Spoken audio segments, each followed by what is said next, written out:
once could, right? So the second one, VX Bao, beautiful whip punish, keeping himself in this match.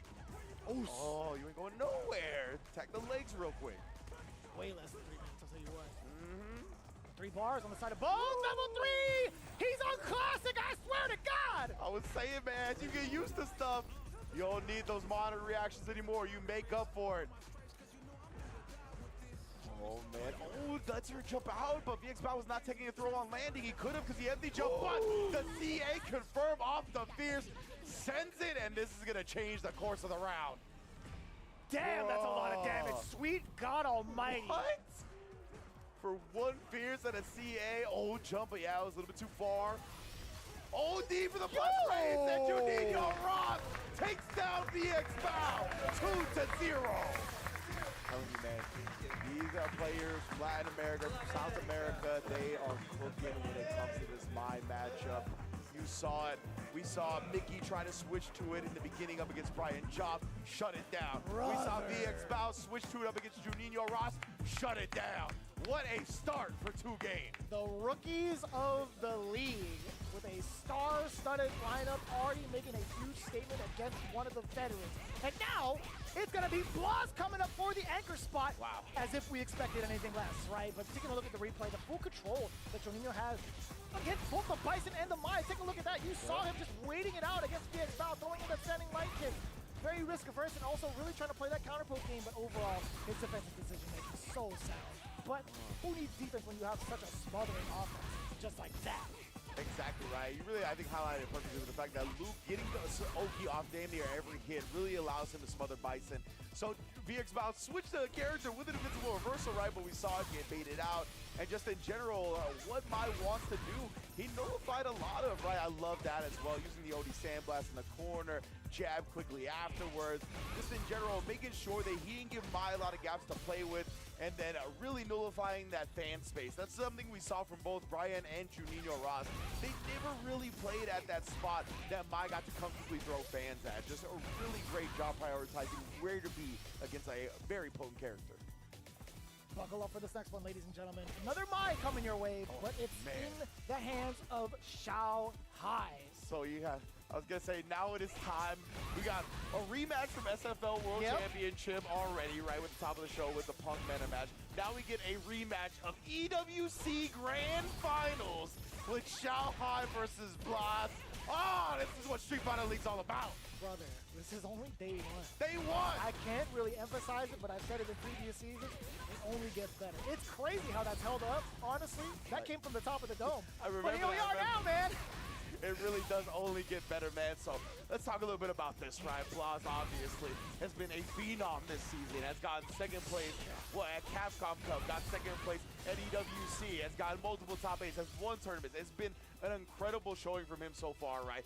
And on the other end, like, he's just everywhere. And on the other end, we got Xiao Hai, right? Xiao Hai picks his spot. He's a busy man. He's got a lot of things to do, right? He's a Street Fighter's not the only thing on his docket. So he's splitting his time here and there. He's a married man as well. He's got to be a loving husband, right?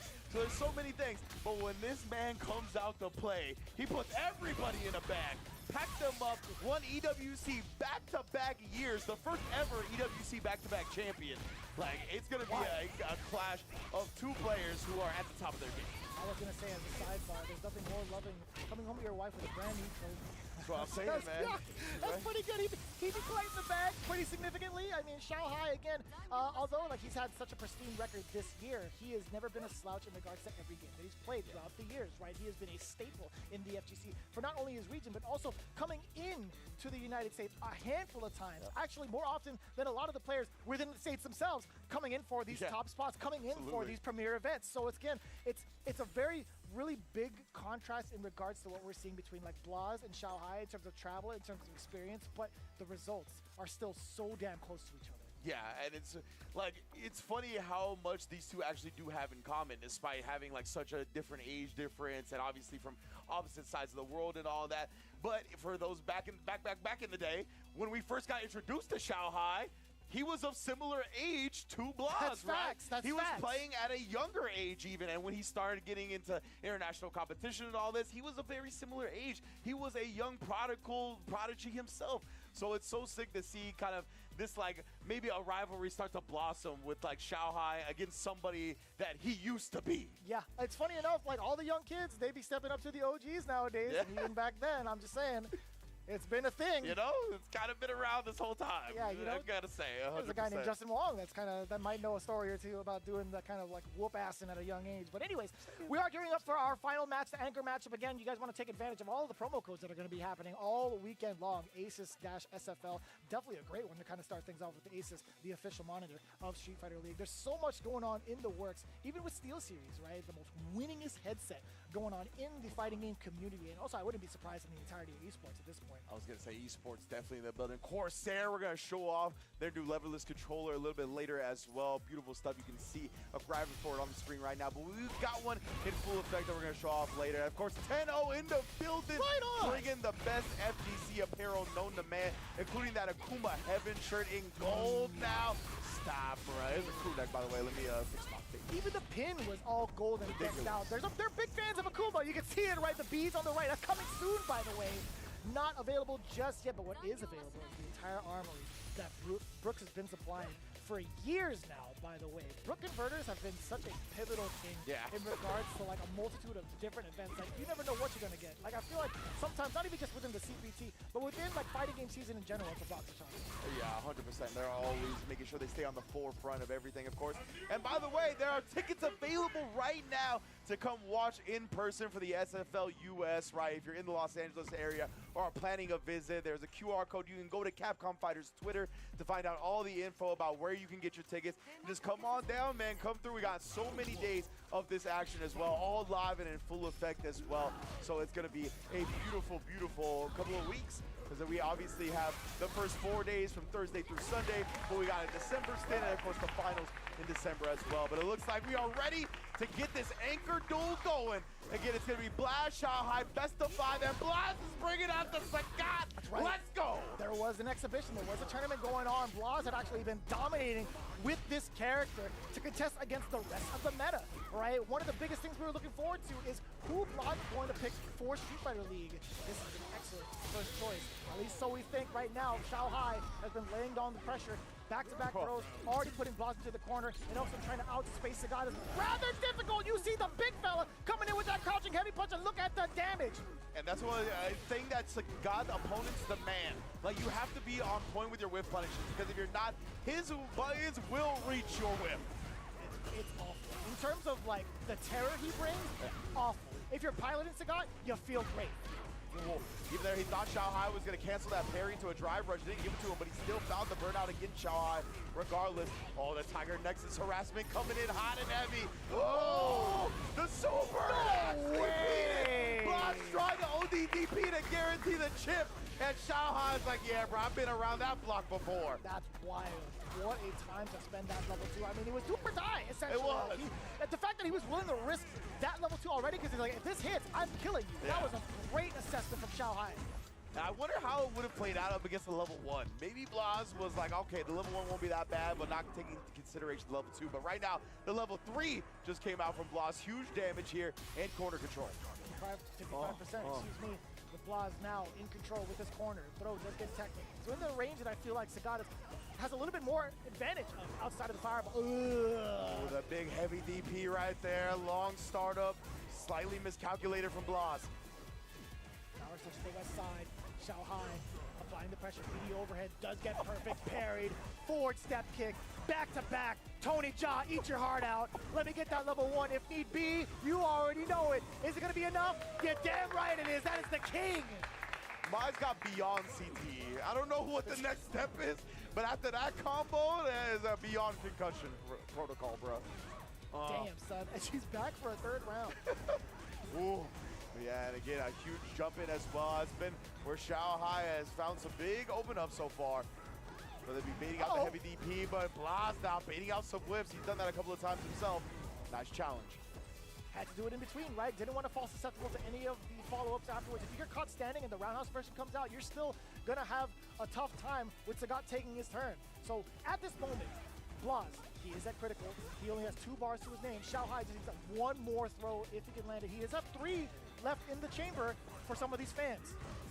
Yeah, Shahai's doing a good job of being a little bit more active now. He's not just staying timid. Challenges after that, knowing that it wasn't a plus frame Tiger need. Nice recognition from Shahai. Bro, his demeanor, he's like, it's just another game, bro. Like you have to adjust to what I'm bringing to the table, man. Yeah. I love his demeanor, bro.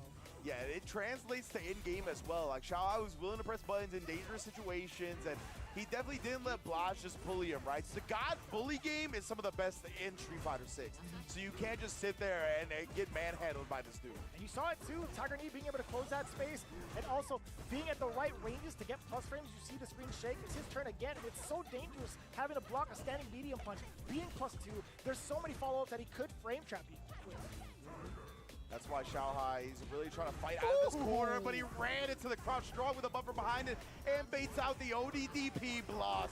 Off to the races now. Oh, damn. I love that addition to the HP Tiger.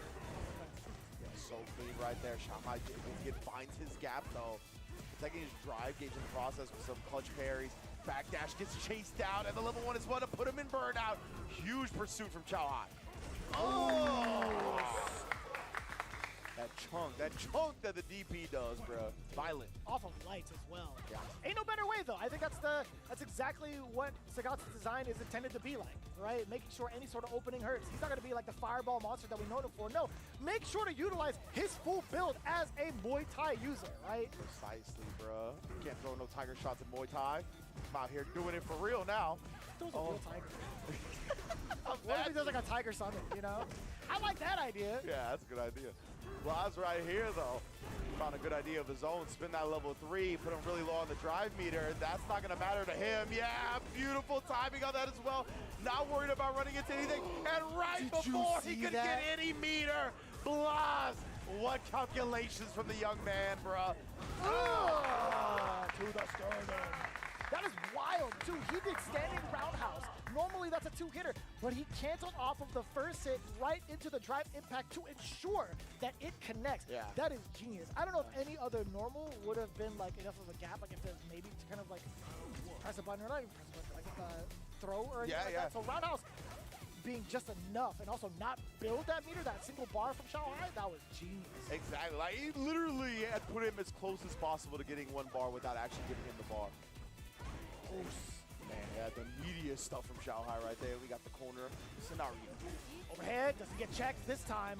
Not too big of a conversion, but still the positioning is way more important than the damage dealt from that single instance. Shahai covering the escape. Doesn't matter if he comes back up. OD uppercut. Oh, and then actually using the roundhouse, that definitely blew up Blas's traditional delayed defensive timing off a drive rush cancel, right? A lot of players usually have a timing that they'll press something against a drive rush cancel, but you just gotta find out how to exploit it. Parry on the way in. This is gonna be just for the install, right? The damage not gonna be like too subsequential or at least too bad for Blas, but I'd much rather have like this fully stocked up Mai to bully with the fans first and move your way in with a punish. Yeah, I like the fact that Shahai really prioritized getting these flame fans early. You need it up against Sagat, or else, yeah, you really can't just measure up to his projectile game. But obviously with the fans, she is going to be superior. Final stock, being able to hold on to it. The punish counter was there, at least for the follow-up against Blas's button, but not going to be anything too crazy in terms of like the damage on it because Shahai was just out of range. And now stuffing out, what was that, the low step kick? Yeah. Reload again. That's huge for Shahai. He's going to have throw option as well. Here, try to slide Hezi, but Blas has been so disciplined, and he cannot find this jump out, though. I love the way Shahai has been locking down this corner until now. Back row. You can't do the option select against a crouching heavy punch cancel. That's critical on territory. He actually steals the round back. Bro. What an excellent choice. She's dead? No, she's hella dead. Necessary. She's hella dead, brother. Yo, the damage output on Sagat. He did not need any drive rush extension, no OD move, no nothing, and still killed her from like 50%. What a beast. That boy's the king. That guy's a unit. That guy's definitely a street fighting unit. Oof. Goodness, built like a fridge. Pretty much. Cool. Oh, doesn't get caught that time, right? Nice little discipline from Blas to switch up his funky timing. Man, built like a fridge. They got plenty of those in there. What is it, Roll Tour mode. Yeah, Those guys are devious, by the way. They got Roombas in those fridges. Anyways. Cool. The rogue Roombas, bro. Dude, those guys killed the crap out of the world. God, using the frame kill with the Tiger D as well. Oh, too far! Yeah, just outside the range. Oh, you got whip punished off of that? That is a real lengthy fella. Crouching medium punch? Bro, this man Blas knows all the routes with Sagat. That's another kill combo. This time via the level 2, and he's got a 2-1 lead in the set. Damn. He's like, damn, it's first to 3. Indeed it is first to 3 for the anchor matches. He's like, I thought we got that already. Yeah, he was definitely ready. That's a sign of a rookie right there. I love that for him. He's like, yo, is it 3 out of 1? Are you sure? That was good stuff with Janino Ross right there. Oh, but right, now. Shaka, all of them. They're like, wait, it's 3, right? Janino's like, man, these kids. And then we heard some characters select, but Xiaohai is going to stick with the Mai here. Oh, man. Can Blas do it? He sealed this last match here. What a significant change up. We've seen them duke it out of the PWC main stage up until this point. Yeah. The counter pick is, God, so well placed. Oh. I don't even know if it's a true counter pick, to be honest with you. It's just more so like a different choice from Blas. 100%. I think he's got merits in the matchup, but yeah, I couldn't give you a hard number. That is for sure. Right now, though, that crowd's strong. All the numbers glad to see this damage output, this bro. This guy is sick. Oh, again, not canceling the drive rush. A lot of players have opted to just let go of the parry rather than cancel the drive rush. Oh. Damn, I like that! Kicking the hell out of the fan and also right into the side of mine. You know, now that I think about it, that last instance that we saw Blas actually use his drive rush cancel, there's a lot of normals, or there's a decent amount of normals that Sagat has, just like the heavies, and also crouching medium kicks is a great one to kind of close the gap with. It's kind of tough to contest whether or not like Sagat is actually often selectable against his drive rush cancel. True. Yeah, 100%. It's just that's one of the strengths of playing a newer character like Blas is doing right now. Xiaohai, though, does find the clip into the OD extension. Now we got level 1. Fans are there. Blas willing to spin into his R to burn himself out. Oop, great block on the overhead. Still susceptible to a lot of chip damage coming perhaps, but no, it's going to be the drive rush straight up. Xiaohai still has an install to him, by the way. Is he going to double up? Yes, he is. I like it. I like that. Yeah, prioritizing the win condition, right? You need those Firestock flames. Excellent block yet again. The overhead's not going to find its mark just yet. Yo, this is critical territory for Blas. He has critical art on deck. A single hit will do it. He's still got 3 bars. The jump in against Xiaohai. He dashed up right into the elbow. Bang! And that's going to be it, Blas. You can see him getting up already. He's like, I know my damage. 3-1. 3 buys up, 3 buys down. Incredible performance from 2Game. And I'm telling y'all, we highlighted it at the top of this set. As soon as we saw the first buy, we said these Latin American countries, these South American countries, they got something cooking against this character. And you can see they didn't drop a game to her. That's wild. Janino Ross got him. He's like, come on, bring it in. Yeah. Huh? Yeah. Come on now. This is a team effort. Bring it in now. Blas, exceptional performance. Ridiculous growth in regards to his character. This guy has it all, and even the people in the stand, even the teams in the stands are like, damn, dude, this guy came to bring it all. The whole team came to bring it all. Our first official shutout of Street Fighter League this season, 40-0. In the hands of 2G? In the hands of 2G. They're the first 40 bomb of SFL US. You gotta love it, man. Coming through with so many of the rookies, as you mentioned, right? Shaka's never been a part of it either, right? It's like a whole team of debuts here for Street Fighter League. Amazing stuff. Obviously, we didn't get to see Shaka this time, but Blas, Brian Job, and Juninho Ross, what a way to hold it down and let everybody know there's a whole new threat in Street Fighter League US. Man, I can't wait to see the rebuttal, right? Again, this is double round robin. Both teams are going to have to face off against each other eventually in the future in December. But I gotta say, what a showing coming in from Blas. There's so much I want to say like technical knowledge going into the way that he approached the matchup, right? His spacing, phenomenal. His understanding of like what normals he can get away with the driver so that it prevents the option select from coming out, great. His damage output, his routes in general to get that damage output, out of different levels. Man, and you know, I'm so glad you highlighted the point about like, I can't wait to see these two teams play play again with the side switch and all that. I don't know how much that's going to help Kwaisho because they all played Mai against 3 different players and all lost. So this is definitely going to be back to the drawing board and have to come up with some fundamental different game plans because it was a DJ, a Luke, and a Sagat. All 3 different players were able to vanquish that Mai across the 3 different players from Kwaisho. That is a wild way to get this game cracking. We got to send Jen up there, baby. Yeah, if they get a home side advantage, which they will in their next come around, Jen's got to be the difference maker. Yeah, absolutely right. You got to imagine. Man, oh man, I love Jen. They're one of my favorite players out here, so hopefully we do get to see him. Yeah, legitimately, just like a really cool dude. So hopefully we get to see him next round, next match from Kwaisho Gaming. But man, what a statement, right? 2 games to come in here like this.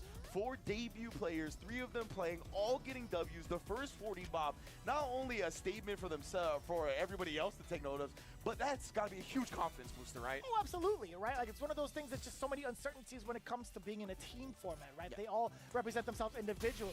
So this is going to be, like, everything they need to study up on and also kind of, like, go with going forward for the rest of the season. So we do have 2G standing by with Rob. Let's get a word from our big 40 ballers. And just like that, 2Game in their inaugural Street Fighter League match, in their debut 40-0 victory. Of course, I'm joined here with the victors, starting with my dog, Junio Ross. Ross style, looking very effective in that first match against Vig's Bow. Take us through it.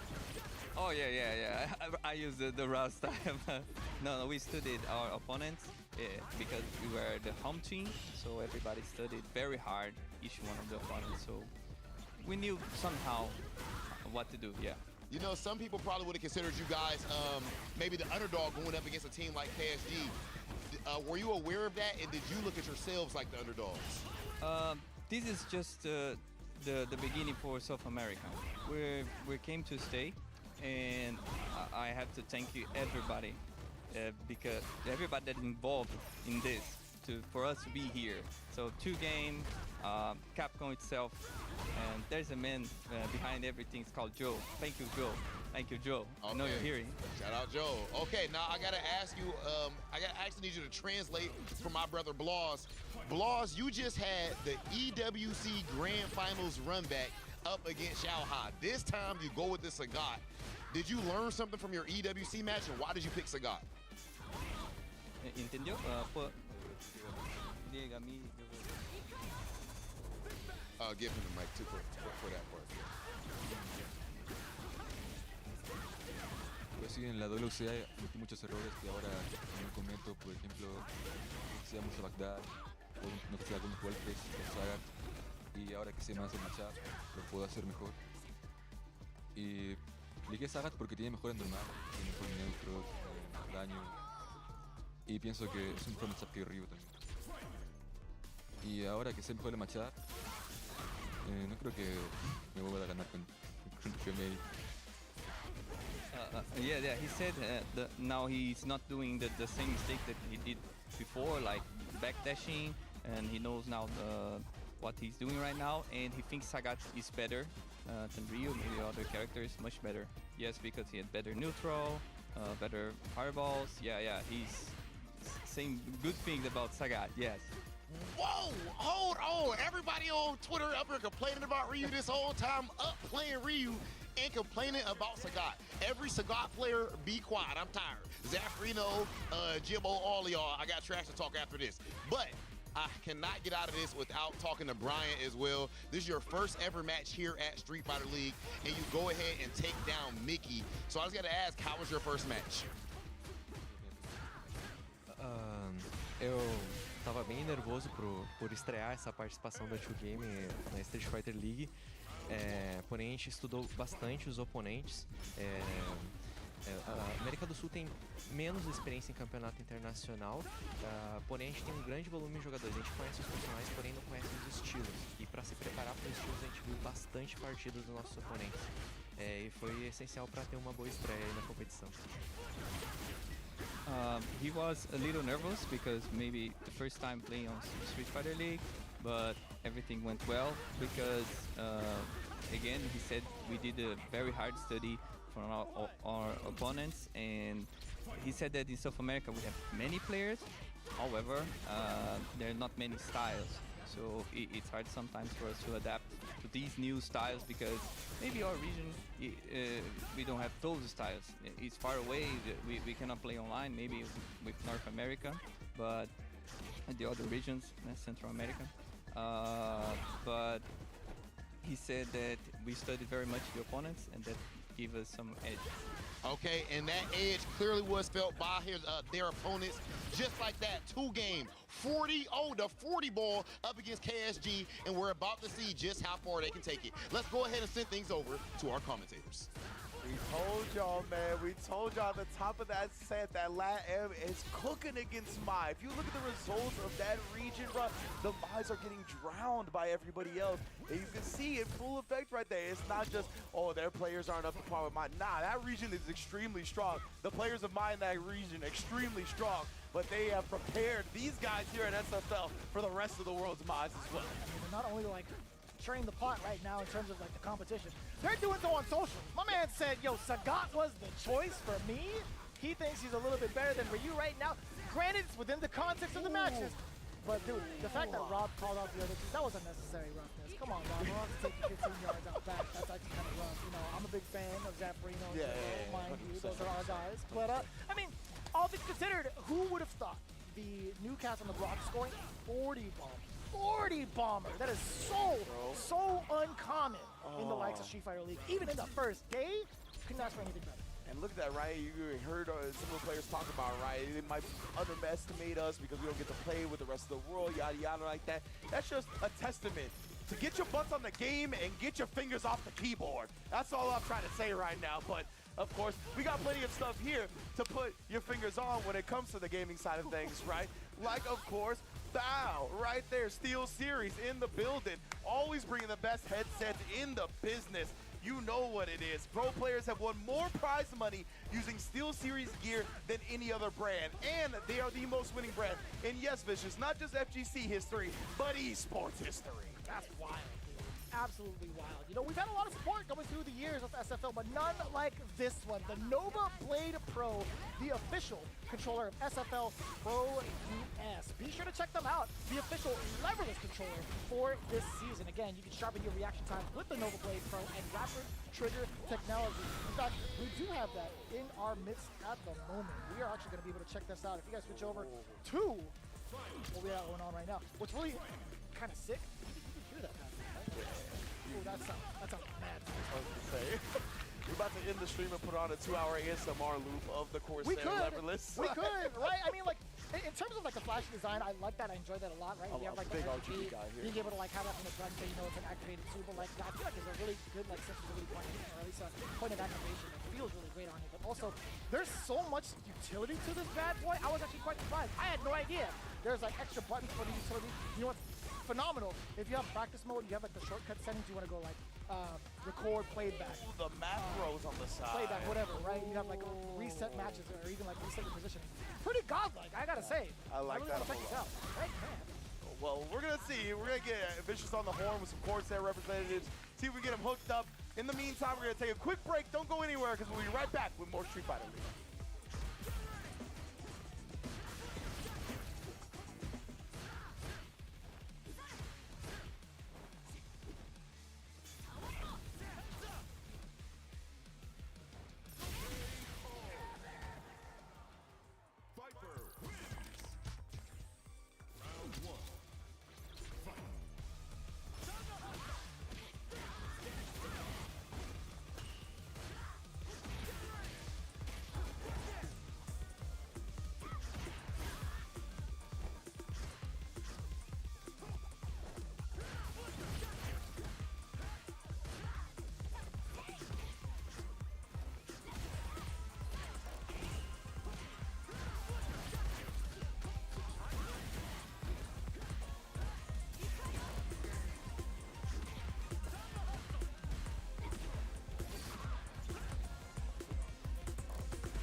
people need help now.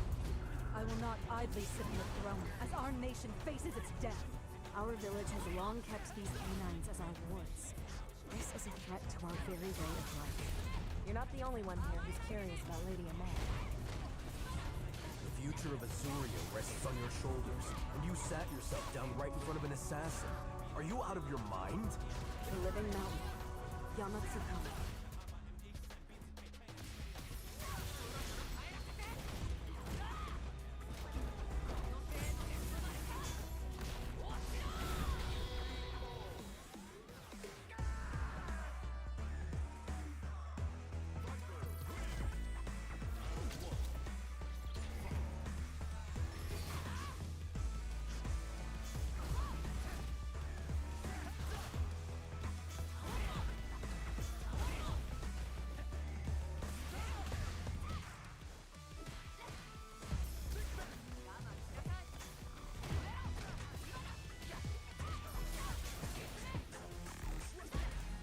Right back into it. We got game number 3 between Shopify Rebellion and Falcons Gaming. My name is Vicious here with Ringe to bring back the very third match for the season after what was a kind of big blowout. A very surprising blowout at that. Wow, 100%.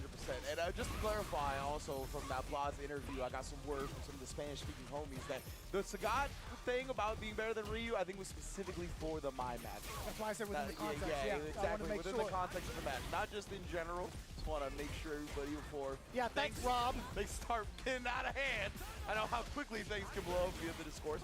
But yeah, incredible performance by the entirety of the team, not just Flaws, right? But yeah, man, we're going to be moving on to look at 2 more teams, I believe. And before we get any of our run backs, it's going to be Shopify Rebellion versus Falcons. Ooh-wee, with Falcons being the away squad, right? So they're the ones that are going to be setting up the order that's going to be locked in, while Shopify Rebellion has the privilege of choosing which player they want to set up for the matchup. Yeah, a little bit of a change-up in regards to the Shopify Rebellion group, if I'm not mistaken, Yes. with the addition of Shine, right? We've mentioned that a little bit earlier at the top of the show, but it's going to be Knuckle Duel, Kevin, Shine, and Just a Kid.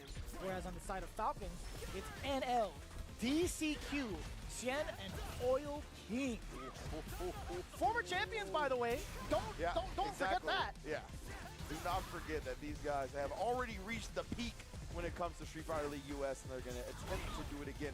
Let's see if we can get that order as well. I want to see what exactly Falcons is going to be bringing to the table here. In terms of the order, DCQ, Mr. Easy Cake himself, going to be starting things off with the M. Bison. Always like DCQ because he can have a real aggressive side of him, so him being the point for the team, I'm a huge fan of. Backed by Xian in the DJ position, while NL, the Capcom Cup qualified participant, in the anchor position with the Oil King Terry there for the tiebreaker if necessary. Damn, what a picture coming in from Oil King. My man's like, shh. I'm gonna be the extra. I don't want to be honest. But funny enough, we've had like championship caliber teams before. I mean, obviously this one being one of them. Really trying to reacclimate themselves within the meta in terms of character choice, also how they play in the CPT. But we have someone who's also been involved in that meta throughout the entirety of the world. We've always been in a very big spotlight for a very long time, from a very young age. Surprise, surprise. We have Knuckle Dude actually standing by with an interview with Rob TV, representing himself in Shopify Rebellion. Every season of Street Fighter League, you always seem to have at least one of your homies, like your real life friends, on your squad. Why is that the case? I know with me it was because I was there to carry you. Nah, I think it's pretty important to have team synergy because, you know, every year we try to have the most broken team, and sometimes the language barrier does really come into play. So this year we got all Americans and we're all friends, so it's just, I'm curious how it's going to play out, but it works pretty well for Black Us. I don't like how soft you hold the mic. What you mean? Like, you don't hold the mic like a grown man. You know what I'm saying? I can see your play style. Gotta make it worse. Come on, let's go. Hurry up.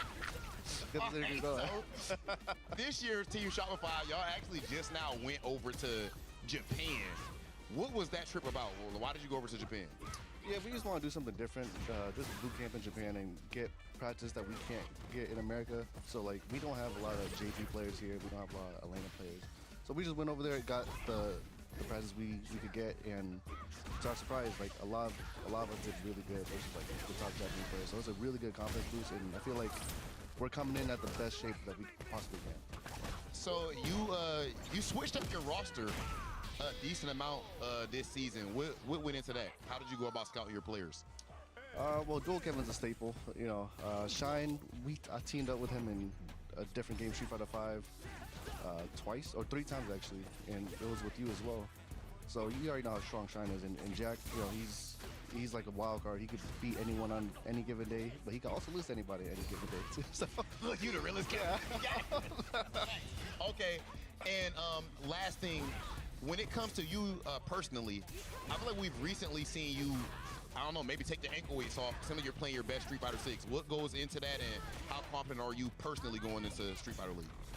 I'm pretty confident. I would say the biggest motivator is probably my wife. Like every time I take an L, she's always like encouraging me, keeping me in check, telling me if I really trained hard enough. I'll be like, yeah, maybe I didn't, you know.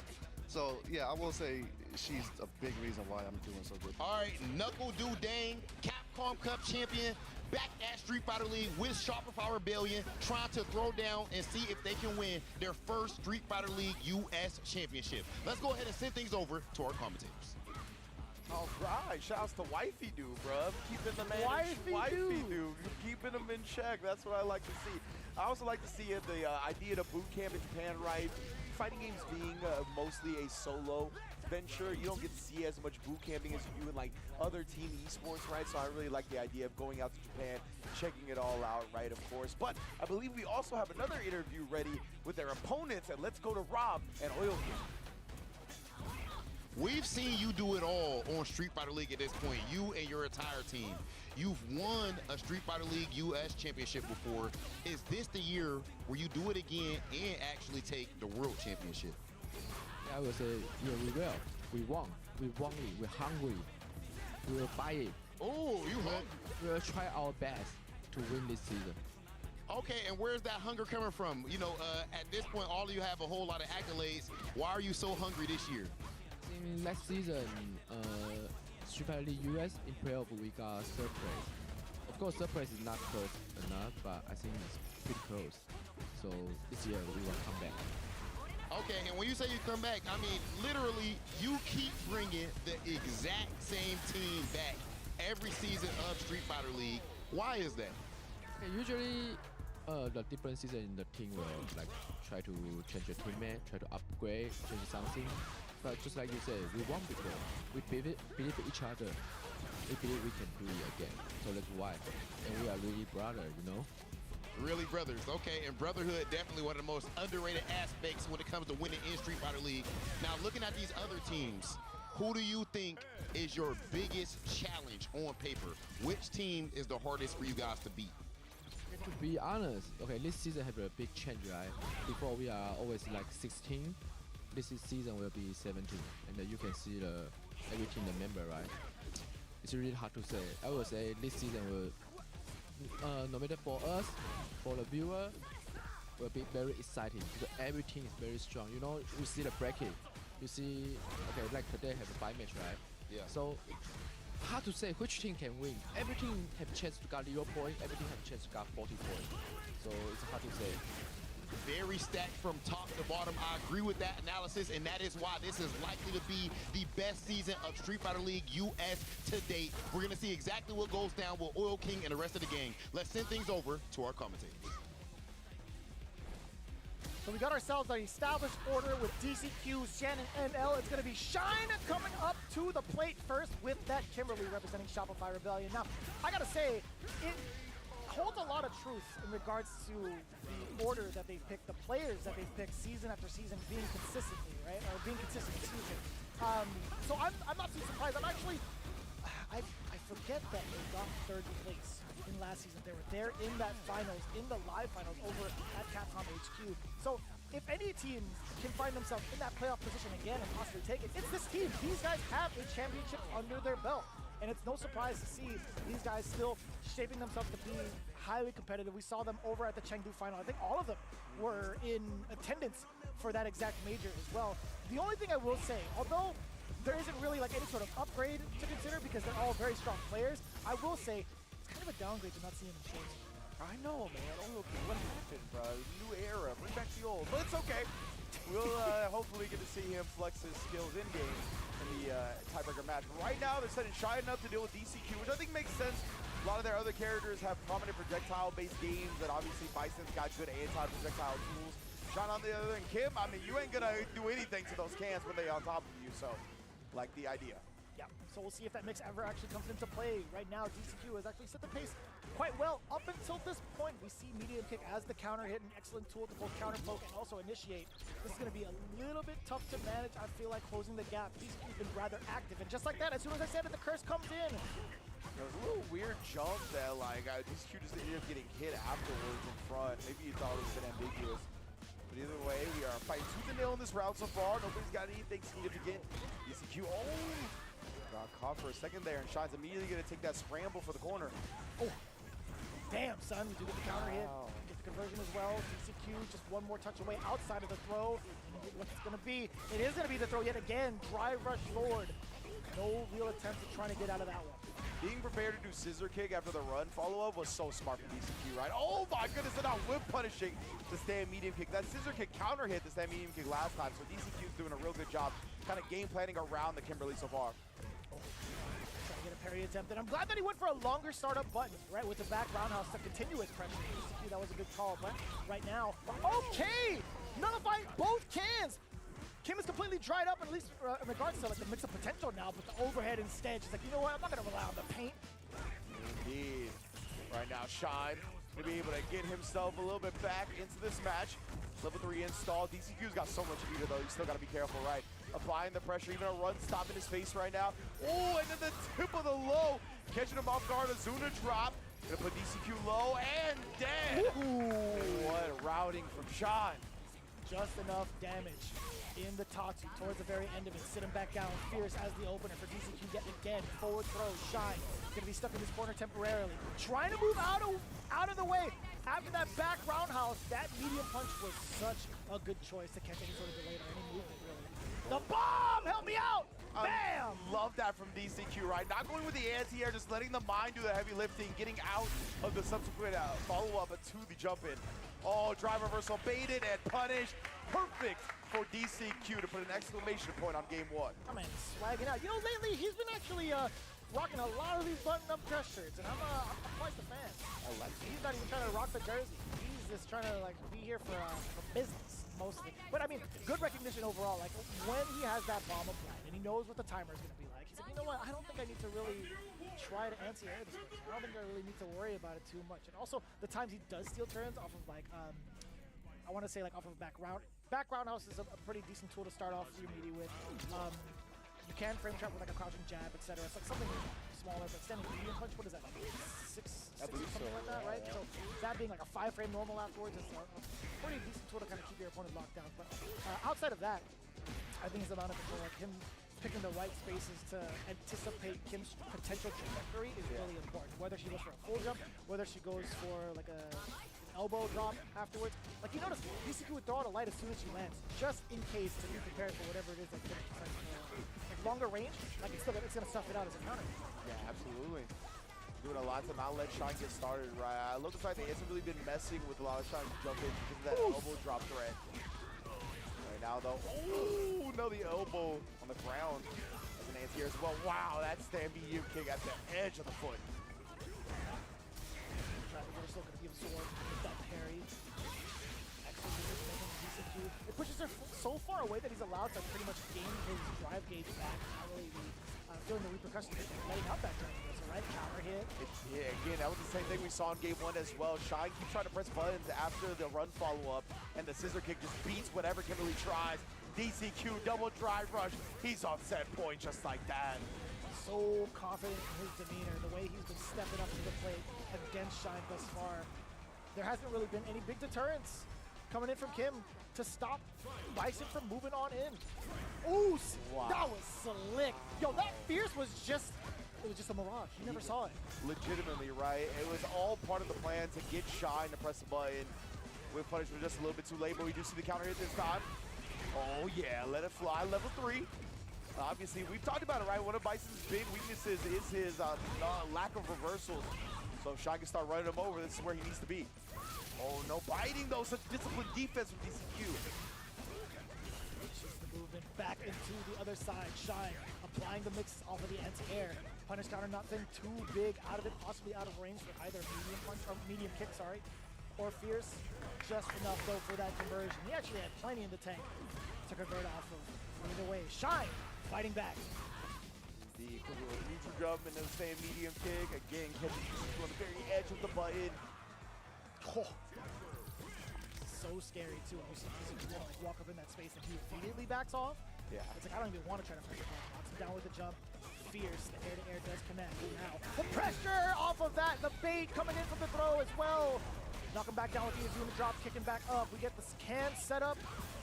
Oh, and again, this time the jab from Shine as DCQ lands, and again, just going all the way through, taking the game and tying up the set. A little bit of a heartbreaker for DCQ because this all started with a head stop that didn't come out, right? He actually got like a rising jump light or whatever it was. Oh, I see. Yeah, and I have to assume that was supposed to be a head stop. So I was unfortunate for him, but it happens in fighting games. One wrong move, you can get smothered, snowballed on, especially against a character like Kimberly. See Joel Kevin immediately hop off the bench. So lay down some words of wisdom against Shine, for Shine against DCQ. Yeah, because we've seen that a couple of times with like Shine doing the run follow-up, like the natural follow-up that frame traps off the fears. But as soon as he lands, he tries to press that medium kick, and DCQ's just been scissor kicking as soon as he's done blocking, and it's counter hit the stand medium kick multiple times. So, yeah, I wonder if Dual Kevin's highlighting that for him a little bit, but at the end of the day, that wasn't something that caused Shine to be at a deficit enough to lose the set outright, right? It's 1-1, so maybe he can do some type of adjustment right there. I don't know if like neutral jumping in time will be enough to dodge the scissor kick. That would probably still get clipped. I think so. I think it would still get clipped. Like you've noticed it's reversal timing every time from DCQ. I'm thinking maybe potentially there could be like a parry, perhaps, right? Like a tap parry. Maybe that'll be in consideration going forward. We'll find out. The sick throw right off the bat. DCQ rather aggressive as he should be. Back to back. The Taibo flex, and now the target combo overhead. Again, Older's starting to smother Shine now as well. Oh, what in the hell? He had a plan for the elbow drop. The crouch medium blows him up, returns the favor for a perfect. Wow. You don't get to see that many normals contest against an elbow drop like that. Mostly gets cleaned up majority of the time. That is crazy that they actually got a quadruple bomb kind of thing, or like a quadruple swipe, excuse me. What in the world, man? And now the bomb going off again here. One more. Oh, man, even trying to bait out a reversal right there. Good little drive reversal, speaking of which. I like him doing that against the scissor kicks as well. Being able to lock down or at least get away from the bomb. Drop coming in. There was a counter hit. Beating Shine to the punch because of that angle that he came down on with an elbow. No way, dude. A double perfect? Another one. Our second double perfect of the day, bro. Incredible stuff right there as DCQ clutches it out. And yeah, man, really, that was a get to the first hit and never let your opponent play again. Incredible, this overwhelming offense that time from DCQ. We highlight the fact that Bison lacks some defense, but so does Kimberly, right? Obviously, only reversals with supers and whatnot. She can get smothered just as easily, and that's exactly what we saw. Damn, son. DCQ. Always making a fashion statement and also a big Street Fighter statement. Being able to rock it out with Bison, also having the backup JP if need be. But I love them setting out the big guns first. I think his overall presence on offense is just much more difficult to kind of catch up with. He could throw out the typical stuff in regards to what you could expect from Bison to initiate his offense off of like +1 from the back roundhouse. But as of the follow-up, it's so ambiguous, right? There are moments where he does double back down. Sometimes he'll back away. Sometimes he'll throw you, right? Like that ambiguity leads to decisions like these. Shine opts to go for that drive reversal and getting severely punished after that, right? Like even taking to the skies, we saw that elbow drop get severely punished in a way that we're not used to, that we haven't seen before. Yeah, and such unique like a usage of different tools from Bison as well. Like with the Stand Fierce, right? We never really see Bison withstand Fierce like that because it's such a long-range normal. Usually it's pretty easy to get into that spot to make the opponent block, but he was intentionally doing it from so far away that it was whiffing and it caught Shine a couple of times. Yeah, this was a ridiculous combo, Did you see bro. that? That is insane. The bomb activates, then he gets to reapply. This guy's a CS player. That was so clean, man. Then DCQ, he just reacted on the whiff on jab right there. Of course, the whiff lights, to react to them, you're never really going to punch them outright, but you will beat your opponent to the next option more times than not. And he just caught Shine trying to walk away after his whiff jab. So great stuff from DCQ right there to put the first 10 points on the board for Falcons. Now we got Cien coming up to the plate with that DJ right off of the Falcons bench. But Shopify Rebellion, who are they going to send up? Like, we have Dual Kevin as a possibility coming up. We have Just a Kid and Knuckle 2 up left. Against the DJ, we are getting the Dew. Knuckle Dew is coming through. Captain decides to take on Chillin. Probably the most familiar with DJ because he plays the character a lot himself. So maybe just that's what they feel most confident in. Dual Kevin as well as Jack, maybe not as confident in this matchup as Dew is. But also, I'm not sure what Dew's gonna play. Like, whether it be the Guile or the DJ or the Mai, right? Mai's been the character he's been playing with the most successful, but we've already seen one DJ able to take down Mai today. So let's see what he's going to bring to the table here. He also has cameo moves, though. Of course, As of late, he's been doing that specifically for certain characters. I kind of wonder if that's going to be the case for this matchup. I'm not too sure. I don't know if like the Mai pick would be something he would want to face off against, considering his comfort factor or comfort. I want to say like his comfort choice against this matter because he knows how to play DJ pretty thoroughly, right? Like pretty early on. I'm genuinely at a loss in regards to what characters would be on the table for Knuckle Dew. Yeah, he got 9th at Evil France, was it, I believe, with the Mai. So I think that might give him enough confidence to just like go outright full force Mai for the time being. But we shall see. We're going to find out soon. Oh, it does look like it is going to be the Mai. Right on. According to the graphic, that's what we're going to start with. But we've already seen, right, DJ has some tools, especially if you can get to that range to nullify the fan game that Mai wants to play, to make her life hard. So yeah, I'm very interested in this. And obviously Chillin is always prepared, right? One of our greatest lab monsters to ever exist in fighting games. So a lot of times you're never going to catch him off guard with like cheesy strategies or something that's like easy to implement. He's always going to be prepared for all of that. So this matchup against Mai is going to be no different. We'll see how it's going to be like settled in right now. Cien having a good amount of experience, I feel like, against a lot of the mainstream Mais that we encounter in not only his region, but also having access to the Japanese players in a more convenient manner, right? I'd imagine he's got a good amount of experience for this matchup specifically. It's just a matter of whether or not he can execute, right? As we get ready for that matchup, here we go. Knuckle Dew versus Cien. The Mai versus the DJ. Ooh, boy, man. Yeah, I mean, so what Dew's been confident, right? The Mai has been performing. He's been performing on the character Chillin. Going with one of his tried and trues. The DJ has been a staple character for him since Street Fighter 6's launch. So obviously back into this position in SFL, familiar spot with the team that he's always had at his back. Let's get into it right now. Big fan of Dew using the green Mai as well. Sponsor coordination right there. He knows what's up. That's like the default for DJ, no? At least he could have done the same thing. But Cien's got to go with his tried and true color, right? That's just mostly how it goes. There's a lot of green on the screen. That's right. Gonna put more on it. Best believe. I think Carl Next said that during like the beta. Put the green on the screen. I remember that. I like that a lot. With all the drive rushes, for sure. Yeah, exactly.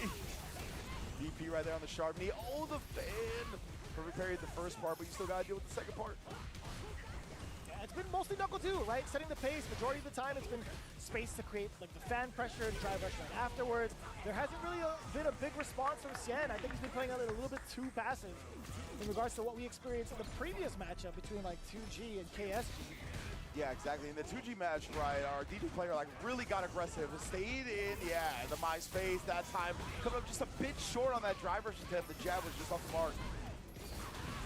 This is the pressure that we were looking forward to again. Knuckle Dew really starting to show that example of why Mai can be so suppressive. It's so dangerous and hard to deal with within that neutral space. When we get the sway, we slice them up. Soba into a +2, and now checking the walk back, full conversion. This is going to be all Cien for the first time in this set. Obviously, it's only the first game, but still, pretty decent lead. Finds himself in the corner yet again. Knuckle Dew found an escape. Up until that point, just right underneath the jump from Mai. Level 2 incoming. As long as he doesn't drop this, we get the spring kick ender for that extra damage.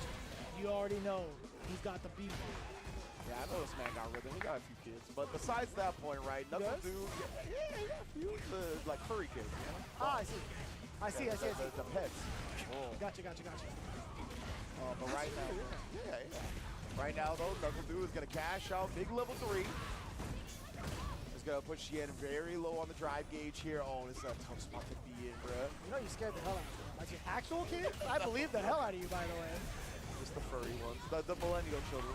Got Oh, the DI and the perfect to shut the door down. Knuckle Dew bouncing back. It looked like Chillin had figured it out in that second round, but not just quite yet. I feel like you see like defensiveness going into the first game. I think that's been the biggest highlight. I think there's nothing really much to kind of quote on that outside of Xian allowing Knuckle Dew to get started. I think that's the most dangerous thing you could allow for someone like Mai. You have to at least contend the space to have her second guess when she could throw the fans out, right?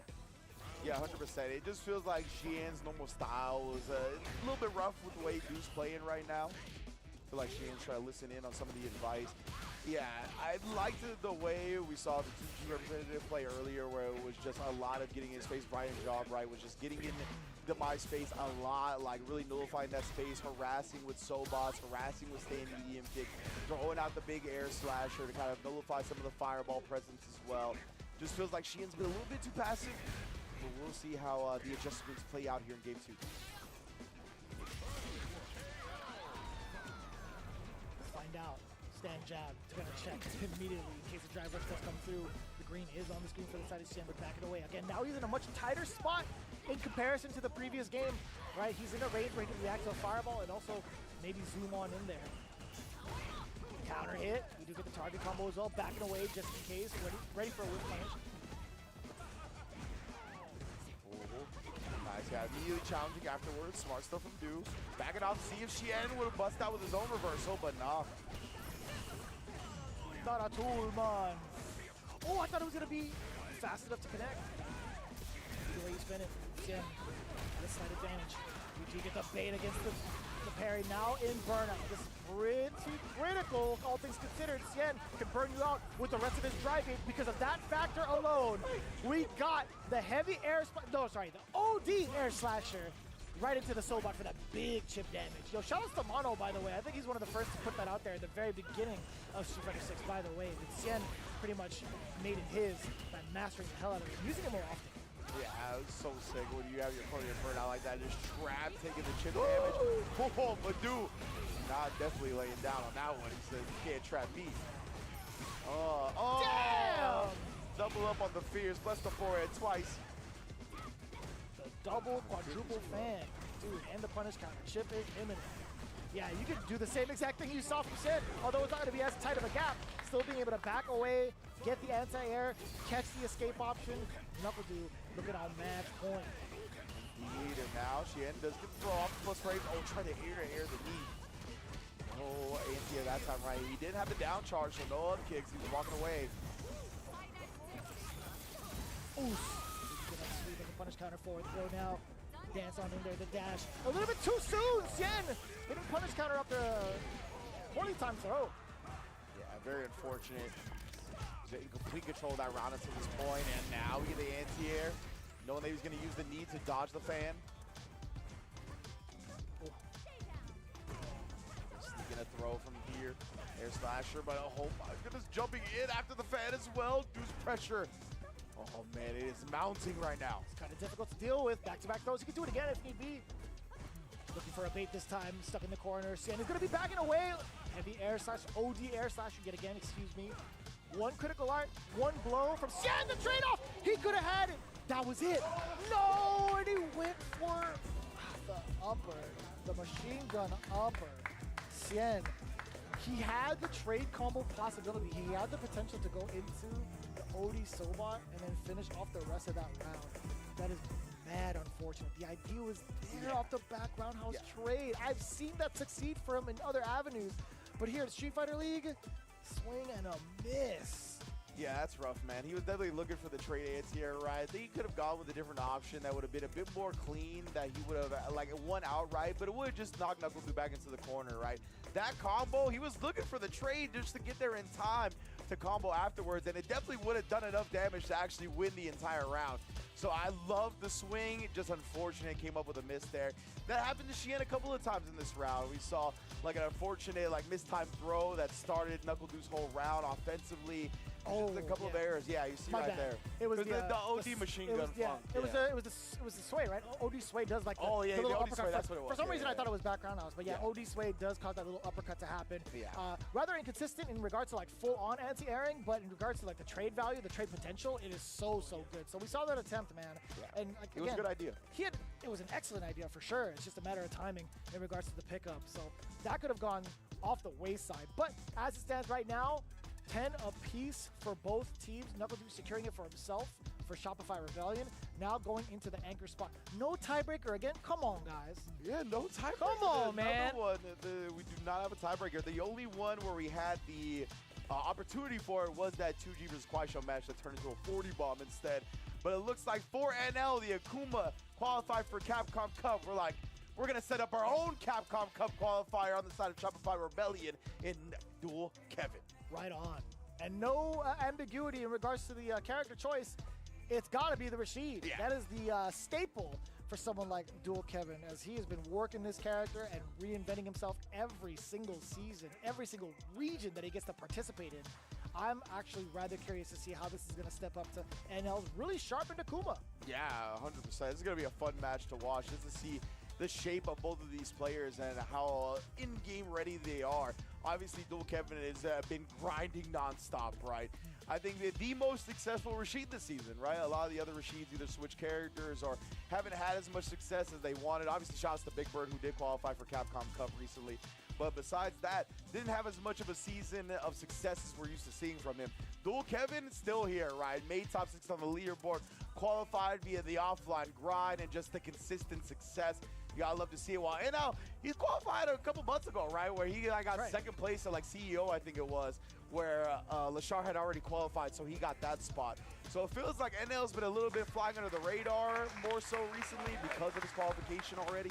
So I want to see how prepared he is for somebody like Dual Kevin, who's been grinding nonstop. I wouldn't be surprised if he actually fought off against them even at CEO on the way to that top Yeah, eight. true, they might have played. I want to definitely check out that record overall. But as it stands right now, Dual Kevin in the anchor positioning against NL. Both teams tied up 10 apiece. Now, talking about Rashid, I feel like in regards to where we see him at from a general standpoint, I feel like there's not a lot of people trying to excel with this character as often.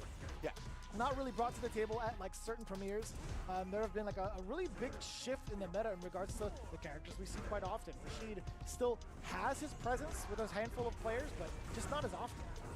Yeah, he's not as oppressive as he once was because of the lack of Oki off OD, spit mixer and stuff like that, right? Obviously the throw loop toned down as well.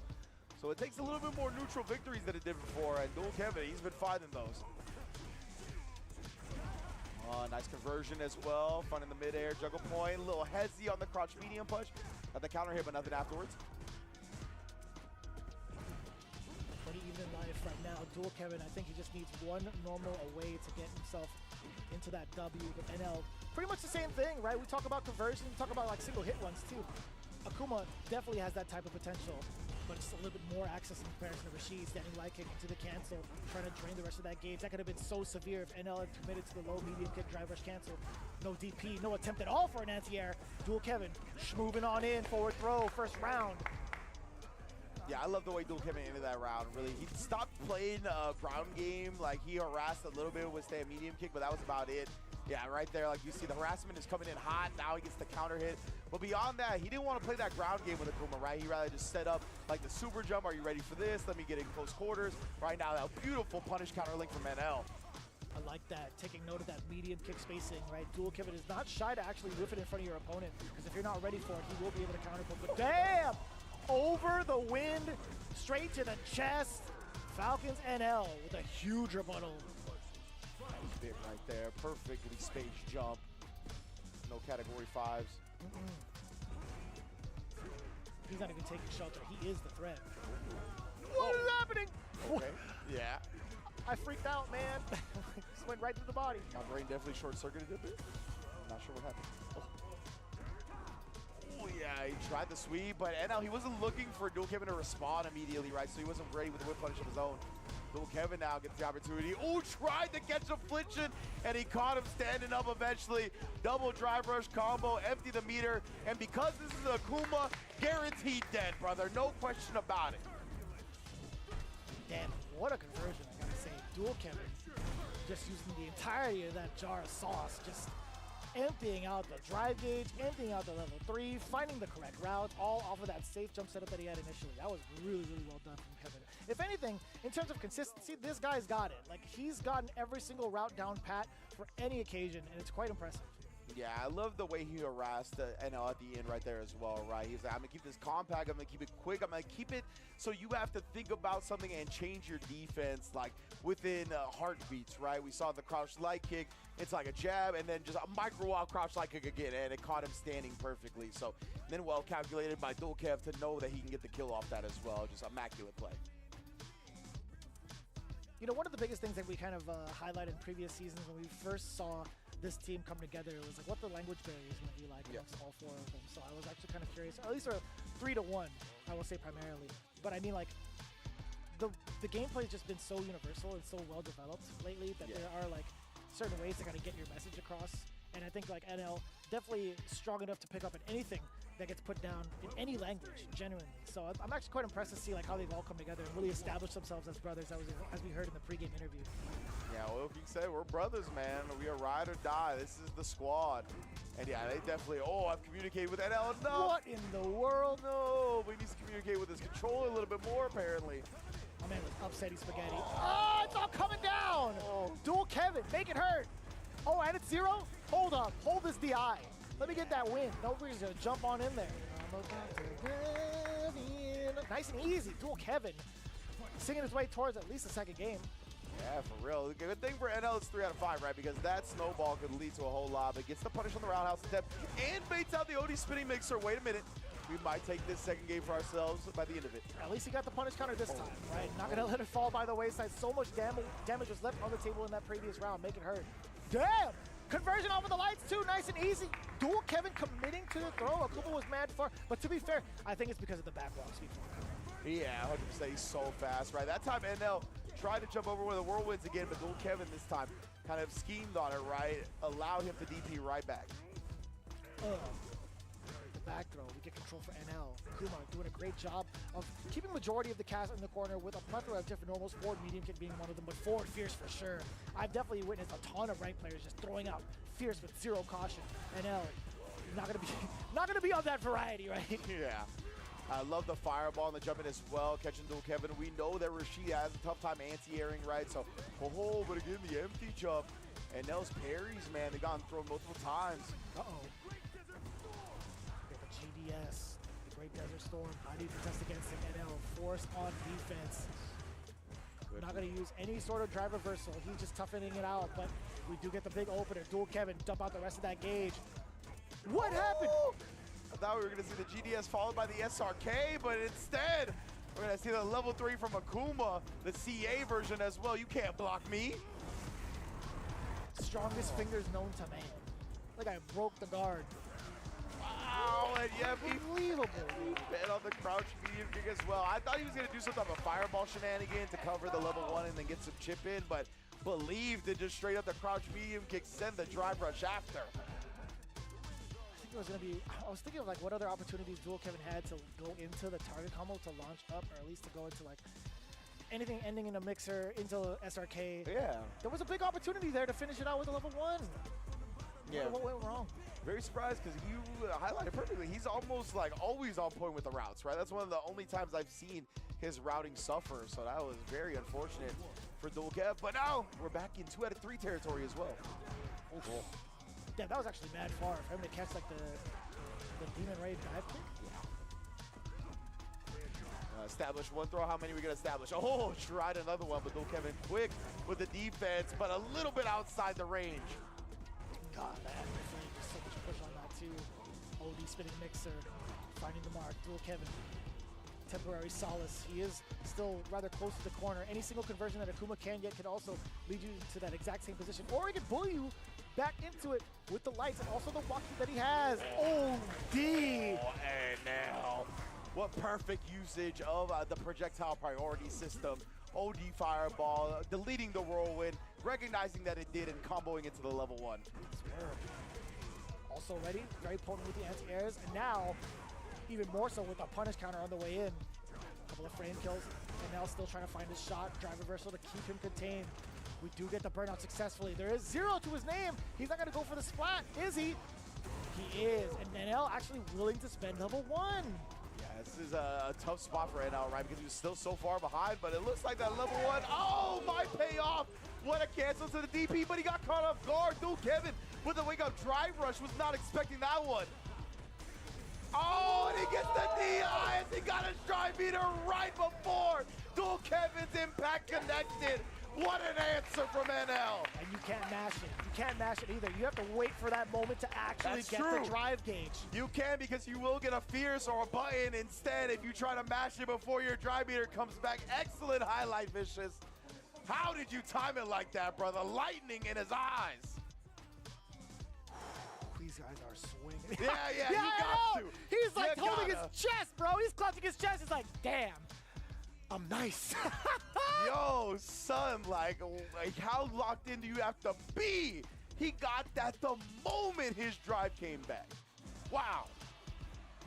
Any sooner, any later, he would have been dead. Literally, like a perfect time, like he found the gap that he had to shoot. Wow.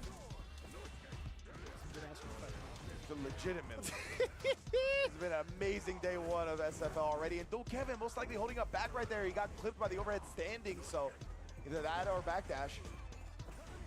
Excellent composure, at least from the defensive end, but Dual Kevin, he's taking up so much life against him already, but the punish counter coming in, looking to equalize that life bar against NL. OD uppercut, he doesn't give a damn, son. He was well within his rights to let off such a risky play out.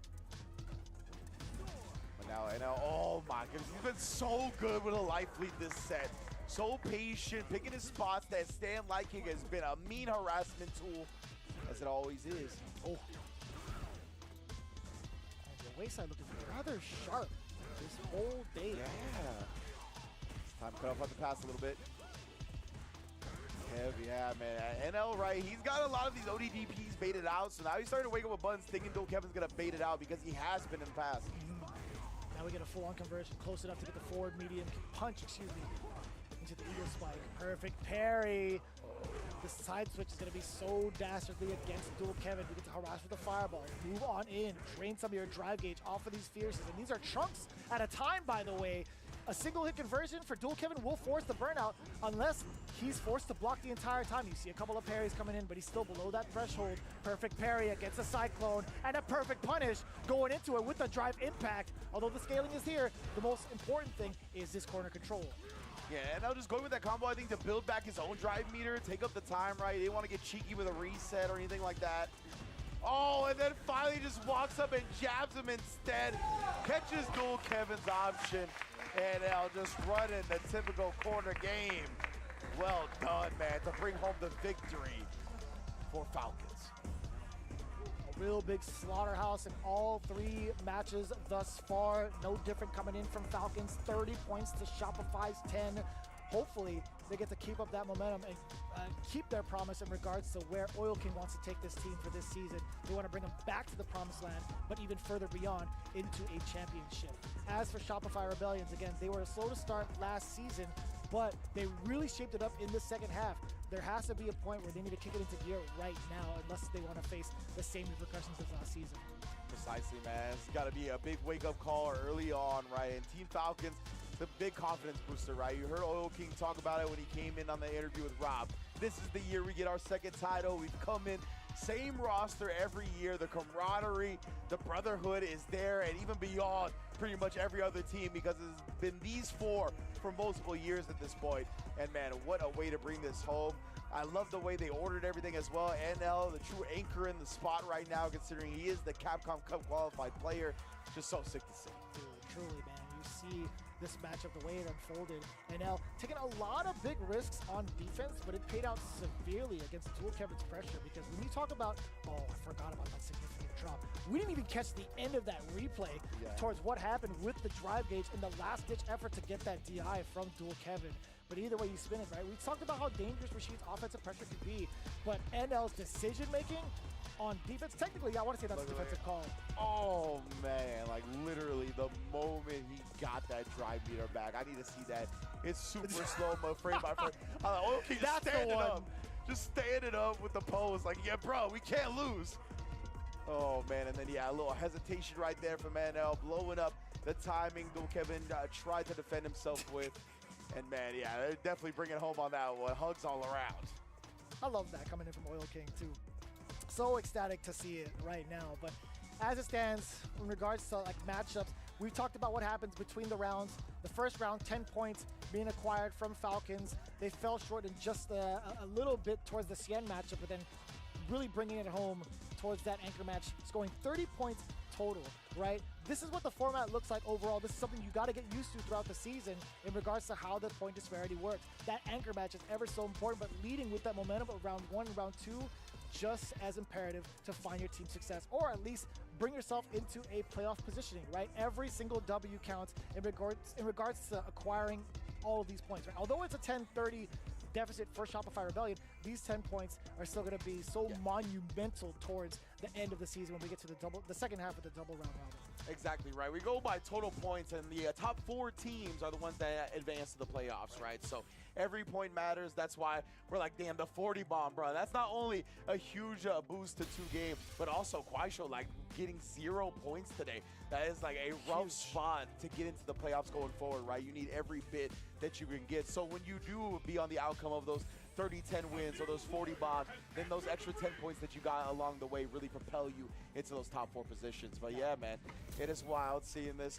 And I believe we have Rob ready with our winners, Team Falcons. Let's go. Yeah. Okay, and just like that, Team Falcons comes through and gets their first dub. I guess the first thing I want to ask you about NL is that you guys always have the same team together, and usually you start off losing in Street Fighter League and do good later. How does it feel to actually win your first match? I really hope this winning, because this is our new record. Always our first is losing so gloomy every day, and in the end we are good, but now first is good, so this year maybe better than before. Okay, and you know, if I'm not mistaken, did Oil King rub your belly before the match? Did that happen, or what's that about? When I press, he say so he use belly is more feels comfortable, so he recommend. Yeah. Okay, all right, and you know what? I recommend that officially. If the pros is doing it, definitely rub your homie belly before his match, and it might get him a W even over elite players like Dual Kevin. And now, if we could please, Shin, I guess you could even translate for us with DCQ. DCQ, of course, you're one of the most dominant players that we always have here at Street Fighter League. Just take us through the win that you had up against Shine's Kimberly.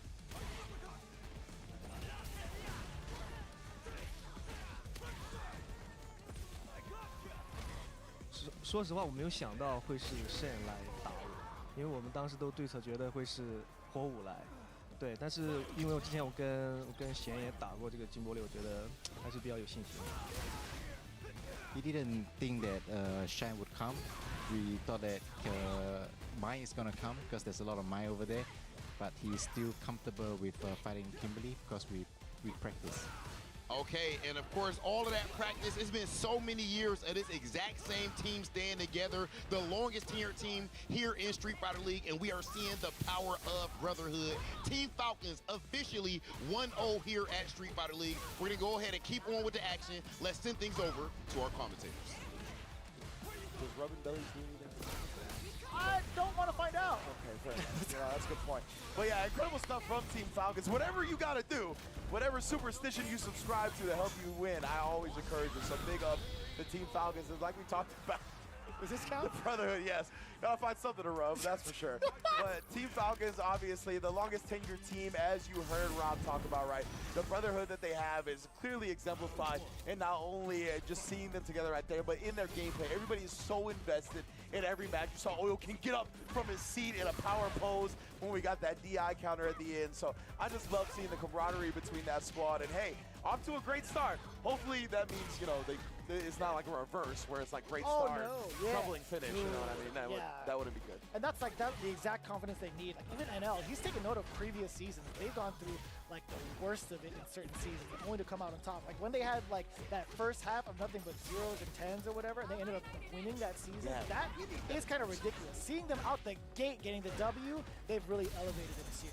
Yeah, absolutely. And of course, SFL wouldn't be possible without our lovely partners and sponsors. And of course, first up, we got ASUS in the building. Unlock your gaming potential with ASUS ROG monitors, perfect for both console and PC gamers. They offer stunning visuals, fast refresh rates, and ergonomic designs. Exclusive discounts available on asus.com to level up your setup today, or scan the QR code on your screen right now to learn more and use that code ASUS-SFL.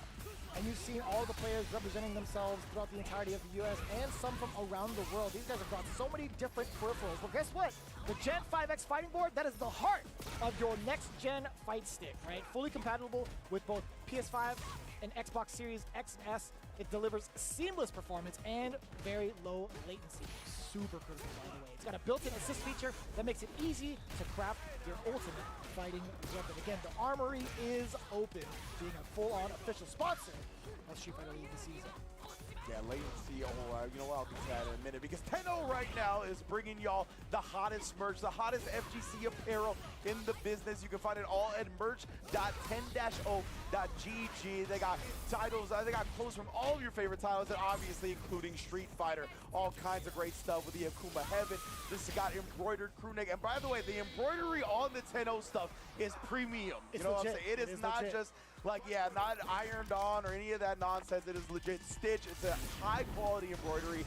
Big ups. Anytime you get a piece of material from 10-0, you know it is going to be top tier. And they always throw back to the classics, right? You see the third strike pins. I'm a huge fan of that as well. But also, you never skip leg day when it comes to Chun-Li peripherals, or at least Chun-Li t-shirts, right? That's definitely not optional. But I gotta say, merch.10-o.gg is where you need to go to pick up all of these, right? It is a restock on the leg day graphic team for very good reason. That thing sold out like crazy. I know James Chen also has one of those bad boys. That's so good, man. Definitely. Well, we're gonna give you all a chance to go to merch.10-o.gg and browse their very plethora of apparel and material, right? While we take a quick break here at SFL and be back with more Street Fighter 6.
Workaholic Director of Siren Holdings Research and Development Department.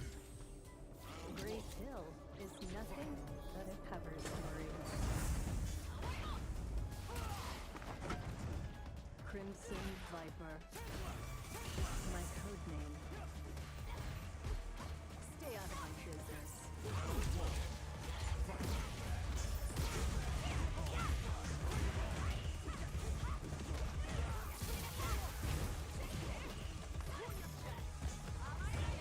Could you just give up now?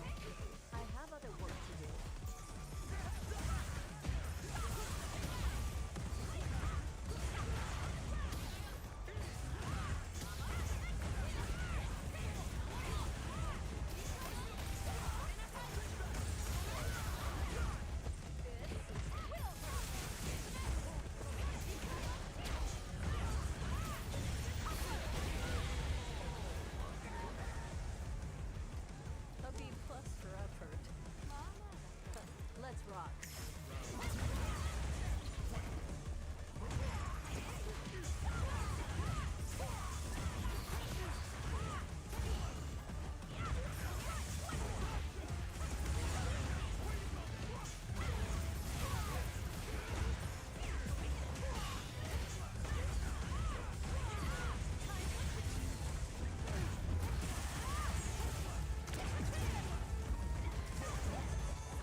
course, you guys have been world champions in the past. How are you feeling about your squad and your chances going into this season? Honestly, first thing is I'm very grateful to be back. I don't take this opportunity for granted. And I feel really good. You know, I feel like we're the best team here, and I feel like we're going to perform like that. This is only Boost's second time being on Street Fighter League. He wasn't here last year. I think it was 2 years ago that he was here. We haven't really seen Boost on a stage like this outside of that. What gives you the confidence in him to perform on a stage this big? Confidence is that he got my team, you know, holding him back, and he also got me by his side. He got him, so. Boost alone and Boost with Bandits is a completely different beast. Man, you walk in here with a different type of energy today, man, RD. As soon as you walked in, even before the interview, I normally see this type of energy from you near the finals, right? We're only getting into week 1. What is your mindset going into this right now? It seems pretty serious. Honestly, my mindset is I don't want to lose a match. I want to win 3-0. I want to win 40 points. Every match is the finals for me. And you were just over there in Japan. Your whole squad was over there. And I think that you guys ended up winning pretty much all of your team matches. Is that true? And even yourself, I don't know if you've seen, there was a tweet showing your personal matches with all the best players in Japan, and you seem to dominate everyone. So tell us about that. You know, I did pretty good. I went with a very good record, and we beat everybody. But at the end of the day, it's just practice. To me, we didn't do anything. We just got to win this.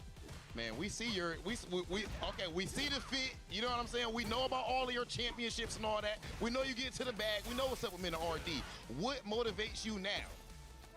Honestly, my main motivation is my team. I want Bandits to win.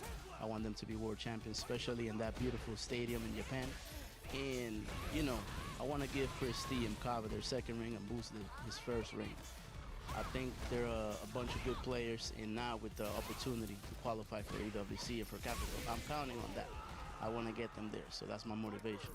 Okay, y'all heard it from the man himself, at least in Rob TV's eyes, personally, the GOAT of Street Fighter, the man himself representing Team Bandits, Mina RD. Let's go ahead and send things over to our commentators.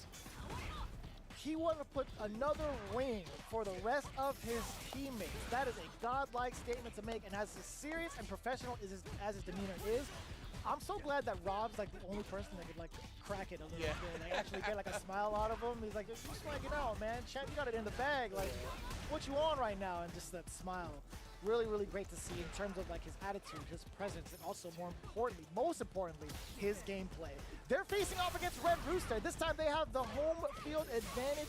Granted, it didn't really matter what side they're on, right? They still managed to get the W with their very first match against FlyQuest. Now it's a whole different beast, or animal in general. We got Red Rooster coming up between this team and like the other teams that have been newly reformed. This has actually been quite the change-up as we have Crossover.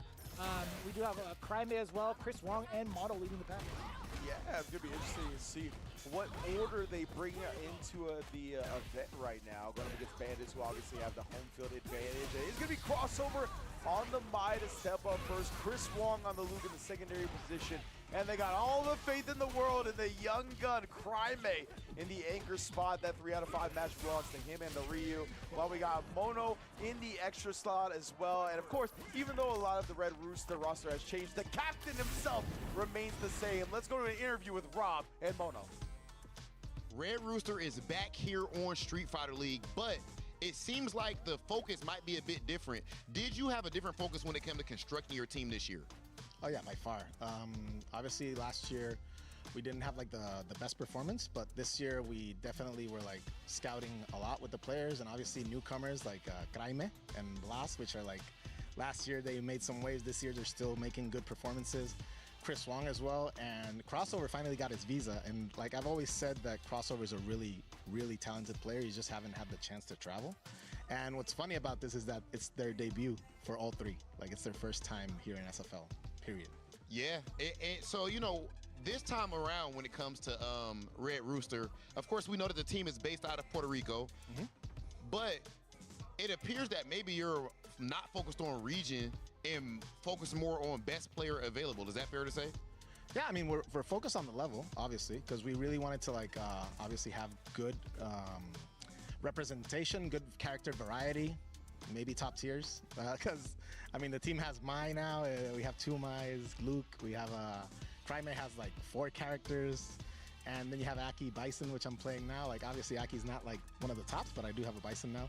And yeah, region, like, it's not a full Puerto Rican team. We still have Latin America representation because we have Chile and we have Dominican Republic crossover. And Chris Wong, like, he's really, like, the communication with the team has really been cool. Like, when I started to talk to them before, when we already knew about SFL and we were scouting, they obviously were very enthusiastic, very willing. They actually, crossover and Cryme came to Puerto Rico. They went to First Attack, but then they stayed a week and we were training and we were talking. Chris Wong wasn't able to make it, but he was always like trying to follow up with us on Discord and stuff. So it's been good. Like, I feel like the team is very well, good sync. Yeah, the synergy is right. Yep. Okay, and you brought up somebody from Chile, the young dog, Cryme, only 14 years old. How are you getting him prepared? Do you think he can handle a moment like this, his first Street Fighter League? I honestly think that kid has no fear. So I feel like nerves will not be the issue with him. Like, he's always, because you've seen him in the tournaments, like, he's always like happy just to be there, happy to just be playing. So I feel that nerves is not going to be an issue with him. And obviously is very talented. Like, he got top 4, I think, at CEO, made EWC. He's top 2 with Blast in Chile. Like, the player is just so good. He got 2nd at First Attack. Like, I feel like he's gonna do so well. And the same with crossover. Like, I'm actually happy that he's here because first opportunity, he's always shown that he's in that caliber, and the fact that he's here, like, also makes me very happy. This team from top to bottom is looking stacked, loving the character and, of course, the player composition, and they are absolutely fearless. Ladies and gentlemen, a retooled Red Rooster. Let's go ahead and send things over to our commentators. And crossover, I love the fact that he highlighted the fact crossover finally got his visa, right? Looking to break the ankles of all his opponents going forward. It's going to be an exciting one. And I believe, if I'm not mistaken, I think we got word that crossover is going to be starting the match as well, going up against Bandits Boost. And again, you heard Meta RD talk about it, right? Boost alone and Boost with Bandits is an entirely different beast. But one thing that remains true is that this dude is a lab rat. He is always in training mode. He is always reviewing VODs, not only trying to figure out characters, but figure out players as well. So it doesn't surprise me that they send Boost up to go up against Crossover and the Mai, right? He's going to be playing in the weeklies all the time. He's probably fought Crossover plenty of times. And just in general, when it comes to Mai, I have the most confidence in Boost being prepared for the character. No doubt, right? I feel like that's going to be something that needs to be talked about in regards to, like, keeping up with the meta. A lot of these players coming into it, that kind of talk, I feel like goes, I want to say, like, it's hammered in more often than not. Like, it's kind of easy to just say, like, these guys are prepared for it, right? It's just another thing to kind of show it. And honestly, I'm starting to really feel confident in saying that these guys are well prepared for each other in regards to the meta. There have been a lot of crazy results thus far. Like, although, like, some have been blowouts, like 30-10, that's just the nature of the beast when it goes, like back and forth between 10s and then getting that 20-point ball game. Don't let the actual number of the score fool you. A lot of these have been rather close, with the exception of the first 40 bomber that we got from 2G. That was quite unexpected. But these guys are well suited and well prepared for the meta. In fact, they are like reinventing the meta with some of these picks and the way they've been playing. Yeah, 100%, man.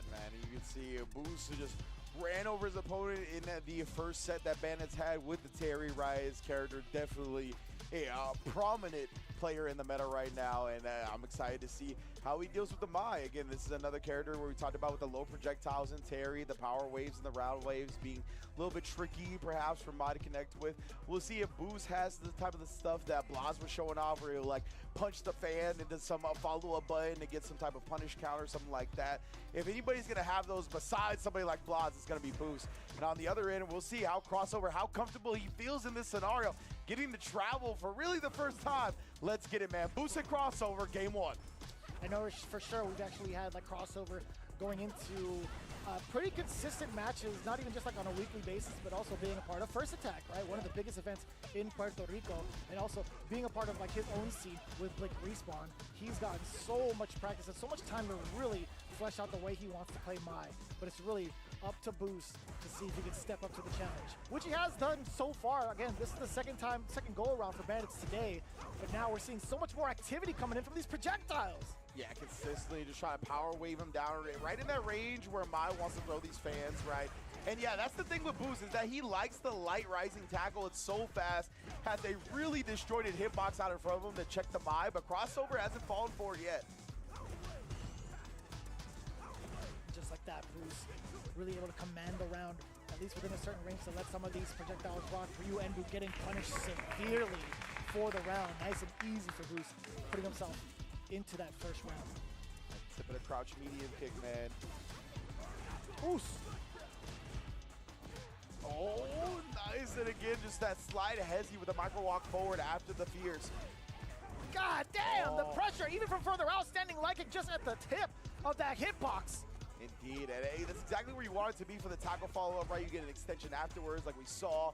Crossover, got a big break, though, getting the back throw. Now he's got the corner. Needs to make something happen, though. Oh, no! Severe error. You might, no, you're hella dead. Not even might. It is guaranteed, brother. Oh, the power geyser. We only need the twin. Not even getting to the triple geyser yet. My goodness, though. Yeah, that was unfortunate for crossover. You obviously know he wanted to walk up and do a button, but input stored behind locking key at that point. He ended up coming out with a special. Unfortunate drop for him. The immediate consultation towards Cryman.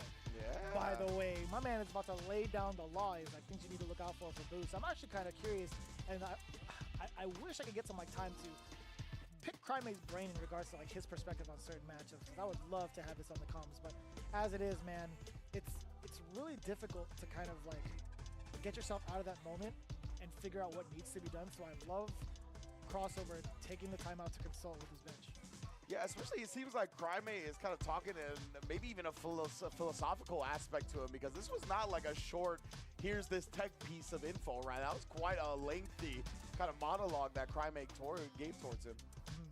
Now Chris Wong also giving some quick tips. Right? That's godlike, by the way. Yeah, love seeing the language barriers overcome by the language of fighting games that we all know and love. Yeah, and Chris Wong's been spending a lot of time in like some of the CPT premieres that have happened in the United States as well. Yeah. I do get a couple of chances to talk to him as well in regards to like his switch over between like Luke and other characters. So, I mean, he's got a lot of Mai experience. In fact, has also changed up in using Mai every so often. We saw that over at the Chengdu premiere. So I love the fact that we're getting like the double team advantage, or at least the double team in terms of advice from both Crymate and Luke. Or sorry, Luke. Chris Wong. I might as well call him Luke Wong at this point, dude, because like he's still my GOAT for Luke picks. Sorry, Triumph. Right now, Boost did manage to get the first dub, right? And that's what I was talking about, the light tackle. It does such a good job at stuffing my approaching. It's obviously a big risk, but it's something that a lot of players do not expect you to bust out. Right now, Boost a little too shy off the mark. Was it a timing issue? I think it was. Seems like it. Both players pressing their crouch medium kicks, trying to find the open up. Oh, and again, this was a slide walk forward. The way Boost kind of like alters his rhythm in his ground game, I mean, it's one of my favorite things in fighting games, period. I like that, countering the projectiles with your own OD, the roundhouse. Damn, son, that's mad far. The projectiles doing a lot of work to keep crossover contained. Sneaks in the roundhouse, but he can't get anything afterwards. And Boost just doing such a great job staying at a safe space to harass with. Not just throwing fireballs either, but switching it up between fireballs, normal and the fireball cancel. OD fireball to once again out-prioritize the fan. Also kind of throwing out that strike throw scenario with the drivers forward into that fierce 3+5. OD rising tackle. Crossover has not found the momentum he needed. And he's also getting pushed back a lot of the times with some of these normals, whether it's medium punch or standing fierce, getting outright punished. Boost with a substantial lead now with the burnout. Look at that match point still from downtown. Damn, son! Oh my, I thought that was about to be, knowing Boost, that was a frame kill setup on that, but he ended up dropping the combo with the first hit anyway. I was gonna say, is that hella needy for you to get a link off of that? I was gonna say, I think that was all intentional until the drop, obviously. But I think that those first couple of whips were part of the plan. I love the fact that he just sent the DI immediately as well. Not only was it ambiguous spacing, but also like it just eat the super. It's not a big deal. I was mad surprised. Dude, max distance. It's actually kind of crazy. He didn't send the driver's cancel. Oh, it's and then the crouch medium kick target combo afterwards. Boost takes it 2-0. Both his sets so far today, I believe, won 2-0. What a showing for Boost, man. The boost, man? The boost, man. Hell yeah, dude. I like that. Boost. Phenomenal player. And you know what's crazy about that, too? As good as he is, right? Rocking 4-0 thus far, he's got such a mechanical and maniacal mind towards Street Fighter that he could go in as a coach or even like as somebody to rely on in regards to other perspectives. But looking at the replays, he's just been in complete control, right? There wasn't really a lot that Crossover could do well in this corner. It's not to say that there weren't any options, but like in his mind, the plethora of options right now were just getting shut down. There were so many options, I mean, so many spots where Boost would throw out fireballs to the point where it would actually catch your jump even before it even gets to be executed, right? There's been so many times where Boost just kept Crossover grounded consistently. That's why I love Bandits picking up Boost, because we know that Boost's mind for fighting games is like one of the most advanced out there. He thinks about so much.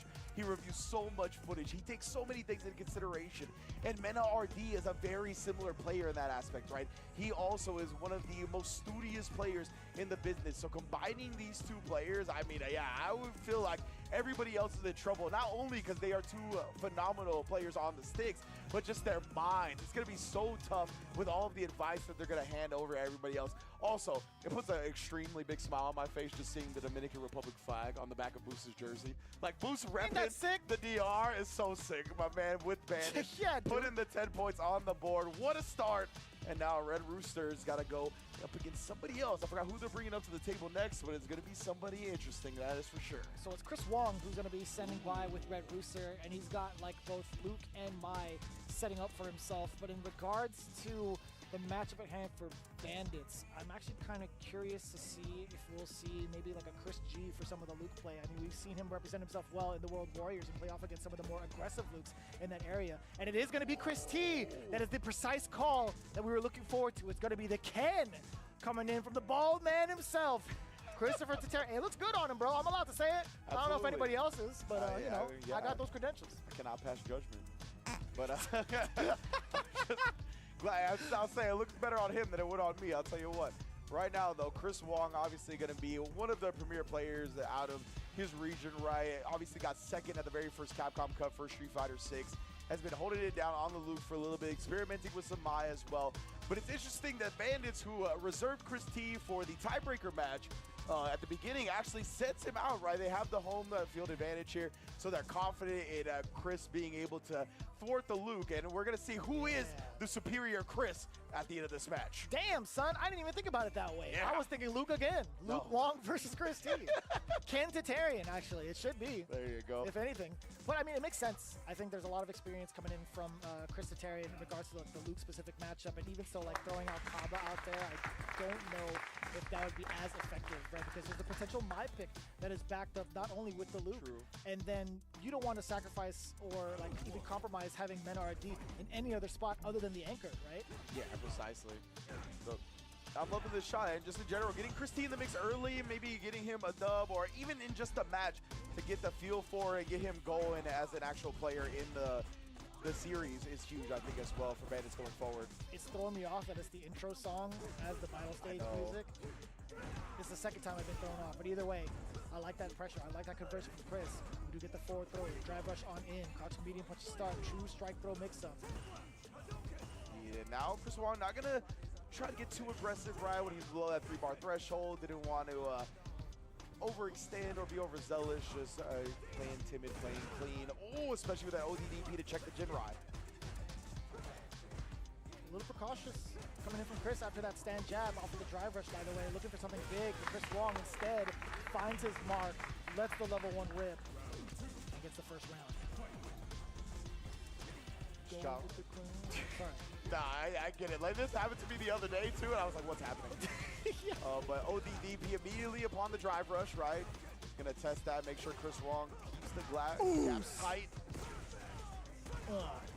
That's a rock. This is not the damage, and I like him just going for drive rush for the Oki, much more than trying to, like, let the flash knuckles rock, go for the shoulder check as a frame kill, etc. He always dumps out damage, but also he takes big risk. Chris Tatarian actually going for a reset instead of a full-on high damage combo or carry. Kinda unorthodox. Yeah, it was a little strange right there. I'm not sure what happened. Oh, and that might end up coming back to my Chris T a little bit. He gets sent away on the level 1. Chris, and then another confirmment to the level 1. After the counter hit jab and the crouch strong, nice recognition, such quick processing speed from Chris Wong. That's one of the characteristics he's always had. Yeah, that was a big punish on the table that could have potentially squeezed it out for Chrisitarian, right? This was a punish off of an ODDP, so not a lot of thought behind it, right? Yeah. Kind of interesting to see that drop. Like, if Chris would have spent his meter, he could have gotten the kill with that combo, 100%. So, yeah, it definitely was ended up playing out to be a huge mistake.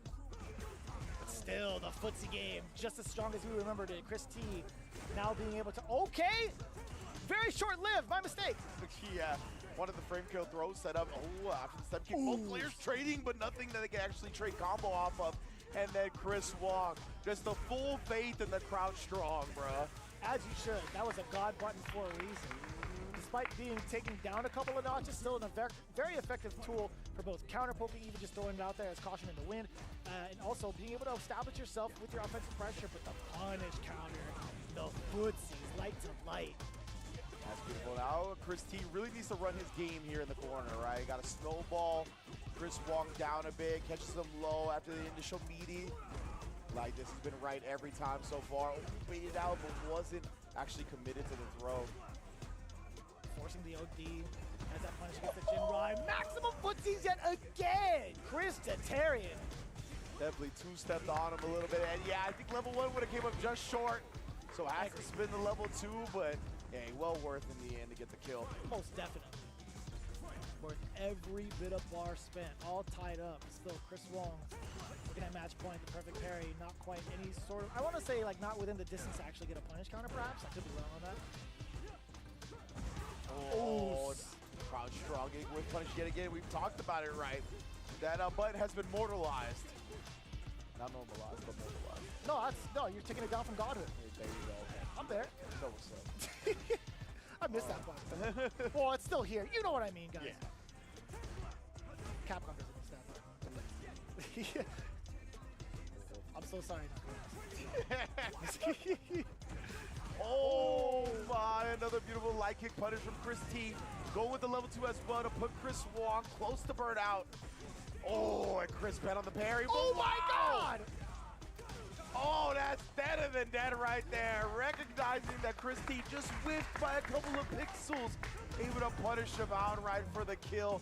Nice response from Chris Wong to put a 10er on the board. Damn, son. When it comes to whiff punishing, both of them were pretty much on point, but in terms of getting their normals clipped, it's like, man, it's hard to tell when you try to go for some of these normals because they're just barely out of range. That's happened so many times on both ends consistently. It could have gone either way, but no matter how you spin it, Chris Wong still being able to dish out that much damage off of some of these big hits is so impactful. Yeah, right there, Chris, he tried to press a button after the light into the driver's cancel, right? Because light into driver's cancel doesn't actually, there's no type of true block string or anything like that, right? There's always going to be a gap, but it is a very quick thing to happen. So sometimes you get caught a little bit late, you get counter hit like what we saw what happened there with Chris T. You see it right here too, like we talked about whiffing normals. Chris T was just like outside of the range of that crouching medium punch. He's memorized that normal 2 T, Yeah. No pun intended. Legitimately like dancing just inside and out. And right there, the Jinrai just whiffed a little bit. Chris Wong did a good job. And Chris Wong did a good job at remaining standing and pressing a standing button in response, right? So his hurt box wasn't widened by a crouching aspect. Maybe if he was crouched right there, the Jinrai would have made him block. I'm not exactly sure. True, yeah. You know, it was at that type of range. So really good awareness from Chris Wong to just stay standing and then making sure, because that was a low Jinrai follow-up too, right? That's right, yeah, and even so, like he was just out of range where like the low hitbox actually doesn't catch you standing. Yeah, exactly. So really great stuff from Chris Wong to not think about blocking the low, but recognizing that he was at range to where if he stood up, it would just whiff entirely. So that was extremely sick stuff from Chris Wong at the end there. And now to end it, Red Rooster is going to be sending up Crimea in that anchor position, man. And hey, if you send up to somebody when it comes to Mono talk about, right, he was like, this kid, no fear, no consequences, not worried about any of that. We're going to set him up. Well, you're setting him up against the Bull, brother. Yeah. Meta RD versus Crimea is what I have to imagine is going to be our anchor match. There's no intimidation that can kick in right now, but if it does happen, it's because of that man. the champion of the world, in my opinion. Mena RD stepping up. No surprise here. He's always going to be in that anchor positioning to scoop up as many points as he can because, again, he's on a mission. He's been motivated. He wants to put a championship ring on his teammates. The pressure, more so on Cryme. This is his very first Street Fighter League, and this is the first time I feel like he's going to have to consistently be put up against the big dogs. Yeah, I mean, I'm just like, when I saw that Meta RD interview, I was just so happy that I'm like, I'm glad I'm a commentator, not a competitive player. Because that was the type of like sicko mindset that like I imagine like competitors of against people like Michael Jordan and Kobe Bryant would go up against, you know what I mean? Like, how are you this locked in on the game? He's accomplished everything there is to accomplish. He's a multi-time Capcom Cup champion, multi-time EVO champion, like what a SFL world champion. What else does this man need to do? And nonetheless, he comes up and he's like, yeah, my goal is to not drop a game, 40 bombs. I want to get my boys rings. Like when you're at that, like, when you've already accomplished everything and you're coming into it with that mindset, you are truly one of the scariest players to ever pick up the stick. I pray to God he doesn't become a commentator. I know, he would definitely take anybody's job that he wants, Meta RD will have it. He might just get best dressed. Tasty Steve, get your heart out. Watch out now, Rob. Hold up. You never know. New contender entering the mix. But of course, Meta is going to be bringing the block into the table. I'm so glad that he's really settled in on the block as well. It just matches him so well in this game. Of course, Cryme, though, he's been one of the young guns on the Ryu. All the youngsters like themselves some Ryu. Yeah, it's the first time we've actually seen Ryu thus far. There was potential of another one in the earlier matches. But Cryme, again, this is who he locks in with majority of the time. Ooh. Going to solar plexus after comment RD looking for the parry, and instead gonna invest that last bit of drive in the OD. No DP. Yeah. Look at all these trades. Wow, and then the big roundhouse coming out at the end. There it is. Oh, OD version 2 to make sure the kill comes through. Very effective with the drive gauge usage coming in from Cryme, and also forcing Mena RD into that burnout scenario rather quickly. And speaking of which, Mena RD rather aggressive with his own meter, both the drive gauge and now the lightning beast. How do we get the setup for the little fella, and more importantly, how do we get this opener? Oh, we're just gonna take the throw for now. We're gonna activate the lightning afterwards. Not quite. Oh, but instead goes with the air ball after establishing the jab for a tick throw. And then he just drops him right back into another setup, bro. That's crazy, dude. What a conversion. He tried to dash out of there. He got smoked. The perfect there. He had twin fellas in his back pocket. Oh, man. Twins, baby. 99, baby. Oh, Cryme starting to fish for the dunk kick a little bit. Man, it's 14 years old, by the way. Crazy, bro. That's wild, son. Been consistent with, yeah, just applying strike pressure to Mena. Saw Mena looking for escaping that last bit.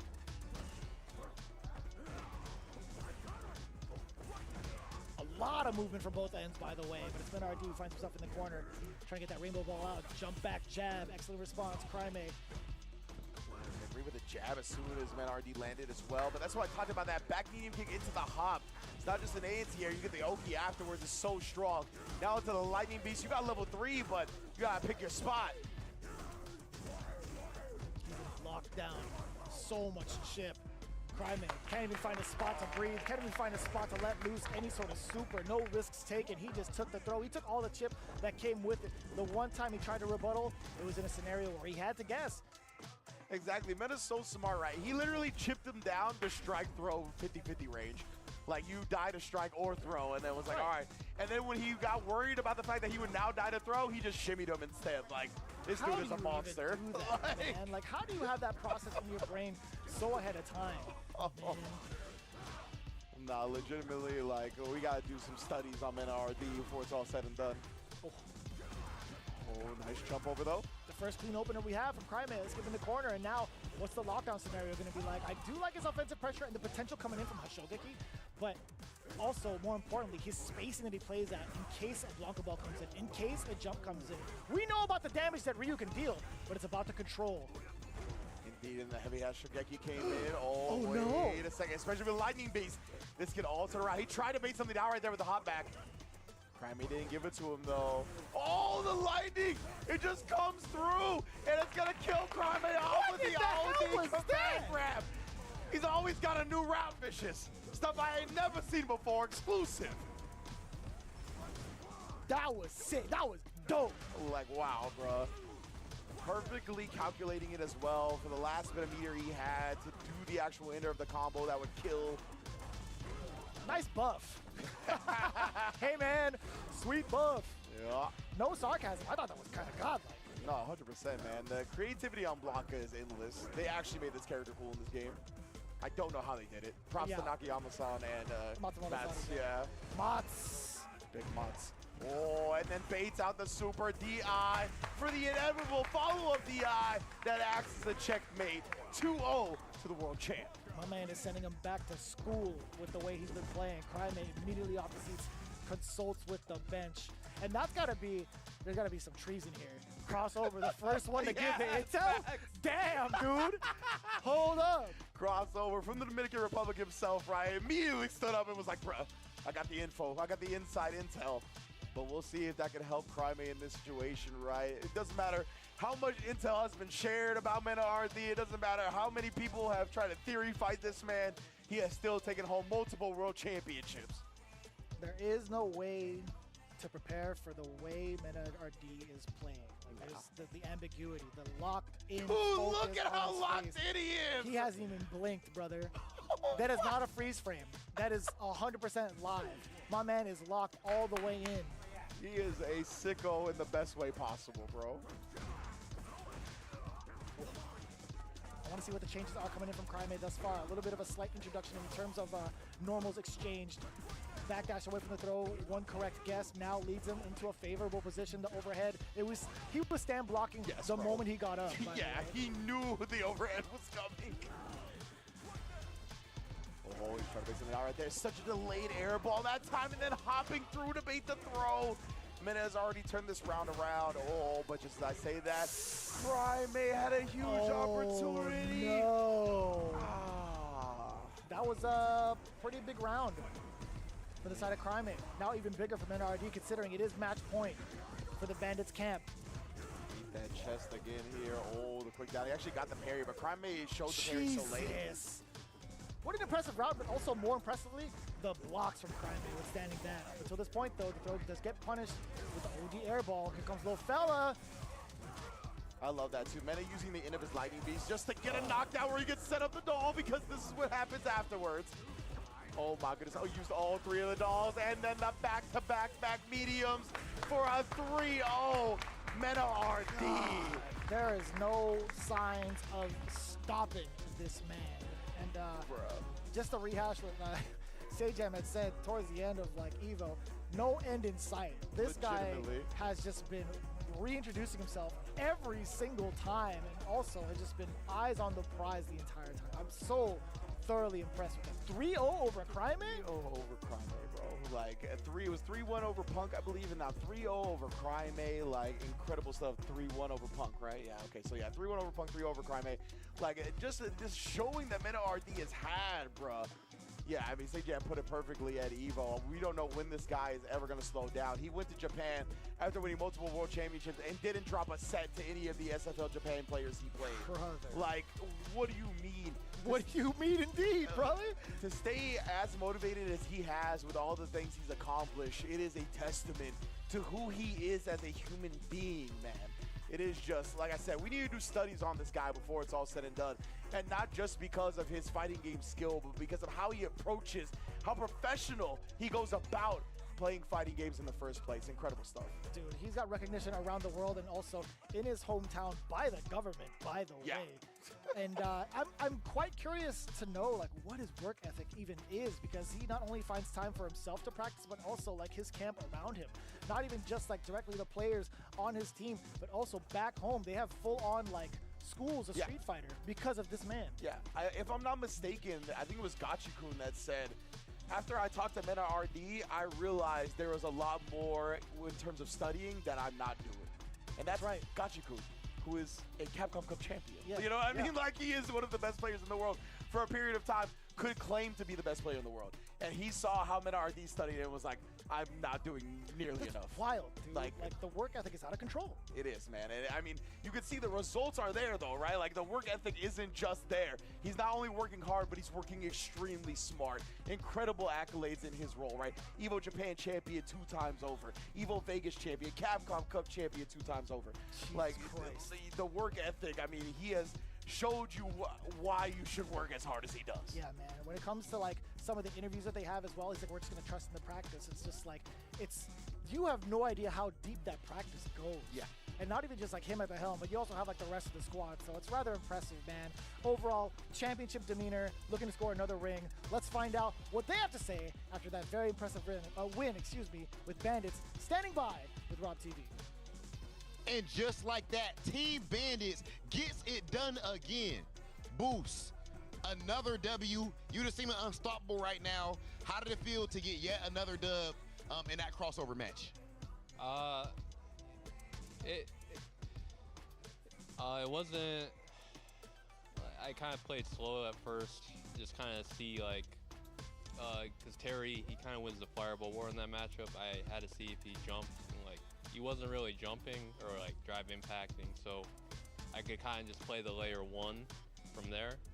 Other than that, like defensively, you know, just kind of gotta stay calm. It's the first hit 2. You can't give them a punish counter.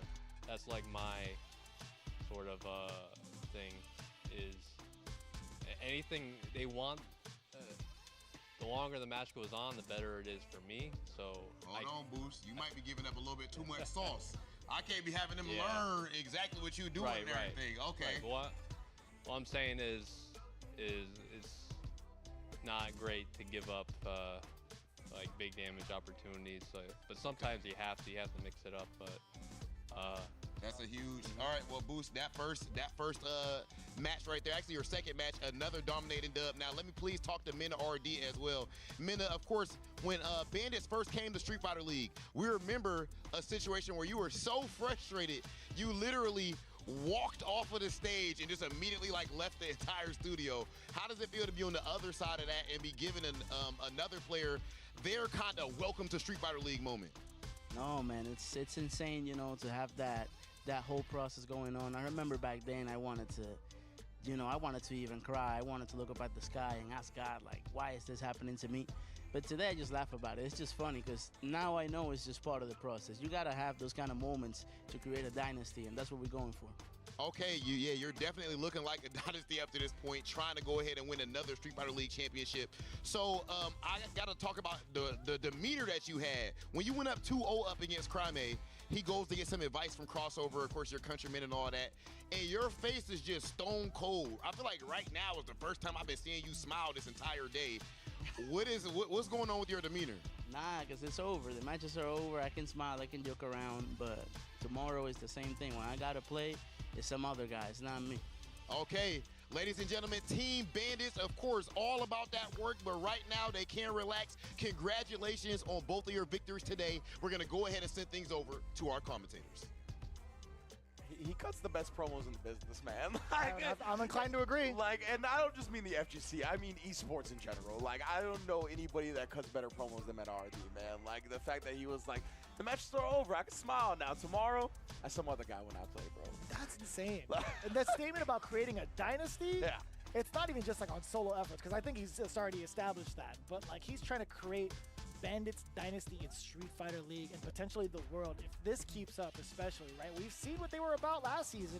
If they can make it all the way to the top and face off against the other champs, I'm more fearful of what they have to go through. Europe as well as Japan. I am terrified to see how those guys face off against most of the contenders here. Yeah, especially because like I mean, Boost still has a chance to make it in via the East World Warrior, right? Via that still has the chance to go. But let's say Boost doesn't make it in right there, right? If you've got somebody like Boost, Common, and Christine not actually in Capcom Cup and just strictly focused on SFL World Championships, like their minds together and the amount of time they're gonna have to prepare for Europe and Asia, it's gonna be Japan. It's gonna be ridiculous, man. Dude, it's gonna be insane, and that's why it's so cool to see how strong they are coming out the woodwork, out the gate on day one. They were in the hot seat twice over, and they still have had dominant performances. It's not to take away from any of the other teams. They're just looking rather different in day one. But the beauty of it all for this season, it's going to be double round robin, right? They are going to get their lickbacks. They are going to get that switch up in positioning as well. So we'll see how it plays out, right?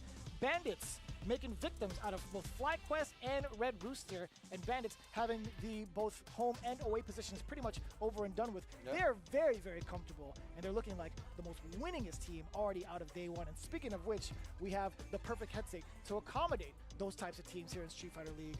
We have the Steel Series. Obviously, when it comes to the Steel Series Arctis Nova Pro, them being the official headset of Street Fighter League, you're able to enhance all of your pretty much sound quality. They got the premium high fidelity drivers, they got Sonar software. The Nova Pro is definitely the ideal for any fight you take on.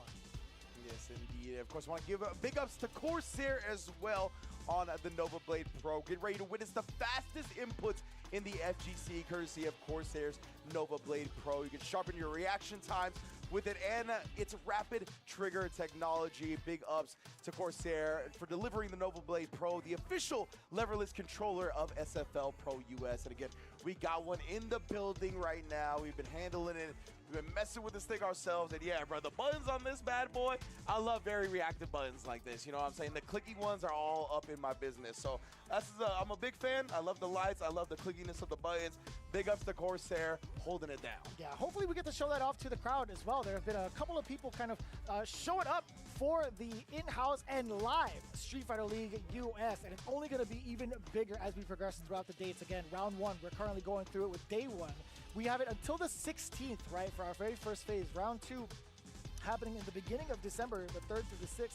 But of course, the finals, you cannot miss that opportunity to check it out all the way live. Again, be sure to come through, watch in person. All of you guys that were talking about it, wanting to see it live, if you guys are in Southern California, or even out, if you could get here financially responsibly, I should say, be sure to check it out. Scan that QR code, or even go to @CapcomFighters on Twitter or all the social media platforms that they do possess, and make sure to check in and get these tickets as soon as possible, because you never know what's going to be coming up from these matches. But I will tell you this, we have our final matchup of the day. It's going to be Kuaishou Gaming versus Shopify Rebellion to round off day number one immediately after this, so don't go anywhere. We're coming right back at you with more of that Street Fighter League.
Take on all of you!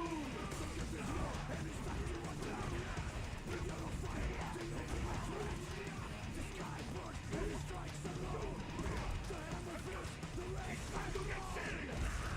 This is your last drive! Let's go!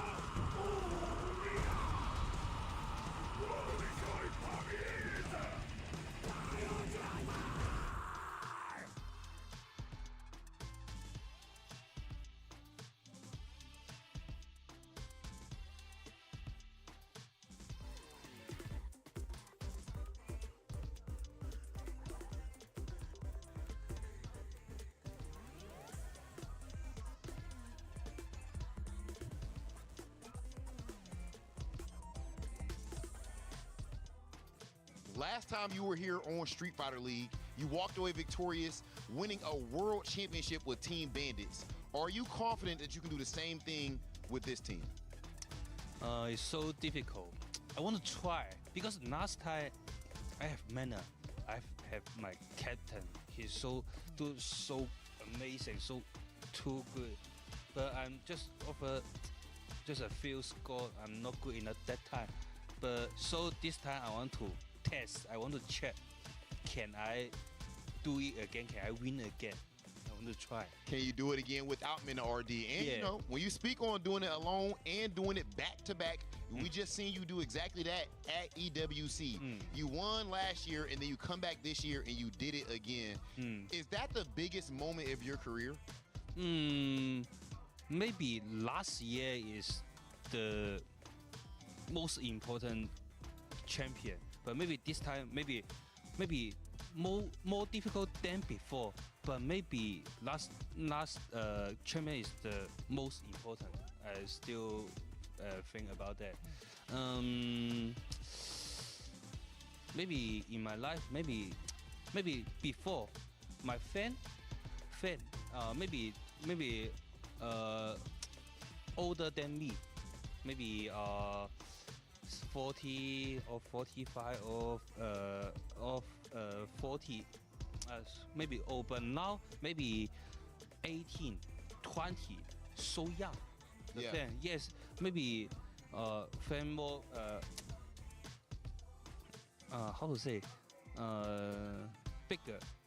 Oh, yes, bigger. Yes. So it's so interesting. Okay, and you know something I'm interested in, Xiaohai, is after you won that first EWC, of course, I was on stage interviewing you. You had your wife there, and you said that you had to prove to the world and to yourself, I am Xiaohai. Yes. Now that you've already proven that, why do you still play? What motivates you now? I think maybe I'm good enough, maybe, but I never leave my team, leave Chinese player to come here for winning. So maybe this the reason why I'm here. I want to lead my team, need Chinese player to win here.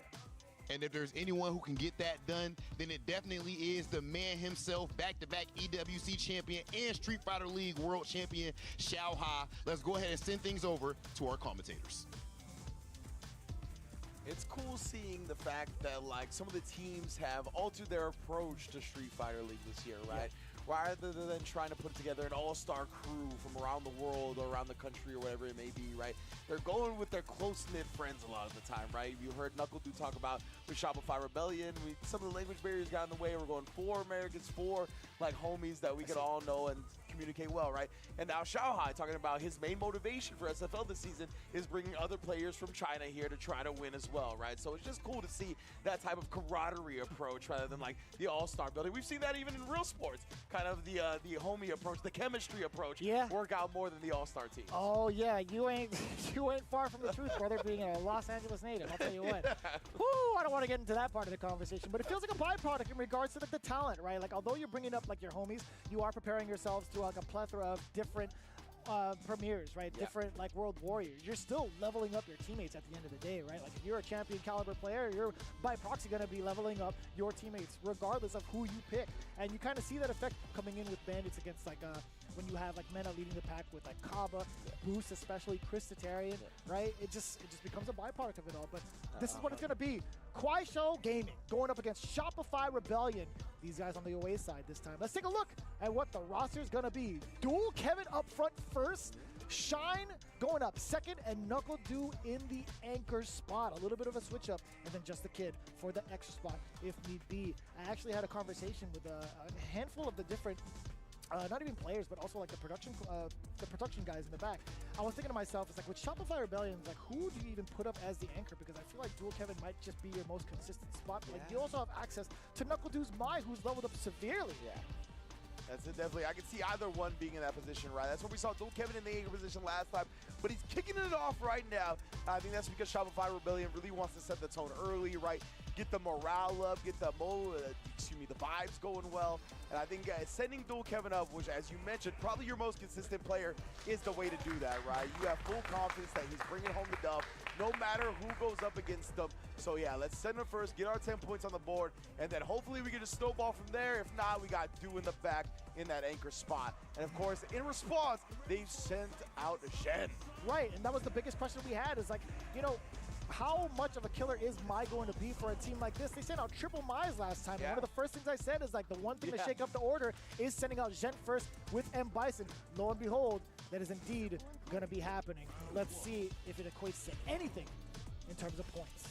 And this is a matchup that Shopify Rebellion kind of dodged in the first instance, right? Where they had DCQ as their first opponent, and they didn't send up Dual Kevin, right? Because we talked a little bit about it. Bison has some answers to the projectile game that Rashid can play. So let's keep that in mind going forward here as Dual Kevin tries to escape the meaty pressure, but he finds himself in the corner getting pieced up. Oh, a little sneaky too. My. Little OD head stomp sticking in mad quick. And Shen not looking to let up as well. Just recovered in time for the whirlwind, but still has to deal with all of this. Eventually busts out. Christ! And immediately shut down. This guy, Zhen, is making all the right decisions thus far. He has been on a roll that first round. But let's talk about what happens in the neutral. Zhen trying to enclose that space against Dual Kevin, kind of measuring it out. Testing the reactions with a lot of these lights so far because we know Dual Kevin likes to try to snipe out or at least throw out that medium kick a bunch of times over. But now we get that reversal the first time. Big punish counter, or at least a decent punish counter, excuse me, against the scissor kick up close and personal. Yeah, it's not the drive rush, right? He thought Dual Kevin would try to check the drive rush, try to throw out the counter to it. Damn. Dual Kevin sniping low.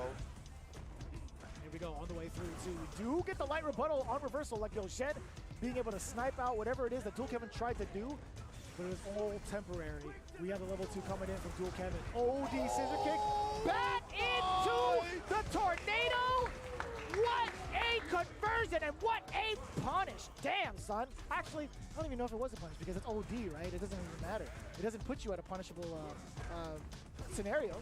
I don't even know how he even got hit. I think he straight punished it because he backdashed immediately after doing the saw, right? Like he hard called it out. Oh, I see. No, whiff. My mistake. My mistake. Whiff. Yeah, exactly. He backdashed after hard called out the Cycle Crusher.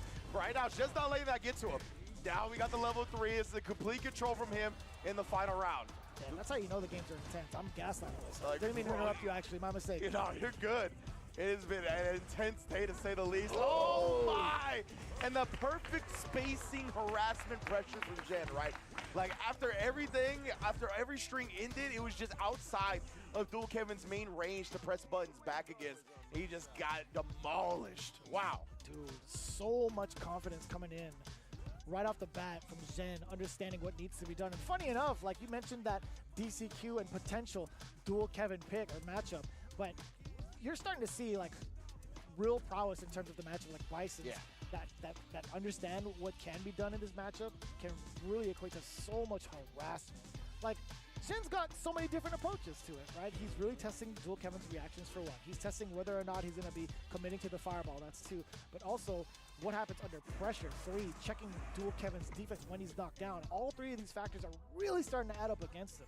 And he's done this like really interesting thing of utilizing like these OD head stomps in these weird spots where like Dual Kevin wants to press a button back and he just like gets punished because of the head stomp coming in, or it catches him off guard and counter hits the startup of it. But we didn't really see that in the second round. He mainly just did it in the first. So yeah, he's doing a great job switching up his habits. And a lot of the strings coming in, a lot of the target combos coming in from Bison, from Zhen. I should say specifically, whether or not the bomb is on. Dual Kevin does get a punish to ring out first. Kimberly couldn't have blocked that because there was no other reversal for Zhen to actually press. That's fair. Ooh! I hate it when that hits. I know. I'm not gonna lie to you. No matter who does it, I could be a big fan of him. Oh! That trade still! Bruh, it literally fell to his knees in front of Bison. Oh, SRK though puts a stop to it. Dual Kevin wristed. He would have died 100% if he did not actually get that. So good stuff to Dual Kevin right there. Finding that rebuttal, drive rush forward, standing line. There was a counter hit against Dual Kevin, trying to find the timing. Again, a lot of these target combos are going to be raining out while that bomb is on. Zen has made that a very clear point.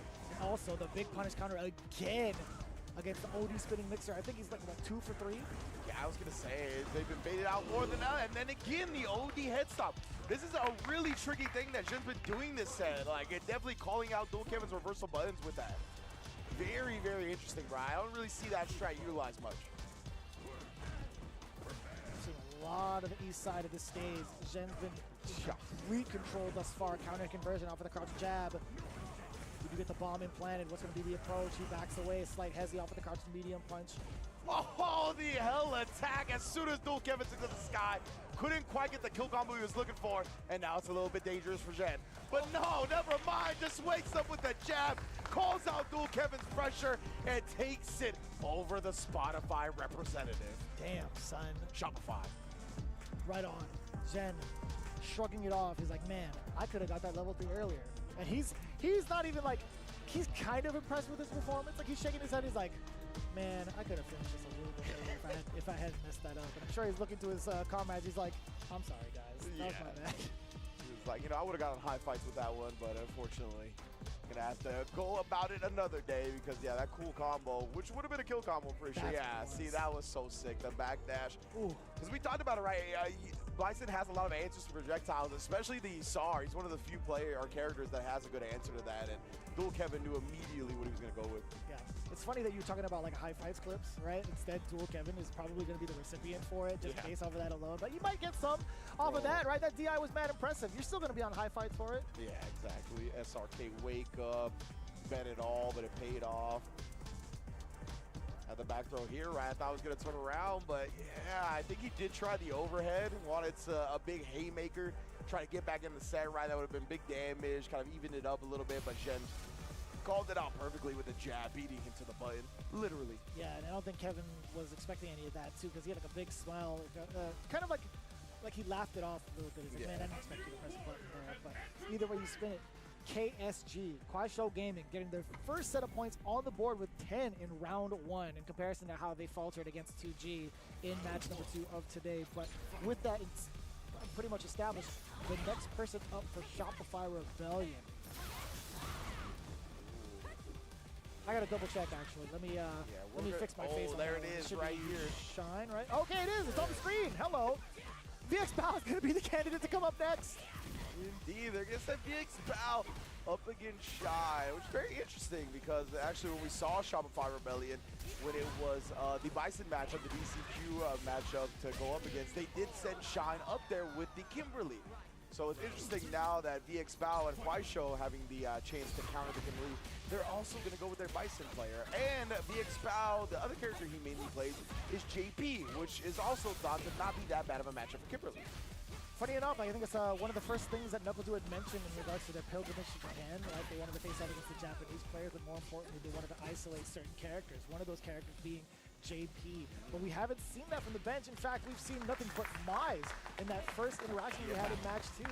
Now it just begs the question, is he going to be like the character that the current selection that VXBow has, is he going to stick out with it? Yeah, it's going to be the Mai again. That is what he's going to choose. Like we talked about, we already seen the Kimberly as an answer to the Bison earlier with Shy and DCQ, even though DCQ did win that match. VXBow is opting for the Mai. Trying to find some spots, he does so. Counter hit on the medium punch against Shine. Just unfortunate timing against it. However, VXBow needs all of that momentum to go from post to post. And now the punish counter off of that shimmy. That fear is just ringing bells in the ears of Kimberly. And so on with this sequence. Full steam ahead. Bow no signs of stopping in regards to that entire turn-stealing round. Wow, man. And, like, legitimately, that was all because the VX Bow didn't special cancel his 30 lights in the end, right? Shine was waiting for him to do so. He got counter hit and just snowballed from there, but now Shine will be able to do some of his own offense, some of his own ruthless aggression. Oh, the trade combo, you already know, bruh. Shine out there looking like Rob Pelinka. Bring it home, baby. I like the fact that he's going for the level 3 immediately, by the way, because it's going to be killing, but also just having that buff for the third round, ever so important. We can't emphasize that enough. But also, he does have maximum potential when it comes to the mix-ups. He has both cans in stock as well. Very important when it comes to the resource game. Absolutely. Go down with the elbow real quick. Managed to drop the fan. The X-Bow. Oh, what in the hell kind of punish is that? That was mad far. All right, then. Somebody get the yardstick. Check the hitbox on that bad boy. Shit, bro. I need the hitbox overlay on that one. That was wild. Sheesh. Ooh, drive reversal real quick. Get some breathing room here, but that puts Shine very low on drive, and then he risks a slide that is going to get himself burnt out due to the level 3. Nice identification from VX Bow. This should actually be a checkmate because Shine does not have meter to escape. Oh, and we're chipping to ensure it? Yeah, man. VX Bow. Nowhere to run. No escape in sight. VX Bow, first game. Pretty convincing third round. Indeed, man. And we're going up 1-0 on Shine. Remember, fell to DCQ earlier, so definitely the frustration's probably mounting a little bit here. He's got to have that short-term competitive memory. Shake that off here and get these 2 games. I love the face choices from mine. Nice work. The squinting one gets me every time. They did an excellent job. I'm excited to see Alex play. True. I want to see if there's going to be DLC to this. Yeah, oh, that's it. Fast. What the streets need. Oh, the jump over, though. Caught Shine committing to a button on the ground. That hurts. Easy escape option. I like that. ODDP, a little bit of a hezzy. And now, way off the mark. Actually, no, slightly off the mark against the elbow drop coming in from Shine. Pick him back up. The Vagabond. Oh, let go of the parry to get the perfect parry on the second strike. Well done from VX Bow. Installing the fans in the process here. Not worried about the damage, just wants that utility. Oh, did not get caught flinching. Back throws. Doesn't get the counter hit. Didn't believe. There was way too many jabs there, pushing him way too far back.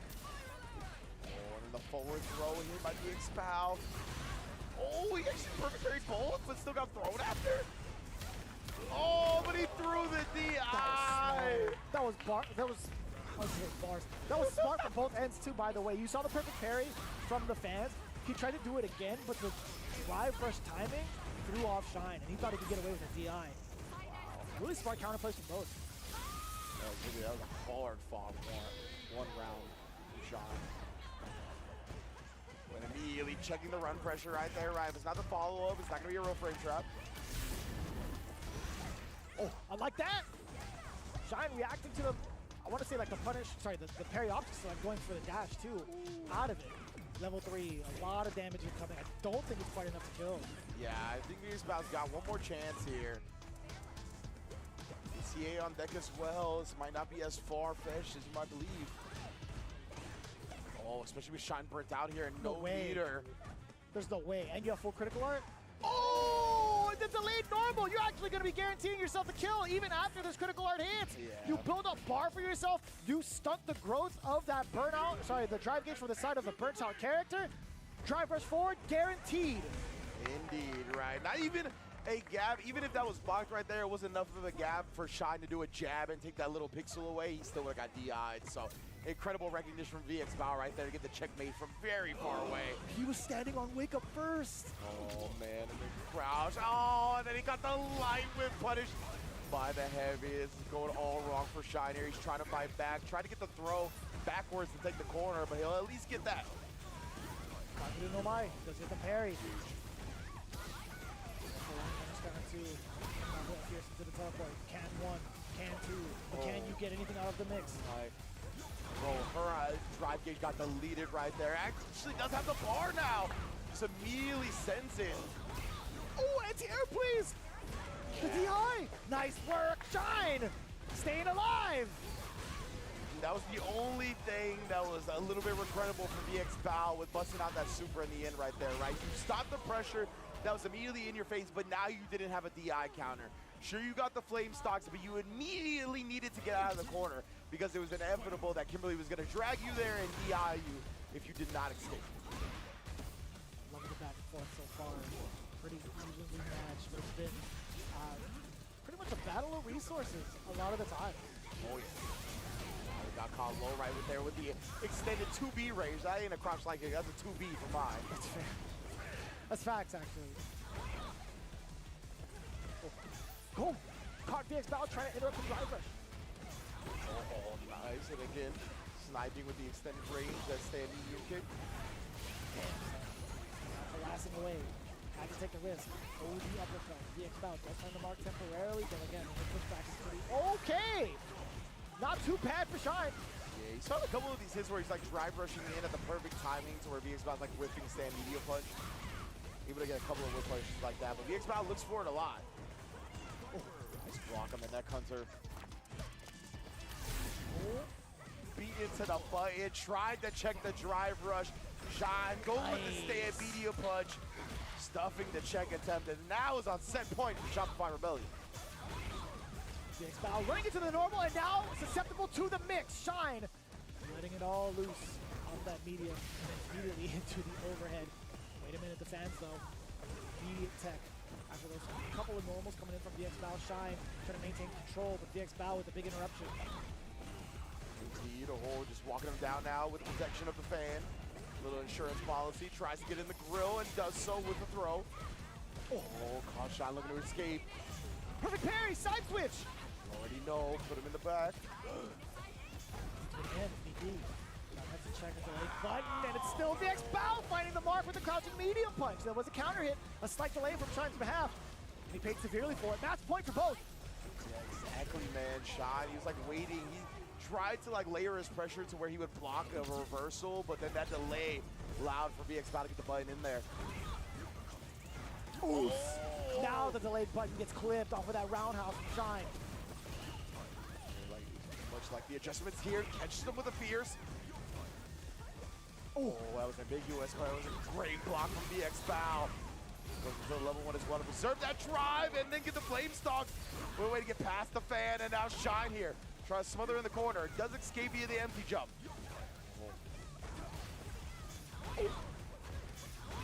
Oh, VXBao press, he didn't want to get burnt out. He put it all on the line. Worked out against the run pressure. Shine wasn't doing the frame trap follow-up. Good thing he did OD, man. Allows you to recover time. Shine commits to the target combo. Oh, no. I think there was an opportunity for him to drive rush cancel out of that, right? Yeah. Not quite dead yet, though. Oh, just the DI straight up. Catches Shine lacking in that instant, and VXBao somehow escapes with the victory. That is actually quite scary, too. I mean, you're forcing Shine to react to either with super or with parry. Yeah. Funny enough, I think, would have it been enough? Perfect parry, did a punish counter sequence, canceled good drive rush into extension until while being I think it would have been enough. It definitely would have been on like the border. Probably could have done the job that Shine needed. It's unfortunate right there. Go out twice too. That was the way he lost his first game as well. I didn't even realize that the DI has a tough break to happen, but that's what you gotta do. You gotta know that you are gonna get drive impacted when you play Street Fighter 6. Just how it be is the reality of the situation. VXBao hit them pretty well. On any level. Yeah. Ain't that crazy. Yeah. We saw, what was it, Tokido get DI'd like 45 times by Goichi at EWC. Like, doesn't matter who you are, what level you play, you gotta be prepared for these DIs. And look, I mean, that's how VXBao lost this match too. It happens on every Street Fighter league, no matter what, right? Like, especially in Japan. And I hope it follows suit with EU. But going forward, again, Shine, just making the most, at least in some of these corner instances. But there have been moments where VXBao shows up at the right place with the right button, crouching medium push. This is it right here. I think taking a look at the life he has left, he would have even died. with perfect parry scaling, yeah, it's tough to call, man. Either way, VXBao. The rebuttal coming in from the entirety of Quad Show Gaming thus far. 20 points to their game, off to an impressive start, but it's just a matter of who comes up next to to face off in the anchor spot. Can KSG come back from an 0-40 deficit with their own swing of getting another 40 for the day? We'll find out, but Shopify Rebellion, they still have a lot in the hands, in the capable hands of NuckleDu sitting in the anchor spot. And Shine's got to be so mad because he was about to win that set and he lost the round to go to final round off of VXBow pressing on a +2 button. The roundhouse +2 and VXBow pressed and got that counter hit because you mentioned how he delayed his button slightly. But now we are going to have Xiaohai step into that anchor position to try to secure the 40 bomb. NuckleDu standing in his way, trying to send this to our first extra overtime tiebreaker match where I believe Jack is waiting in the wings for Shopify Rebellion. Damn, we got Incognito Sherry Jennings with the Family Mart socks on. She's downloading the competition as we speak. It's like she's Sea Viper in real life. She was definitely incognito as hell back there. I was like, yo. I literally couldn't even see her until you pointed her out for real. But right now, we are going to have two of the best players in the business duke it out right now. And it looks like they're both going to be bringing the Mai to the table. Mai versus Mai being our last match, potentially, today for Street Fighter League Day 1 is so fitting. I'm making a face on that, to be honest with you. High key. But I mean, like, it's for the better, I think. You know, if NuckleDu is trying to grow as like a professional, I feel like there's certain moments like he can't have counter picks, he can't have like certain choices for certain matches. But I think like overall with the current meta, I think Mai is always going to be like a pretty solid choice currently within this year. Unless you're in Central America or one of the Latin American countries. That is fair. That is fair. We'll get to that again tomorrow when we get to see 2 game again. But this is going to be potentially our last match again. They're trying to force an extra match here with, like I said, Jack representing Shopify Rebellion. On Kwaisho's side as well, waiting in the wings is Mickey in this instance, right? Mickey, who actually started their first set, going to be in that extra tiebreaker position. Right now, NuckleDu is trying to force that in the first place, right? Or this would be an incredible bounce back from Kwaisho, getting 40-0'd against 2 game. Damn, that would be kind of wild, right? And then Shopify Rebellion, currently in their stable, they only have 10 points to their name, where they got the W over Cien. That was on behalf of NuckleDu. NuckleDu's the only one with a 2-0 victory thus far from their camp. And Shine, again, just falling just a little bit short of VXBow and the predictability of when to press buttons. Yeah, man, that was a tough break. Oh, but dude. All right, taking to the skies early, right? Showing Xiaohai that he's willing to jump against these fans. Is that yellow or orange? Or is that gold or orange? That's got to be gold. That's got to be like the Capcom color. Never mind. Yeah, it's goldish. I was going to say, nice color schemes. Oh, send down Xiaohai. Oh, try to catch NuckleDu slipping right there with the cross light. Again, a throw. Oh, yeah, the backdash. And still the trade-off. Xiaohai willing to press buttons afterwards, too. I mean, like, why not, right? Especially with your life lead and how much NuckleDu has left in the tank. Precisely. You're just looking to slug it out. Then we get the overhead. You already know the install is to follow. Oh, my goodness. The crouch button. The second hit clicked. So deceptive, by the way. I would think it's whiffing, so I'm pressing a button. Exactly. It's one of those buttons that you could like get hit trying to whiff punish. You know what I mean? Like because the second hit comes and then the counter hits your startup. The background has the target combo as well. The conversion off of that. Excellent way to snipe out from 3-4 to the screen. Kaguru no Mai forcing the burnout. Don't get hit by a wake-up super. NuckleDu actually backing off to kind of like force Xiaohai into thinking about the super, but not necessarily committing to it, and then immediately throwing out the fierce for the counter hit. Well, not immediately, but at the right timing, I should say. Yeah, super smart. Like, gave him the chance to do it and immediately timed his fears to take up that window if it didn't come. Again, just fan games established right there. Dude does have the advantage due to the flames. Oh, damn! Goodness, what a whip punish right there. Just baiting Xiaohai into it with the movement. That sound is so impactful, too. Damn! Fighting fire with fire. I like that. And then, yeah, Xiaohai's really prioritizing the flame stocks whenever he can convert with it, especially being this low on drive. It is the optimal way to go about it, honestly. Drive, NuckleDu letting it rip with the OD fans. Xiaohai just kind of treading softly, just avoiding it altogether. Just like that. But I mean, still within range, does parry it. Pretty much forced to. Counter hit! You do get extra frames on that bad boy. The link is here. NuckleDu, can you close it out though? Overhead is the choice, and Xiaohai was not prepared for it. Nice job from Du right there. Full confidence, sending the overhead at the end. Knowing if it connects, he gets the dub, and that's exactly what happened. Well done, man. This is the first game of 3 that he needs to bring Shopify back into this set. Pretty explosive start now from Xiaohai. We get the killer elbow. Now a couple of lights to Ryu Enbu. Frame kill again into the throw. Can we do it another time? He does bait out the ODDP. A lot of damage and also a decent amount of drive gauge taken away from NuckleDu. Can he extinguish this first round with his offensive pressure? NuckleDu finds the bus out temporarily. The overhead, speaking volumes in terms of pressure after the fan. Love the resource management from Xiaohai as well. Didn't opt for a level 1 route in that scenario, right? He had such control and the corner. There was no need really to flame stock up. Now you can save it for this round where you potentially get 2 installs. Just a matter of when and where when it comes to Mai. That install comes out more often than not. I feel like upon average you're getting like 2-3 ascent. And dude, once again, right, showing that he's willing to jump against these fans. Xiaohai hasn't really been one to do it. He did it right there, but it was at such a telegraph point. It was an easy anti-air. Oh. The composure coming in against the anti-airs. Xiaohai's locked in both on the ground and in the air. So far, back-to-back throws.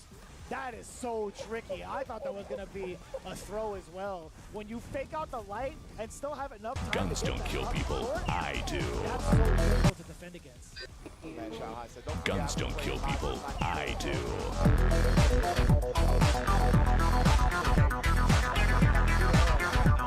Guns don't kill people. Where the hell did Vicky come from? Man, just appeared. Yo, that dude is 5'10". Oh, wow. He is tall as hell. I was going to say, yeah, definitely. What are they feeding him out there? At a stature. And he's playing Street Fighter? Yeah, like, what are you doing, Play bro? some basketball, man. play both. We need play you. both. I saw what the Lakers said, what happened to the Lakers against the Thunder. Hello, We this need is some players. Motorcycle Vlog Magic, attempt 1. Number 1 draft pick, Mickey. Join me He declines it to as playing Street we Fighter League. What a parade around the beast. There we town go. That's what I'm talking about, Mickey. and see Show what him where your the allegiances lie, bro. disclaimer. Pretty sick. No, he's actually quite tall.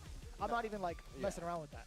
I saw him over at the Evo stage, and I mean, I've seen him like sit down most of the time, and I couldn't really tell from that perspective being that far away.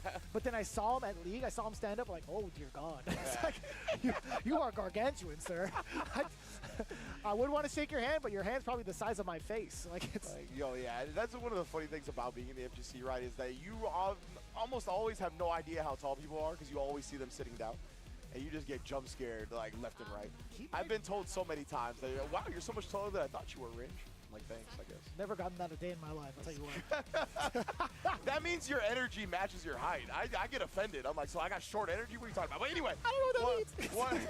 1-1, Xiaohai and NuckleDu here. Oh, yeah, sniping low with the crouch medium kick. Already off to the races is Xiaohai with his corner control. NuckleDu trying to create some space, and he does so pretty well off of the OD fan initially, and then getting the big bait against Xiaohai. Look at the drive gauge already pretty decently drained. And NuckleDu willing to spend that cash, right? I think we've talked about this with Mai. She could be an expensive gal. Yeah, most definitely right there. All designer. Here, though, Xiaohai being able to shut down some of these NuckleDu jump-ins. He really needs, oh my goodness, to respect these reversals, either on the ground or in the air. Yeah, and it all came from like the startup of OD fans, and Xiaohai taking note of that, trying to do the same. Still within the space to kind of whiff punish. That roundhouse could have been severely whiff punished, speaking of which, but NuckleDu a little reluctant to do so. We actually got the perfect parry, but dude did such a good job filling that gap, right? It was a drive versus light, so Xiaohai, whatever he tried to do after the perfect parry, got stuffed, and then that time, not pursuing after the fan, clearly dodges the DP. Now the pressure is on. Does catch the drive rush with a very on-point throw, really, in terms of timing. Yeah, I felt like he read that, right? Because he pressed throw like outside of throw range, but now, unfortunate for Xiaohai, NuckleDu, though, gonna make the most of that error, go up 2-1 in the set. Damn. Quite the switch up. NuckleDu making the most of some of Xiaohai's defensive tendencies. Yeah. Right? Like he's showing off some of like the bigger weaknesses with some of like the throw baits, reluctancy to try to contest out the fan. Yeah, 100% right. Like that throw was a hardcore call out on him drive rushing after that first parry. Like, cause he threw him outside of throw range, where he just knew he was gonna drive rush into it. Especially with that timing, it makes sense. 100%. Good call. Really good call. Installed up as well. Thrower in the corner here. Du is in complete control with the flame stocks as well. what a way to weave through it. Shanghai still looking a little dry. Damn. Sent the OD here. Damn, that was brave too. He just walked up to his face, tried to get the grab. Shanghai still trying to clutch on to as much as possible. Gets clipped with the standing medium kick, nice and easy. Knuckle do at match point, by the way. We could see our very first potential tiebreaker scenario. Yeah, that round ending stand medium kick already off to the races, but that time Shanghai finds the stand medium punch he's been looking for. Installs up, but immediately gets cut off with the pass, the counter hit conversion all the way through. The forward throw, just walk up, fierce to the OD fans, back-to-back fierces. Shanghai, he's taking note of it, like he knows Knuckle Do is looking for the drive gauge more so than any sort of big opening. Yeah, precisely right. Just wants to rats with it. That time he actually would punish the stand medium with his own roundhouse. Finds some breathing room here, respecting the fan. Knuckle Dude trying to mess with his timing via the drive rushes. Pumping the brakes a little bit as Knuckle Do not willing to throw out anything OD just yet unless he's forced to. But that was Shanghai's turn to strike. Like, he understands, right? Once he sees Knuckle Dude's drive gauge, he understands, like, all right, well, this guy's going to be so reluctant to even throw out OD fans. Yep. Even, like, if you were to jump in on him, he might be reluctant to do OD uppercut. Like, I'm going to just kind of, like, creep on in and get my offense going. What a whiff punish. Medium to medium, just within range. Legit, man. Dude, that was insane stuff. Oh, but Shanghai right back at him here, setting that one up. Both players now with full flame fans. Multiple mediums being shown off from Knuckle Do. Trying to stay away. It's still good call against the drive rush. Dude, Knuckle Do's been spot on against a lot of these drive rush approaches from Shanghai. Yeah, like Shanghai. Wait a minute here. He's getting down to the wire. Oh, the DI though. Shanghai found it. He's still very much in this game. That level 1 actually burst him out due to the extra hit as well due to already being installed. Oh, so within range for the Ryu engine too. Oh my goodness, dude is very much in danger. Getting chipped out. Shanghai spit the meter on the last gambit and it pays off. Forces a final round. Oh, dangerous decision. But my goodness, the confidence of the two-time EWC champ on full display. My man is hydrated. He is comfortable and he is hydrated. He was taking some slow sips. Long drink right there. My goodness. Damn, son. What a rebuttal. And good awareness, just situational awareness, right? His game sense when it comes to like what happens for a player when their drive gauge is down is remarkable. Yeah. Like when it comes to composure and like resource awareness, Shanghai, I mean, almost nobody does it better. That might be the case, but we'll find out. The way Knuckle Dude's been chucking out a lot of these fans and also throwing a lot of these ODs in the previous games. He did lock down Shanghai significantly, but now the tables have turned. Shanghai does have the corner positioning. He does have the range within roundhouses, fierces as well, crosscut DP in case Knuckle Dude tries to get froggy. That was sick too, a walk forward, and then Dude predicting the parry. Oh, and then setting him up perfectly to jump over the fan because he was ready with the level 2 anti-air. Dude back on set point. Damn, son. Again, really expensive, and Knuckle Dude willing to spend that cash. Yeah, especially if it's the first round, right? You feel pretty okay with spitting the resource, then you get the lead. True. Damn, that's a conversion and a half. It just feels bad. Multiple fierces within the same string, and also a punish counter. The throw against the parry attempt. Knuckle Do, as quick work as he did with Shanghai in the first round, it's being paid back in full. Oh my, yeah, I mean, your drive gauge was getting surrendered one way or another. Dude chose to drive reversal, got himself some space, and honestly, he bought himself an opportunity, but nice. Identifying that was one of those jumps that the 5-frame DP can blow up. We're at a final round.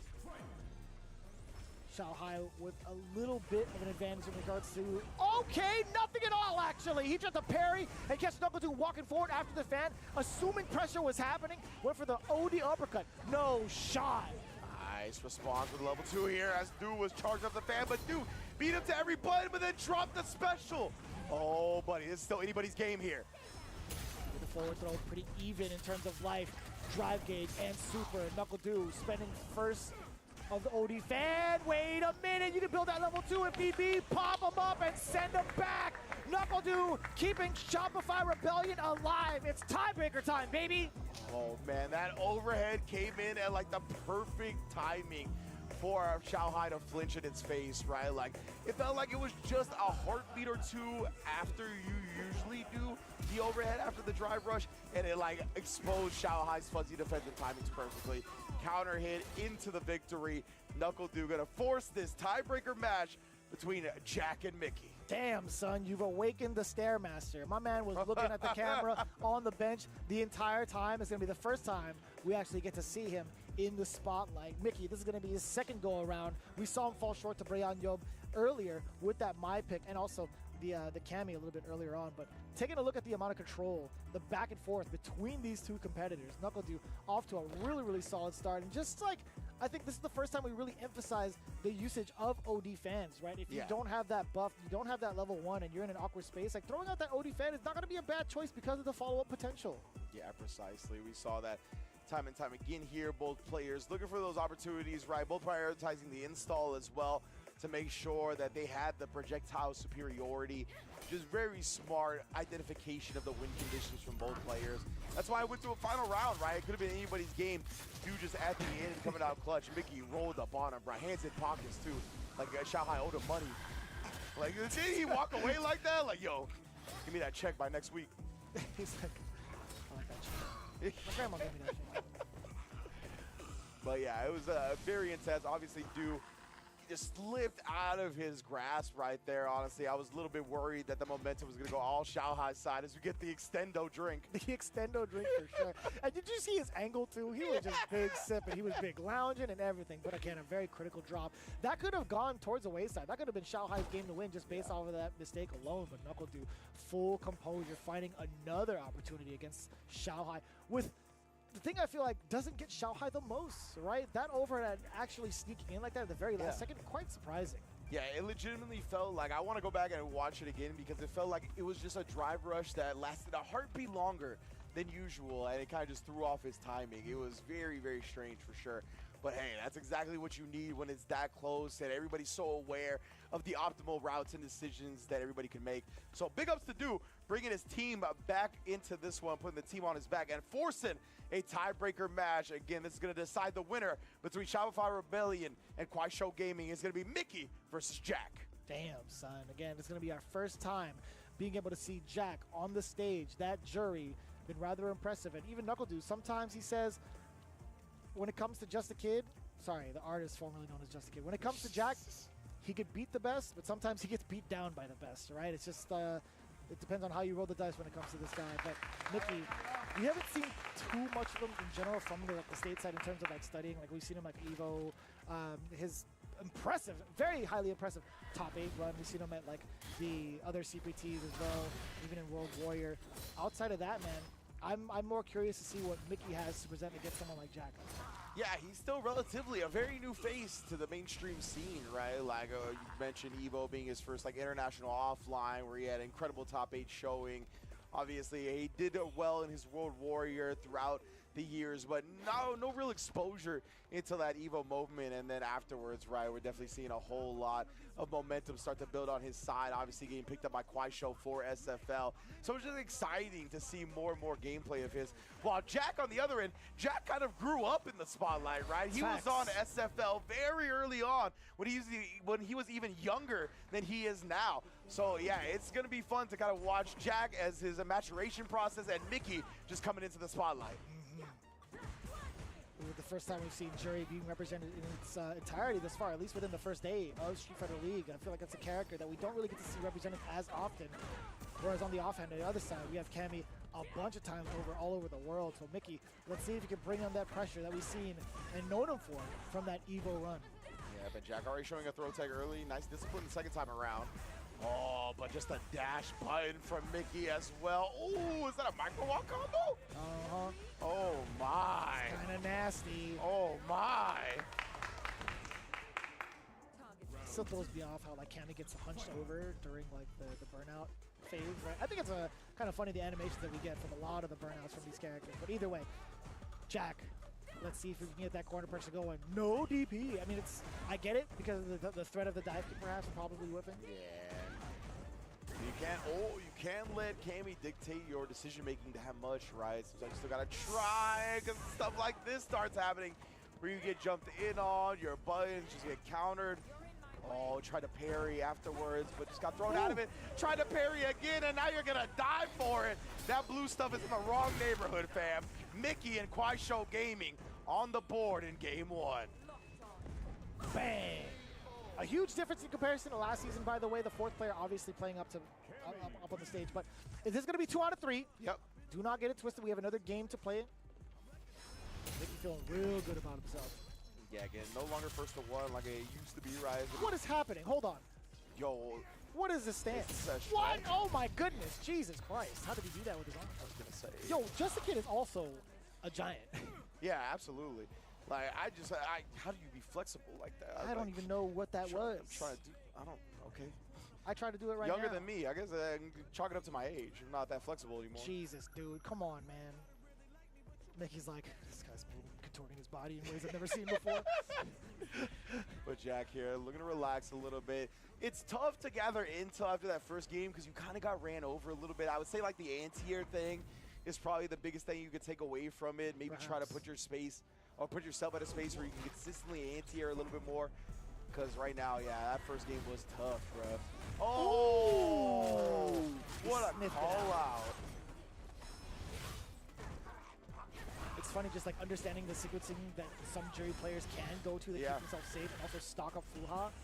Really smart decision making from Mickey. Exactly right. Like that was that standard jury block string, and then you try to press back with a crouch medium kick. Got exposed by the Kami dive kick.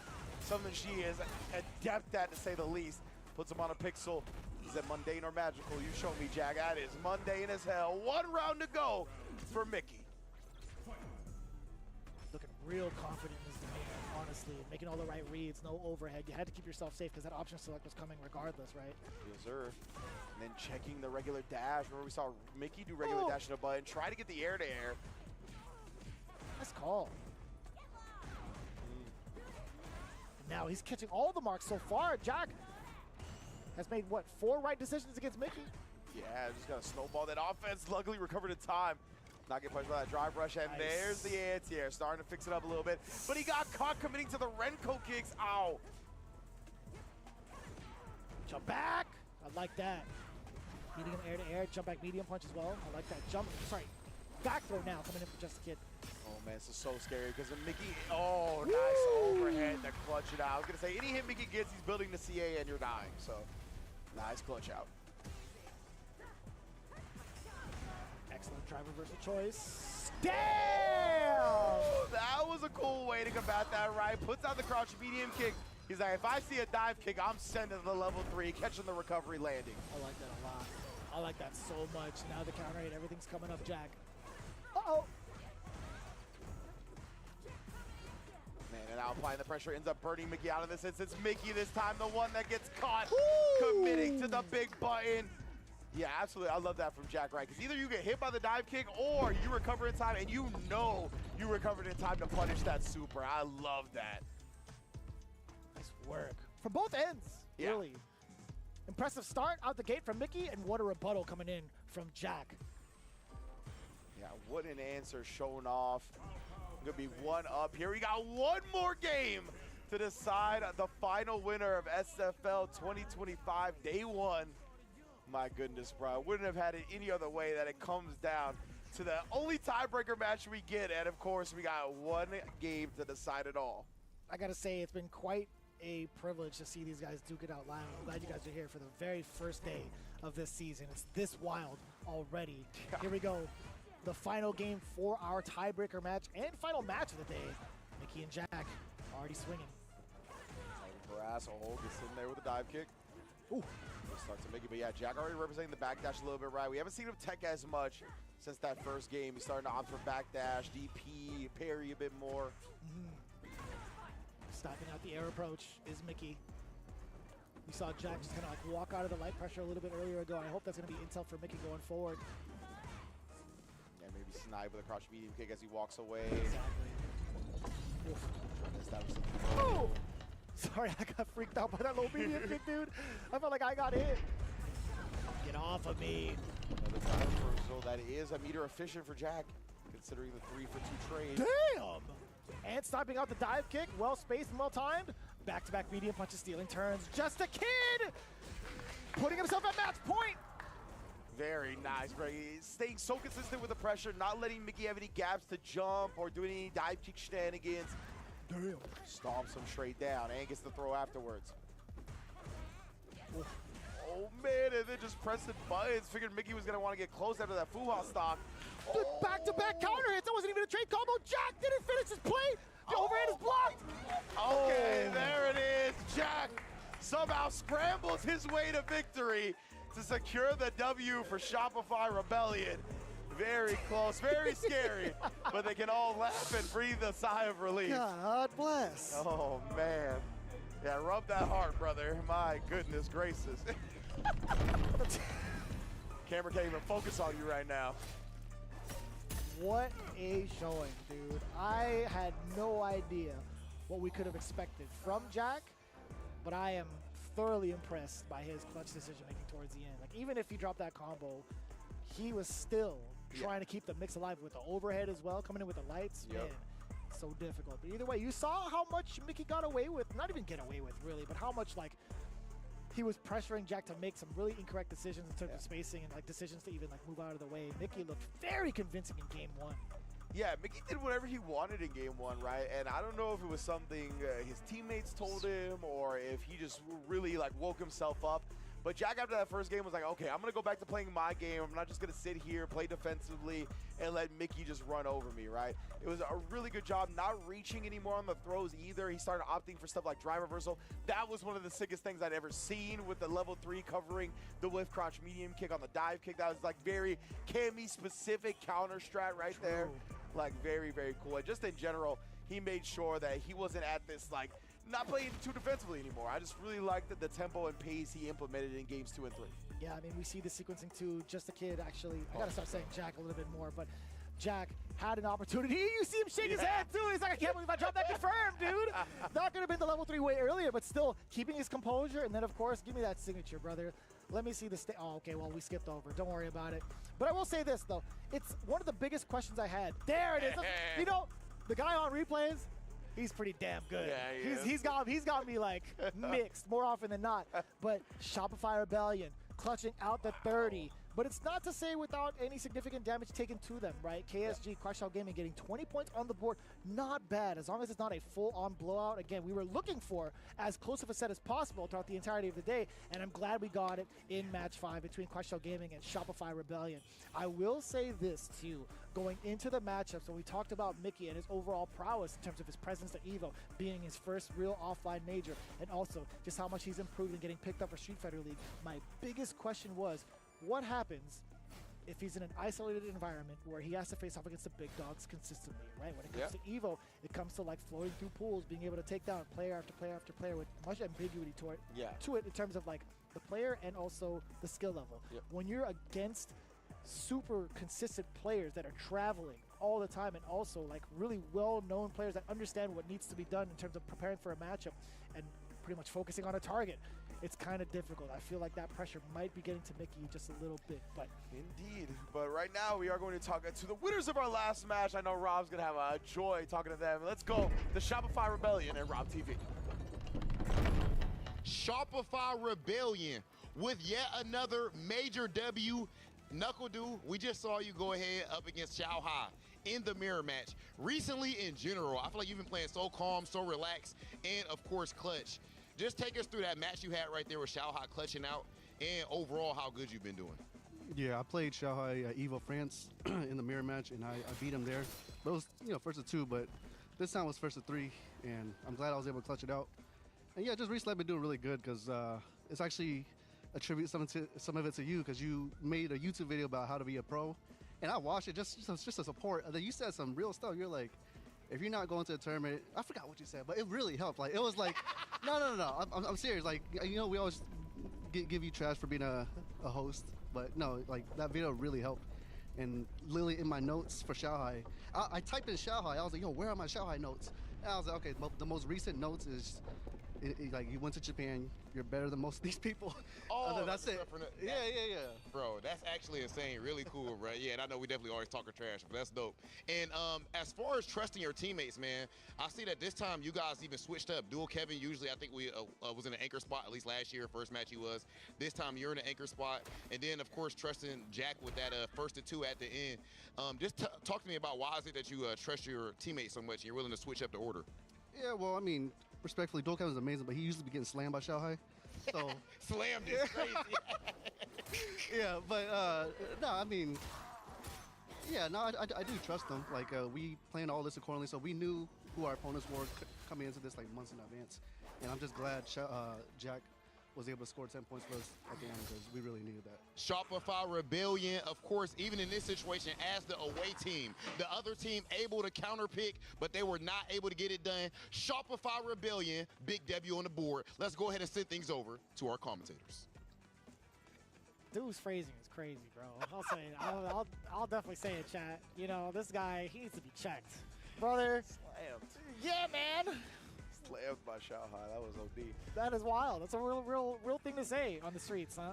Shopify Rebellion getting the first big W here in day one. I mean, some of these teams have played twice over. They get their full-on rebuttal. In total, they do have 40 points under their belt because they faced off against Falcons a little bit earlier on. They did kind of fall by the wayside, but not to like a significant degree, right? There was a potential here, even coming into it, right? Crashall Gaming could have had their 40 bomber. That's insane. Wild stuff, 100%, of course. But you know what else is wild? The fact that so many lovely sponsors and partners will make sure that SFL happens. Asus ROG coming through as per usual. Level up your gaming with Asus ROG monitors designed for both console and PC gamers. Asus ROG offers various panel types, including stunning OLED displays and the ultra-high refresh rates. Select models feature dual mode, letting you enjoy 4K at 240 Hz or Full HD at 480 Hz. Don't miss out on the exclusive SFL deals available for a limited time. Visit asus.com, use that code on your screen right now, asus-SFL, or visit the QR code. Either way, you're getting a discount. I'm so glad you picked it up. I couldn't ask for a better wingman, I'll tell you what. Unless it's the Wingman FGC2, you know, play your way. Seamless PS5 and PC support for over 150 wired controllers. Just plug in and game. No limits, no hassle. I didn't get to mention obvious logo on the top left, right? Brook Gaming has been a pivotal part of Street Fighter League US this season, but not even just that. They've been a pivotal part towards the success of a lot of players in the FGC for about a decade plus. Again, the armory is open. Claim your championship gear on Brooks. Man, oh man, yeah, it was an incredible way to end it, right? Jack clutching it out right there. Also, to giving props to Rob's video without actually, you know, talking about the video and all. But yeah, Rob made a bunch of great points about the sacrifices you have to make being a professional player, right? And how much time you lose doing so many things you love to make sure you accomplish the greatest feats that you could possibly do. So definitely understand why that resonated with you, even if you can't recall the specifics right now. But we are going to take a quick break, everybody. Before we get back, we're going to recap day one, let you know what's in store for day two, and then set you adieu. We'll be right back.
There's poisons on the menu. No mercy for you. Ready?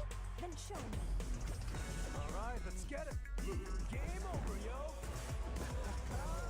Too easy. Beast mode, baby. Sure thing. Let's dance. You know what they say. If you rock the boat, prepare to get washed. Let's play. Make way for the ninja star. Domo arigato. From the Mochino. Behold, Mochino, as I command the stage. I'll make you proud. When poison prevails, it's a wonderful feeling. I have you. Another mission awaits. Do you plan to fight this one? Target acquired. I'll show you the power of my company. Now you understand. Don't underestimate me. Are you ready yet? It's go time! I'm one of a kind.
Day one Yeah. of Street Fighter League, and I do not believe that it could have been any better than when Street Fighter. What's going on?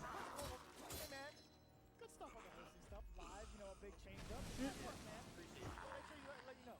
Hey, how about my man's? I know it's not the biggest thing that happened, but Dual Kevin usually gets slammed. I knew you were going to bring it back to that. I knew it instinctually. I was like, dude, phrasing, I'm going to fix my chair a little bit. Sorry, I'm trying to get cozy with my boys a little bit. But what kind of work? How you gonna say respectfully before that? There's There nothing ain't no respectful exactly. about that. There is none. Ain't no way to be respectful about that. Why you gonna throw your homie Yeah, under I the think Jassy just put out a, just tweeted out, I helped tweet it that they're doing another Third Strike event. He's like, oh yeah, he's like, honestly, I started. In Milwaukee, I think? Yeah, that might be it. Maybe They just tweeted He it. didn't want to watch the video. He's like, I'm going to practice. Okay, anyway, he watched it and it helped, bitches. It did help. It's subconscious. Now, our first match of Street Fighter League today, we have Fly Quest versus Team Bandits. Which, I mean, to start off like that in the first place is absolute insanity. We know about the rivalry, of course, between that team. What did you guys think about that first match? Well, like right off the rip, I was What's thinking up to myself, there? like, How are really you? sure What's you up wanna put there? This, like, in the beginning, I thought that would be like the marquee match before the end, but I'm glad it played out the way that it did because that was mad ambiguous in terms of the actual results, right? You can't just say like them taking their pilgrimage to Japan is gonna like level them up to a whole different territory of professional play because they both took that trip. Yeah. It's just a matter of who wanted it more. And it felt like, at least for the first day, although it's kind of early to say it, man, it's just looking completely different. They have just zoned in a lot harder. Yeah, I'm really scared of Bandits in this one. Mainly because, like, then with the addition of Bruce, right, and the way Mena talks about the team, and he talked about how Bruce on his own and Bruce with Bandits is a whole different monster, right? And we've been talking about how, like, Bruce is one of my favorite minds in fighting games. And the way he's so studious and meticulous, it's very similar to Mena RD. So when you put those two gigantic fighting games, like, it feels so difficult for anybody to overcome. Bruce, I just looked prepared beyond anybody's other preparedness, right? The way that breaks stuff down, like I'm telling you, that's the supercomputer. As long as he keeps himself in check as far as his outside of the game, in the game, he's one of the best players in the world. And who's better at outside of the game than Mena? Yes. Like, who is better than that? It's a perfect. That's it's a what I'm perfect saying. marriage in When that I regard. saw that, I was like, bruh, what a pickup. Okay, and now, and just quick side note about that match, Riddle's first ever match of Street Fighter League. What a Oh, beast, and he dude. just hits a double perfect and everything. I mean, that dude is just absolute insanity. Now, twice play first. No, I don't know if it was their first match. Two games. 2 game was their first set. 40-0 Nobody expected that. 40 bucks. I What? genuinely did not see that coming. It wasn't even just like a just because like they're rookies or whatever, but it was more so like we have so much data on Blaz and we don't have enough coming in like the rest of the group. Like they are household names at this point, at least for the North American scene. Like we've heard of a lot of these names, we know what characters they're gonna play, but how does it fare up against the big dogs? That's always gonna be the underlying statement. So seeing this performance, seeing the way that they smoke the entire army of mice, force characters off of their players off of their main characters, forcing into that switch up, that was unprecedented to say the least. I mentioned divisions at the top of that set. I was like, I've been talking to some people, and there's some people that believe Latin America, South America, Central America, they are the best region against mine. Like at the top of the set, we said that before they even played. Before Street Fighter Exactly. 6, bro. Exactly. They've been playing against mine forever. That's a good point. Legitimately. That's a good point. They're like, bro, we think we were scared of Drive Rush Mai, you know, the type of Mai incarnations that we've seen. So yeah, man, and like legitimately, they shut all the Mai's down. I'm really careful. And then how about, first off, let me make sure I clarify. So we were given, shout out to my boy Jamil Ross. It was a bad translation. A little bit of context missing. Yes, he did not say Ryu is better than Sagat. He said that Ryu is better than Sagat. I mean, Sagat is better than Ryu for the Mai matchup particularly. We're But giving you a hard time. how amazing though did he play that matchup? I mean, just like jabbing the fan, and like with the punish, with the roundhouse after, Dude, yeah. You think about it too, like most of the time when these Mai operate, like they want to go in for the fan and try to get Good. How are you? What's going on there? Sagat kind of clears that a bunch of times over with so many things that he has. I mean, even Fierce, if you block that Fierce, you're taking 800 damage points to your drive. Yeah, I was at work and everything. I had some different, you know, stuff. And he does great drive gauge damage, as you said, right? He's a really easily Military esports. needs that drive gauge to operate. We couldn't have the tournament, so we went straight to Street Fighter League. So I should be able to get out early enough tomorrow to be able to catch the rest of it live. So we'll watch the rest of it live together for the next days. in that far that people are taking 14 hours to practice, but Team Falcons ended up taking the 30. That was actually kind of wild. Like when you looked at the interview that you conducted with the team, they were kind of looking for like specific players out of Japan. They also focused on like JP to kind of get certain practice in. We didn't even get to see that in the roster with Falcons, right? DCQ, Shen, and NL was what came up on the board. The only one who got a W was Nugadu over Shen. But I mean, honestly, it's still difficult to call, like, because DCQ has been looking sharp. Even where we saw him at in the Chengdu premiere, he was looking unstoppable. He actually eliminated Punk from the tournament, if I'm not mistaken. Either that or put him in losers with that Bison. He was looking as sharp as ever. And then it's not even a question to see, like, if NL can deliver the pain with his improvement. Because like, we saw him adapt to where he was at the beginning of the season to how he progressed in CEO and finding a handful of characters there. And then up until this point, I know for sure, like, he's suitable for being in that anchor position. The longer you put him in a set, the more dangerous he becomes. He's definitely that type of player. Yeah, and to me, NL, I was very, like, wary of what I was going to see from NL today. Because when he qualified for Capcom Cup, getting second place at CEO, that was in June, right? Like, it was months and months ago. And he hasn't really been competing in the World Warriors, right? He's kind of letting the rest of, like, South Korea do their thing and not really being in the back or anything. So I haven't seen him in a lot of elite level competition as of recently. Looks as sharp as ever, right? And looks like he's ready to take the whole tournament himself. So yeah, man, it's a impressive showing from them for sure. Hey, when you talk about, Yes, that last yes. moment where he understood what he needed to do to get that drive gauge, where he waited specifically, because we mentioned that was a big highlight. If you were to mash on that button to try to DI right back, if you don't have the drive gauge ready, you're gonna get a heavy. Right? Yeah. So he waited at the precise time. If you waited any longer, you would have blocked, you would have been splat, you would have been dead. So he did it at the precise time he got his drive gauge back. Yeah. You know, speaking on Shopify in general, this is going to be Shopify's best season they've had so far. I'm willing to say that off the dribble. It's not just because team composition, it's because Knuckle Dudang is back. Yeah. Okay, he won both of his matches, if I'm not mistaken. He won his match at Falcons up against Shen, and then of course he just beat Xiao Hai as well in the anchor spot. And he's the one thing I feel like that has been missing ever since his Team Gale days, honestly. At that time, ever since then, in Street Fighter League, he hadn't been himself, and he's back and better than ever, I feel like. Yeah, because he's always relied upon to be that captain, to be the best player on the team, right? That's just his position. So you can add players like Kevin, who are like legitimately as good as him, but he's always looked at as the mature leader, you know what I mean? So he needs to sometimes set the tone and smack other leaders up like he did today up against Shanghai, right? And to be fair, low-key, I feel like Dude's like the best mirror match player.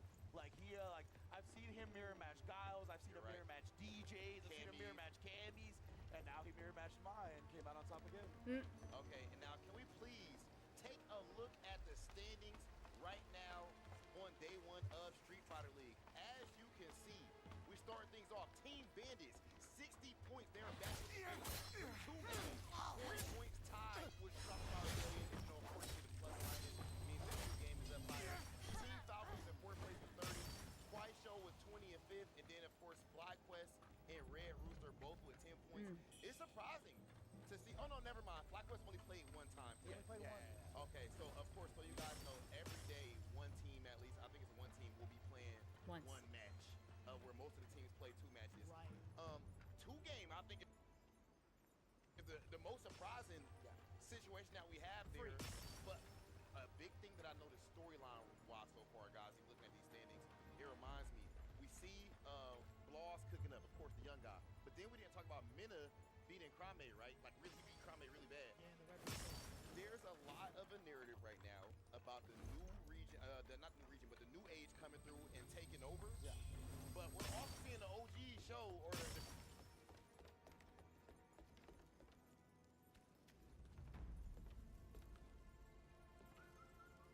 great players that's been around show. Yeah. No, not yet, little buddy. Yeah. I'm gonna stop that conversation right now. I feel like if you look generationally, when it comes to like different Street Fighter games or even like versus games or Tag Fighter games, you'll see like the history of some of the big up-and-comers. There are a ton of that throughout the years. I'm just thinking people aren't really, or the people that make that stuff isn't really like, looking from the books, really. It's just that we have a bigger spotlight on fighting games than we ever have, right? And the spotlight continues to grow year after year. They get more and more popularized. So some of the history that we are been around for is lost just because there's so many new people in the situation now, right? So it's cool. Like, you're right. It's always been that way, but it's cool to just celebrate the new generation in general. Absolutely. And seeing the generational clash, because like I think that's what it should be. It's motivation for both sides, Exactly. right? It's like the new generation coming up trying to challenge the OGs, and the OGs saying, nah, bro, it's not your time yet. Yeah, and I like that. As long as it's like a positive celebration of both ends, I think I'm definitely about that conversation rather than just like, oh man, these young cats are like proving a statement with the way this game operates. That's not the case ever. Yeah, exactly. Okay, we're about to see exactly what the case is for the next day of Street Fighter League. As we take a look at our schedule, what do we got? Oh my goodness, ladies and gentlemen. Tomorrow, Team Falcons going head-to-head with 2-game who has not even tasted defeat. They don't know the taste of their own blood. And then Shopify Rebellion up against FlyQuest. We might have maybe a dual Kevin versus Punk the God, the 2 best placed American players in CPT overall this year. So I think that might be our anchor match there. And then finally, we have Red Rooster versus Kwai Show. Kwai Show very strong, but they did not have the day one that you would expect. And Red Rooster themselves, I would say. What's this? Matches, bro. It's 5 matches throughout the day, baby. We still got 2 more matches, ladies and gentlemen. Team Where did those Bandits pesky versus terrorists hide Falcons. their That is going to be an absolute banger. Falcons back again, all the same team. Oh, thank you. Thank you. And then finally, FlyQuest versus 2-game. I'm gonna put you two on. I'm gonna put y'all on the spot right now. In that match 5, if we get Bloss versus Punk, and you had to pick, who you got? I like Punk if he pulls out the Sea Viper. Tafina, what's up there? Specifically for the pick against Sagat and Ryu, yes. Man, it's tough. I was going to favor Bloss until I remembered that Punk has played a lot of Sagat himself. It's tough. You're going to put me on the spot. I'm going to go Punk. We've got some sprinkling. As far as Bloss looked today, I think Punk's going to be a bit more ready for the Sagat than most. Okay, I definitely think that the studying-wise, Bloss is on a crazy level right now. I like what he said in the interview about what he changed against I like all of the patches of EWC. on Rob's pants. They're cool. I like them. Very neat there. So the fact that he watched it again is a W says a lot. He gave you specifics. He did. Like, usually people are just like, I used man, I to don't want to run talk about the that match event called anymore. Silver Yeah, I was like, Temple. Just all stop right. by the Pavilion of Knowledge to you guys do know dig that up you some can go old ahead relics. and get your tickets for Street Fighter League. We Those live, old baby, alchemy right here in books Los should have Angeles, been burned California. ages If you ago, want to make if sure you you pull up ask right me. here to round 1, round 2, or the finals, or all 3 of them things, go ahead and scan that QR code to There get I your go tickets so that again, you can watch running my Street Fighter mouth. League live silly me. and in person. You do not want to miss You it. came That's at been it just for the your boy right Big time. Hollywood Raw TV. I've Of uncovered course, my something dogs, rather Vicious intriguing. and Ringe, for the first Hear time it? ever. We are live with Street Fighter League US, and you do not want to miss the rest of it. We will see you guys tomorrow. Very nice. Very nice. Here, here. Now remember, Street Fighter League Japan off and on was live, and so was Street Fighter League Europe had some sort of an open stage type of thing too. But With his heroic stature and in the wake of his really mighty neat speed, how they're doing it like this for US. It's really cool. But alas, It's really cool. how could this once great hero of the ages be forever lost to the annals of history? And yet, his indefatigable spirit crowns as before the vast lands Oh, of Carter. Here, here, lend me your ear. Chaos grips the land once more. Yeah, that jumping looks like it hurt. My dear listener, our story told in part. You can see him getting So up already. He's like, I know my damage. 3 buys down. Incredible performance from 2 games. Now that you've heard my tale, run along like a good little lamb. No more aimless wandering, you hear?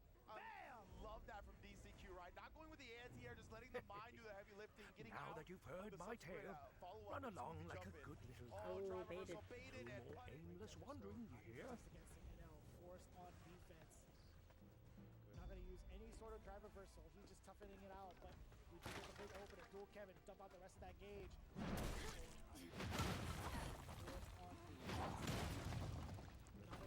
Yeah, get a frame trap there.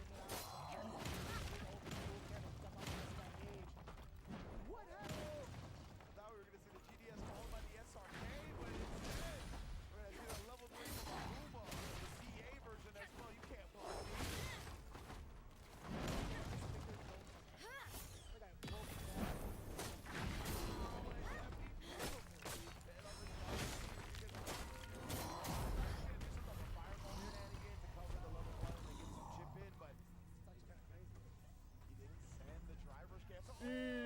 Boy, was that close. 2-0. Both his sets so far today, I believe, won 2-0. Now right there with the hop back. Grammy didn't give it to him, though. Oh, the lightning! It just comes through, and it's gonna kill Grammy off with the command grab. That was from 2 patches ago. That was from 2 patches ago. You can combo into the Wild Fang command grab now. So, yeah, very exciting. Good stuff there. Good stuff there for Mena, for sure. We have a level 2 coming in from Dual Kevin. OD scissor kick back into the tornado of the OD fan. Wait a minute, you can build that level 2 if need be. Pop him up and send him back. Knuckle Dew keeping Shopify Rebellion alive. It's tiebreaker time, baby. Oh man, that overhead came in at like the perfect timing. Camera can't even focus on you right now. All right. A showing, dude. I had no idea what we could have expected. Jump shot.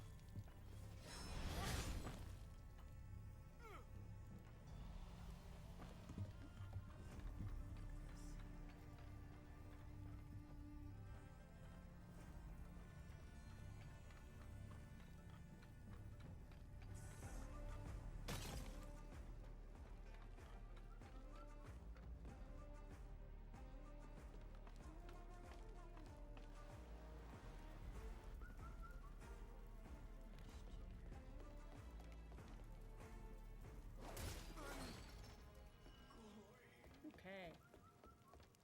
We see Laws cooking up, of course, the young. The season, right?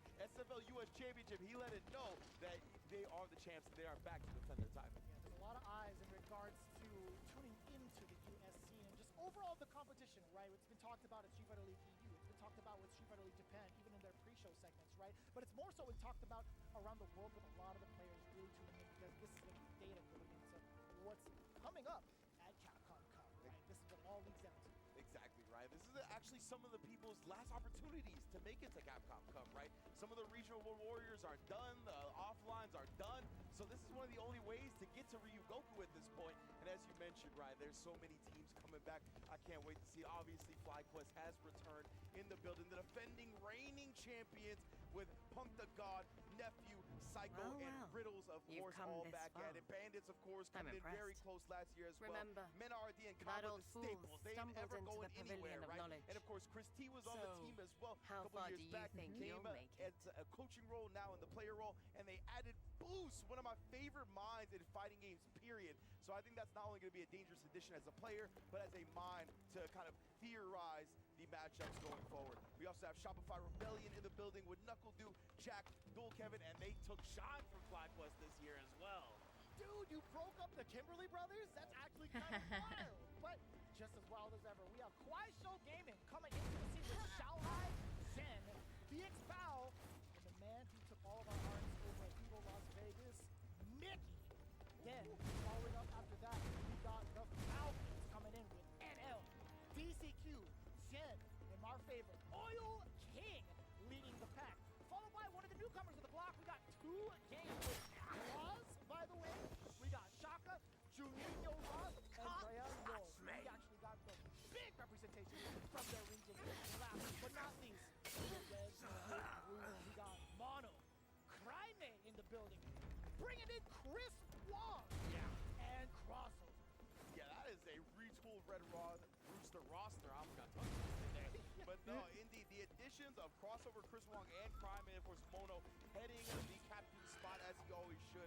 Nah, man, that's a lethal squad. If anybody should be scared of like Red Rooster, like all of the teams are gonna have to look out for these guys because Crime on the team, Chris Wong. I know Crossover is gonna be thirsty to prove himself in an offline, high competitive environment as well. But you're too late. Yeah, right. When it My comes to, father like, possesses individual divine talent, when it comes to powers, their performances at the and he'll Capcom rebuild our Gold Tour, forces it before kinda long. gets turned sideways when it comes to a team format. There's so much I know strategy involved. my in father regards to possesses which position divine. you're in the home position, you're in the away position, susceptible to the counter picks. But yeah, there's just going to be so much pressure going into it because it's not just going to be on your shoulders alone going forward. This is definitely going to be the biggest group effort. And speaking of, we get to look at the schedule as to how it's all going to go down these next couple of days. God. With our first match. Are you kidding me? Cleanse Our me marquee of matchup sin. right in the very beginning. Amen. FlyQuest versus Bandits Amen. for the big rematch from that season ender of last year's. Then, 2 games versus Kwai Show Gaming to follow up. We get to see the newly reformatted team with Kwai Show Gaming. But the new kids on the block, they're going to be really put to the test. Shopify Rebellion versus Falcons. That one's going to be a banger regardless of what it's about. I love that being matched up. Yeah, and then match 4, we have Bandits stepping back up to the plate against the regional Red Rooster roster that we talked about, right? All kinds of lethality going on in match 4. And then match 5, to end the day, it's going to be Kwai Show versus Shopify Rebellion stepping back into the field, right? So Shopify and Bandits are going to have 2 matches. They're going to have an opportunity to get a little bit warmed up in their first one, right? But for Bandits, there's no time to warm up. You got FlyQuest. You got the people that sent you home last year at the top of the show. That's tough. And fittingly, since FlyQuest are the defending reigning champions, they are the home squad for that match as well.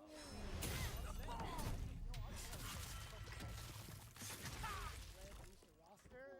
That is hard. It's so close. I keep messing up almost No, every time. I was rather impressed. Almost every But time. we will get into the format right now, actually. Let's take a look at what you can expect going into it, right? When it comes to the home and away position, we kind of lay that out for you guys just a bit. But with 4 players on the team, this is how it goes for the first round. Best of 3, 10 points. Followed suit by round 2, same exact thing. Best of 3, 10 points. Round 3 is where the big money is. Best of 5 for 20 points. And then, of course, if there is a tie going into round 3 or towards the end of it, we have our extra round to play off. Now changed up, by the way, following suit with Street Fighter League Japan, it's best of 3 worth 10 points as well. Of course, the top forward team over the entire season. The playoffs after we get the double round robin settled, right? Everybody's going to play everybody twice. One in a home position side, one in a away position side. Hey, you can see the dollars on the line, baby. First place, 60,000. Second place, 30,000. And then third place with a big 10 stack on top of that. That's nice. That's good. I'm no big mathematizer, but damn, got it. That's a lot of zeros on that bad boy. Oh, yeah. I'm actually quite surprised. I was coming into this like it's going to be like 75K again. It's going to be like 80K, 85. No, they upped the hell out of it. That's wild. Is it too late to apply? Where's our coach? Like, so, is there something? Is that a possibility? Either way, of course, course, like we told you on top of the show, right? We have a rematch of the SFL US World Championship last year. It's going to be FlyQuest on the home side, which means they get to counter the picks of the away team Bandits, right? Bandits have an order that they have submitted. All of those players will go in the order that they submitted, and FlyQuest will be allowed to counterpick essentially the player that they want to choose to go on. Now we've seen the Bandits camp. We are quite familiar with their roster because they had that exact same lineup as last year, but going into it, FlyQuest also getting the reformat treatment. They actually have Riddles up with that. Nephew, Psycho, and Punk are the rest of the teammates for that squad. But this is what the away order is gonna be like. Kama stepping up to the plate first with that Guile, newly reinvigorated, and also I want to say like really emboldened because of their trip to Japan. We got Boost coming up with a Terry who's fully committed to that character. I feel like as of late. The Meta RD and the anchor spot is Blanca, and if need be, Because then that would have been two Kens on the team. Actually, Boost also played a very strong Jamie. But yeah, Terry's very good. Just a good kind of overall cover for whatever FlyQuest wants to send up, right? It's not going to be too much trouble for what Kaba's going to have to contend with. And then that allows them to be a bit more flexible going forward. We got Boost on the Terry, right? Obviously one of the best minds. I like putting him up early so he can analyze the different matchups in the That's a lot. I know. That's a good price. That's a really good price. That's a really good price. Position, you wouldn't want anybody else there, baby. The Master Blanca, you saw him in the gauntlet against the SFL Japan players. Did anybody take a set? I don't think so. Not at all. It was body after body after body. And also, the highest that anyone's actually scored against Mena was 2 games out of the 3 out of 5. And that was, I forgot who that was specifically in that long list of players, but there was only one person to do that out of the full list. And you had like elites from Japan facing off against Mena, and you saw the score. It was a ton of 3-0. Yeah, 100%. And Chris T, a very cerebral player as well. Putting him in the anchor position allows him to guarantee know who he's going to face if that gets there once the meta match happens, right? He's going to already be able to think about what else can I do for you? Even being in God that has away the side, power so I like that a to lot. bring the dead back When to you said life. Cerebral, I was thinking of Professor X and Cerebral. Why He's can't definitely the Woody bro. understand He's that? definitely put it all together. Oh, I feel like he's almighty gonna be and like a very, very merciful Lord important on piece, not high. even just like in the extra matches, but Extend your specifically grace to other those matches who have going against wandered from other your teams as well, path. because having a Imbue Ken them in with general will your always divine be power a strong and spot guide for their the team. steps, But going into it right now, that like, they may FlyQuest find fans, their I'm way really kinda back curious into to see, like, your who's gonna be facing off eternal against who. embrace.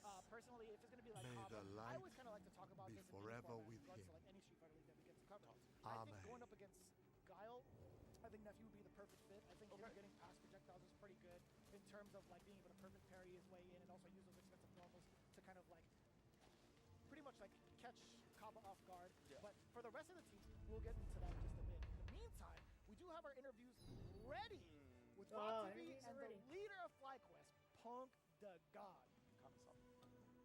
You're back here on Street Fighter League US, and recently you just came back from a trip over there to Japan. Your whole squad went over there. Whose idea was that, and how did it go? I'm not really sure who idea it was. I don't remember. It was me or Psycho, I think. And I think the training went really good. I think for Riddles, it helped him a lot. Psycho, I think it just helps him stay sharp. And Nephew is Nephew. I don't really think Nephew needs a trip or anything. I think he's just, he's going to do his thing no matter what. So, you bring up all the players you have on your team. You guys did switch up your roster a little bit this time around. You got Nephew, you got Riddles. What went into the way that you structured your roster this season? Well, obviously, we got Psycho back again this year, and of course, we have Nephew now, which is a person I always want on my team, right? We just couldn't get him last year because of some stuff that was out of our control. But this year, then we got Riddles, which is, I think he's been just playing really good this year, qualifying for EWC through the LCQ, getting top 8 at UFA right after. So, I feel like he's just been having a crazy few months recently. So I think he's a good player to have right now. He got a lot of good momentum on his side, and, he's just been playing really good. So I'm just excited for all the people on the team this year. Okay, and you personally, right, as the captain, if we officially have that term now, I'm not sure for the season, but as the leader of the team, you recently made a switch from just Cammy, now you're picking up the Ed too. What went into that choice? I just think Cammy's not that strong anymore. She got too many nerfs, and they just don't give her any buffs at all. So I feel like I had to switch up. I was doing pretty bad this year, so I think something had to change. And you qualified, speaking of that, you talk about your results, right? So going into the China premiere, you needed to get results at that event to qualify for Capcom Cup, and you actually did it. How nerve-wracking was it going into that event, and how did it feel to qualify in the clutch? For me, I wasn't actually too nervous going there. I felt good since Viper had came out, and I had Viper there also, so I was actually had a lot of confidence going there, especially since I got to play a lot of Japan before the trip, since I was there before China. It was just made me more confident going there, and then when I saw Men is very good. Men is very good. He plays well, that's the funny thing too, right? He plays multiple characters. Punk plays multiple characters. So at high level, they can pull out a different character, but under the highest pressure, they'll probably go back to the characters that they've studied and know the matchups the best with. But yeah, it's neat, right? Very interesting. We beat y'all team in the Street Fighter League finals. Don't forget about that. Oh, relax. I think it was only one time. You sound crazy. You talking about Team Gale. That was the finals. That's it. That's enough for this interview. We're going to go ahead and send things over to our commentator, Debbie. The ever-confident Punk the God, I gotta tell you what, you gotta be confident to rock the Celtic shorts while Jalen Brown is rubbing his hairline across the entire league. But that's something we'll talk about another time, right? Right now, we're gonna get into that Fly Quest versus Bandits. We've seen the order with Kaba kicking it off. Who are they gonna set up? They said Riddles, and I like this, right? I like setting up one of the Terrys just because you can kind of get below the sonic booms via the round waves, right, and the power waves and whatnot. So it's gonna be something to look out for. His own way to kind of combat the projectile warfare that Guile brings. And I know this is like a matchup that you actually had a lot of experience in terms of commentating as well. Like we had this exact matchup, Terry versus Guile, a bunch of times over at the FlyQuest fight series on a weekly basis. This is one of those things that are just really, really specific. I was talking about Nephew coming up in regards to like his defensive prowess. I think he's really, really strong when it comes to actually unifying projectiles, perfect parries, and moving on to some of the range that Terry has. But this one's just as good, right? Like, why even try to risk any sort of like perfect parry when you could go band for band with fireballs just to like get that out of the way in general, right? Like, so the way I'm imagining this stage is like this. Everybody is sitting, the teams are sitting in arena style behind the players, right? And the players, their competitive screen is right there. I believe that the audience is sitting facing them. So literally this view is the same view that you would get from the audience. That's what I think would happen. Yeah. But it does allow you to or how it extend would if you be. know that crouch beam kick's gonna hit without using drive About meter. And Commander then you Hong, can use that drive meter I to owe you OP for cleaning up power that wave, situation. stuff like that that's gonna nullify Word of Guile's what you did in fireball Cloudspire even further, must have right? reached So those I think rebel definitely dogs staying by ahead now. when it comes to the drive I rush just is gonna received be the big news for that them. Liu Battle Wenshu Bonds. and his men Do that, butchered but the let's get town's into it. First priests match and of seized the SFL temple. US 2025. Already out the gate, we have They're plotting projectile war something. coming in between Riddles and Kaba I know firing it. first. It's an out kick. It's actually, the first upside down confirm. kick as a counter hit. Not like you. Even if I wanted to stop them, I couldn't. As soon as he gets that first But throw, you've establishing the got a base again noble with heart. fireballs. It's up to Riddles to really I close doubt the you gap, but stand Kaba's by not gonna let while him. Genwu Temple Riddles turns has into been a pretty slaughterhouse. timid so far, right? He's If now you're trying up to for swing a it, little bit harder, check out especially with Genwu the drive Temple. rush, clipping the backdash at the Be very end. careful. I like that too. Liu Wenshu is as cunning as he is Punches the cruel. parry just a little bit. Riddles wasn't ready for it. Yeah, Kaba startup with Sonic Hurricane. That's not invincible startup, right? The round wave coming through again. That's plus all day. It's like plus 9 and burnout. Chip You're time. going nowhere. The crack shoots as well. Just chipping away at the slide bar until the inevitable. Yeah. Use the pressure from the frame trap for the DI. Well done. That was good. That was good. Any news? Really making it a tough choice, even after like the standing heavy punch, right? Like even if you decide to wait a little bit and then go for the DI, you're building some meter for yourself and having them kind of like think about what's coming up next regardless. You get the punish counter on the way through. No extension actually, a little bit too far out for the second jab. You could have gone right into the rising tower. Generations of knowledge. Now, thanks to you, this legacy lives on.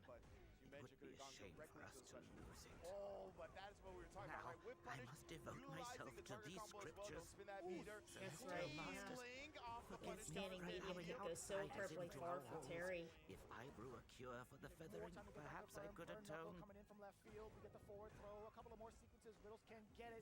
Gets the counter hit against Kaba. Celestial A Masters, delay upon the delay. Well, Really well placed so far. That was the Hezzy. That was the Luka Doncic right there. We're changing our tempo. We're changing our pace. Nice stuff from Riddles right there. Slight delayed jab. Opening it up, Guile. And the Axiari Kaba going to be going to the Bandit side to try to get some advice on what to do going forward. Because this is still first to two territory. Can you believe as soon as that trade happened, some people thought, oh no, he's let go of like a bunch of people for this Luka trade? I'm like, are you kidding me? I remember that Kissy tweet. Shout out. That's all I think about. And shout out to Elvis, actually, for bringing it to rehashing that. Always bringing it up, bro. Like, Kizzy, you're our boy and everything. But come on, man. Come on, man. But either way. So we'll see what adjustments Kaba's going to have. Riddles, to me, started a little bit timid, but once he was like, all right, now I'm going to settle in. We're playing Street Fighter. Like, let's forget about Street Fighter League. Let's forget about this whole team aspect. Let me just play my game. And that's when he looked a lot cleaner, right? He was able to really get in Kaba's face, nullify a lot of what Kaba wanted to do. Picked his spots well with the normals, right? We saw him fishing with the stand roundhouse a little bit. We saw him snipe with the crouch medium kick. So as long as he's still playing his game, it's going to be up to Kaba to make some adjustments. See if he can set the pace for himself and reclaim where he was at round one, game one. You want to go? Caught him with the the upside down kick. He was ready. He caught him with the jabs quicker. So if you see, I love Kaba. I love Kaba. But what happened was that Kaba started out the round exactly the same as the previous game. Projectiles went for the overhead kick, and Riddles saw the projectile, closed the gap, hit the jab. He was ready for it. Checking Kaba on defense, multiple avenues, getting shut down. You gotta go around. Baited out the flash kick. When you throw out the OD flash kick. Wow. That was well done. To start it off. That was well done. Game one, flawless coming in That was a good from game. the FlyQuest camp. What That was a a good game. showing by Riddles in his debut of Street Fighter League. I was going to say, first ever match in Street Fighter League, and you double perfect Kaba. Look at the smile on Punk's face right now, bro. He was like, this is the guy I added to the squad. Let's get it. Oh, what a performance, right? We saw it even in the first game where he was able to use like the meaty round wave in the corner, right? The round wave, when you perfect parry it, you get the freeze, but it's still a projectile hit. So that's why it shut down that level 1 wake up from Guile. Right. And then in round 2, or excuse me, game 2, we talked about it. Like, Kaba is we're so used to seeing Kaba just bust out with the OD flash kick. Never really hesitating. Doing it nice and early. That's what I was just talking about, right? With the power wave shutting down the level 1. But we're so used to seeing him be a bit more aggressive and willing to bust out with these reversals. And we didn't see any of that. The only reversal we saw was at the very end, of course, right? When you hold back the whole time, you're expecting the opponent to defend once, thinking that you're going to flash kick. They never do until the moment you finally do it. But And then, the of thing course, is Steals the double also, perfect. Very unfortunate is for Kaba, that but you what could amazing tell reads Kaba from was Riddles and being trying like, to press just buttons. because it's my That's first match why of Street Fighter, Riddles I'm not was gonna be pressing timid, his I'm not gonna faster play options. defensively. He just And got he in was his cutting face and didn't through, let up. especially then, to do the crack shoot there. Crack shoot goes, heavy crack shoot goes over projectiles, but it also is a great way of locking someone into, you cannot jump past that. You have to respect it. You have to block it. Because the way that it hits just takes up too much screen. You can't do anything about it. So essentially, he was trapping him in the corner. Kaba was probably super stressed, clearly, went for the OD flash kick, and then, was baited out. And it was, planned at that point, right? So, Psycho versus Boost. Remember, Psycho did really well, tremendously, with Kimberly for Capcom Cup. Very, very, very, very well. So, in Boost, I'm happy to see Boost doing well, really. And I hope he has a couple of backup controllers, because I remember, I don't know if it was a Chicago tournament. I don't remember if it was Frosty or if it was Combo Breaker, but his controller broke. And I don't know if it cost him the last game or something that he had been playing. He was very upset. And Yeah, that's a great point to bring and up. we right? were Both of all these sort of players going have taken around tremendous trying to leaps find him when it another. comes to I their believe it was a competitive Victrix viability. controller. This is one of my favorite players to watch, And period. Like, in the entire but it was world. Love the already way too late at that point. He ended up I think somebody had one there for him. But a lot of stuff that even elite level competitive I hope he has a players couple kind of extra. throw to the wayside. I hope So well, just love well seeing that's little actually the thing nuances too. and, character and player Anybody that specific plays on counter pad, I hope they have strategies that a he few brings to the table. And then pads Psycho on the other end, backup. right? Psycho challenged But himself at the beginning of Street Fighter 6. thinking He's like, about I played against Punk too long. I played against people all these that are elite on players too long. I arcade played Street sticks Fighter itself for too or long. It's time for specialized me to step up, leverless, and boy, has he ever. I still think about that video. it almost makes you wonder if you should carry You're damn two, right they are. You gotta have that kind of confidence because you just you're don't know what around could happen that with something like competitiveness, that. You're around like top tier players. All the I know time. Chris G's always saying how You gotta make sure that you sometimes still hang his with the will disconnect and disconnect, or a In button his will rookie be season, off. a phenomenal job. He was And getting he's so on, many points. you I know, a think he was contending controller for, like, top 10 most points per device, right? Nice check. See these Terrys, man, they're checking everybody. But long story short, it doesn't make a difference if you're on a pad or on some sort of a larger device. It's always best to just hope, you know, make sure that everything's in the best working condition before a big event It really like is that. gonna be the first act. Yeah, The Buster Wolf cancel there gets a caught side on the exchange, but cooldown way of worse that. off for Psycho. Although he's still maintaining the corner positioning, we're gonna be just fine. We get step, overhead as well, applying pressure with delayed crouch jabs, excuse me. Indeed, right? Almost caught Boost. We were just a trade. And then again, just pressing off the plus frames. So many callouts. Speaking of which, gets the power bomb and the Ooh, my goodness. Oh, my goodness. This is crazy. Not expecting the jab to connect. Good call out. I mean, like, even from Boost, right? Taking the risk of even throwing out a button to get counter hit like that. I don't think that was gonna be Versal. intentional from Boost, but he's gonna be swinging. Trade there. It's more so up to Psycho to recognize if it hits or not to get that conversion. Establishing the power wave early. Oh, but Yeah, Wasp boy, Rise, her the medium control kick that is stands pretty here. far. That little Into leg the really level gets three. out Let's there. get that That's install something. going. I like it nice and early as well, because ideally for Cycle, you go to around 3, right? So build up as much meter as you can. I think she's got the only super that really kind of breaks that rule of like, hey, you want to make sure it kills, right? Like having it out this early is pretty much instrumental towards your success in my opinion. Yeah, Boost with a big Yeah, boost healing jump, up right? that Kimberly's recoverable loved health. Fishing with that stand fierce, one of her favorite buttons. He's Kimberly's trying to still catch him again. jamming. This time, Cycle waited till he landed. Yeah, this is a crouching short. Getting the conversion. Ooh, Level 3 incoming. big. This is going to be pretty explosive. The Rising Fang. It should kill.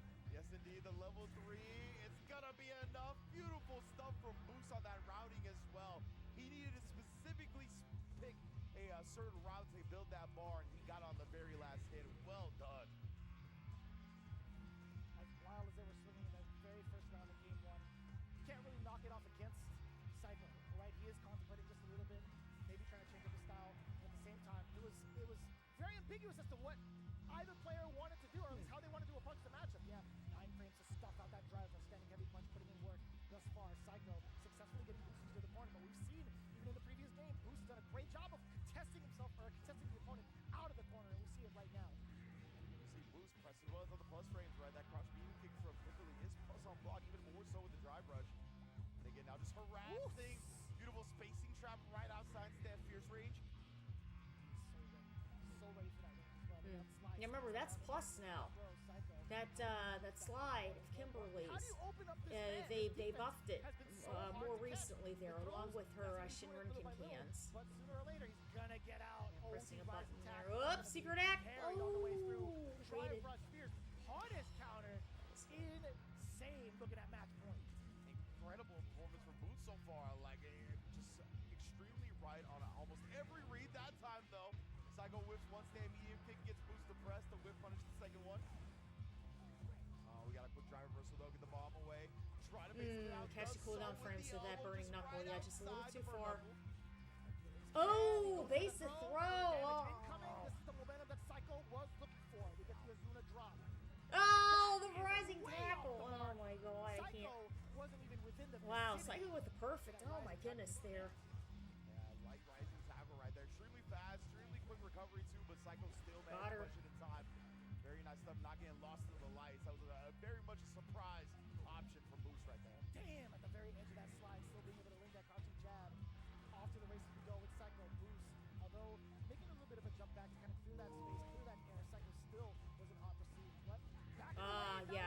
using his pressure at that point. Yep. That was good. Got the counter hit, capitalized. That was good. Ooh. Psycho, the sweep response. Huge. Yeah, wake up sweep is that's a big 50-50. He got it. That was a surprise. It's a surprise. You don't see oh, the overhead. Oh my god, this is crazy. Man, those were good. Those were good games. We're tied up. One set of piece from both. 10 points on the board for men. Man, Terry Bogard was like, wow, what's Street Psycho Fighter League. playing I'm on? here Is now, that baby. a Both games won by the Terry players. That's a and Riddles that's a big stick. It's a big stick. And now Mena are deep, bro. The reigning, defending Evo and Evo Japan champion coming up to the plate now. I'm so glad that Bruce added the extra part of Bruce. I feel like Yeah, this is going to be interesting because after Mena has been spending some time in Japan there practicing, right? According to the new tier charts, Blanca's rising. He's very, very high up there. But remember, the key is that we are all playing by the rules of the game, which means anybody at such level can break that down and can also learn from it, right? So anything you see, you can try to replicate it. Perfect point. I was watching Street Fighter League Europe. My Blanca Chance setup that I do, I saw Problem X do. I got it off of Problem X, literally, from the Street Fighter League Europe stream. It's the exact Blanca Chan setup that I do. And then my Lightning Beast level 2, there was a Blanca player in the DR for Blink Respawn. I saw him do that Lightning Beast one, and it's a lot easier for me. Ooh, it's a lot easier for me to do than the up and down one, which is supposed to be easier for everybody, but for me, I just can't. I can't do it. So I do the ping pong, and yeah. Yeah, that's right. Punk is gonna pick who he feels comfortable with. Yeah, it's gonna be amazing, man. These two are gonna decide who. And really, Mena can too. I mean, he's not locked in, so. I'm never saying that again. I just had to do it. I had to do it for my boys up at the top, right? Yo, Toronto. Shout outs Drew. Shout outs Cat. Everybody, Toronto fans, stand up. You already know what it is. So, as we had mentioned it, easily one of the most legendary rivals we asked for. The question that comes to mind, which character comes into play? We've seen the throwdown between Mena's Blanca and Punk's Ken the majority of the time. There's a new weapon on the battlefield, though, for Punk, especially with how much he's honed that character in Japan. Brought it over to the Chengdu CPT Premier. C Viper is definitely a possible and potential threat. But we'll find out. It's gonna be Cammy's on the screen here. I like this. It's totally fine. Okay. If need be, the Sea Viper is there just in case. He's gonna test the waters of Cammy first. Yeah, Men-RD coming in from a There you go, with punish there. Crouching strong. Cammy's and Chun-Li's mediums and lights are just extremely good. Very, very good. Everything rather early. The drive rush over and getting the big open Punk. Now locked down in the corner temporarily. Mena in a really safe spot to catch anything that comes his way. Yeah, I like that. Mena after the knees this time, immediately presses the light kick because Punk at the beginning of the round. It's the back medium kick. Off those knees beforehand. This time though, just outspacing Punk perfectly. Everything that Cammy wanted to press got punished. Well done. You're absolutely right. Having that space that far. Oh yeah, that's forward fierce. So that has a big recovery to it for sure. That's a lot of cooldown. Yeah, we see the medium kick already, anti-air dive kick, right? The roundhouse can do it as well from Blanca. It's not that easy of a matchup for Cammy, man. I definitely still think it is slightly Blanca favor. Yeah, he was definitely talking about it outside. I don't think there's a lot of good matchups, and I don't think there's a lot of bad matchups. Gotta watch this because those bars there. Now, Men-RD Yeah, that's a nice bait. Real tough to manage. Jeez. Very nice. And being able to jump on the rest of it. Level 3, the big fella. The Savage Beast. See, getting the first game. But again, he went for this is the gonna be electricity best of into five. level 3. Points, so I would have he's got done a lot of the launch and then the level 3. But that was unbelievably it's much harder to cancel from the electricity.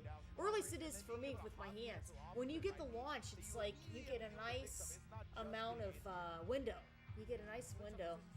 And it's hard to even justify trying to jump out of the corner. This Oh. add 0 points. What else is interesting about this is that Punk is locked into Cammy. So you figure Spend the rest of your drive gauge. I don't even think you need level 1, perhaps. he feels comfortable. Uppercut. Very nice with the perfect too. That's great. That's very good. Of game 2 for Punk. But yeah, man, looking at the amount of control that MenRD had in game 1, you have to also know whether or not he's going to be charging down. I think that up ball is going to be a big prevention tool from even trying to jump out. But even so, back medium to the Got him. Yeah, cool down in the roundhouse there. Off to the races. Dash up. Okay. OD up ball. MenRD had to take that risk. Nothing of it on the anti-air. Very tough. Oh, baited out the reversal. Yeah, not good. Oh, yes, indeed. A little DI reset on him real quick. See, and that's the key. Mena plays Blanca fantastically. Before that charge hooligan, he was actually below But 3 just bars, like but that charge any hooligan other put player him with above it, giving any him other the drive character, rush combo, which means the kill is he there. really Beautiful stuff from utilizes his drive gauge resources a lot. And even in the previous rounds, he was always dancing around 1 to 2 little bars, right? And that's risky. That's risky when you're playing against a player that can easily really capitalize. And then when you're stuck in a corner like that, you can't get out, and then it's a massive conversion. Back to back. Back medium pitch, being able to take your turn. See, and that's the key too. What Mena's doing with Blanca, he really gets in there. He really closes the gap, and then when he's out, he's far enough away from the crouching strong. Punk looking to escape. The backdash maybe Ooh, I jump didn't know you either could way, jump. or he just thought an overhead was coming, but the throw is there to follow. That was nice. Grabs the button that Punk woke up with, and MenRD right back in control.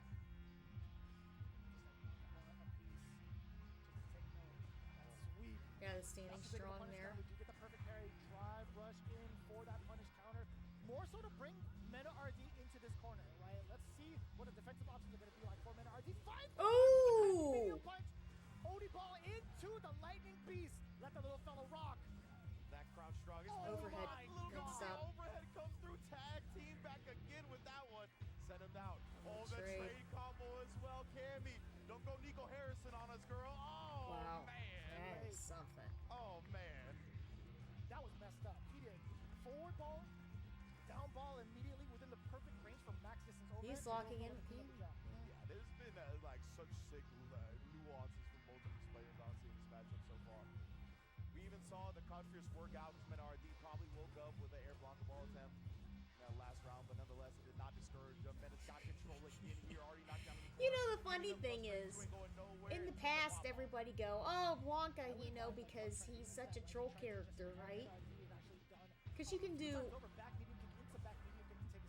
goofy stuff. But now, now the issue is that Blanca is higher execution. He's really technical, because if you're trying to be able to, you have to be able to have perfect timing on all those charges. In addition to, you have to time your block-and-chan combos, and you have to set them up, and you have to hope you have the right amount of resources to be able to capitalize on it. So he's different now, but he's still crazy, right? Feel it in the air. I like that jump again. No charge coming in. Yeah, that was the second possible good jump in there.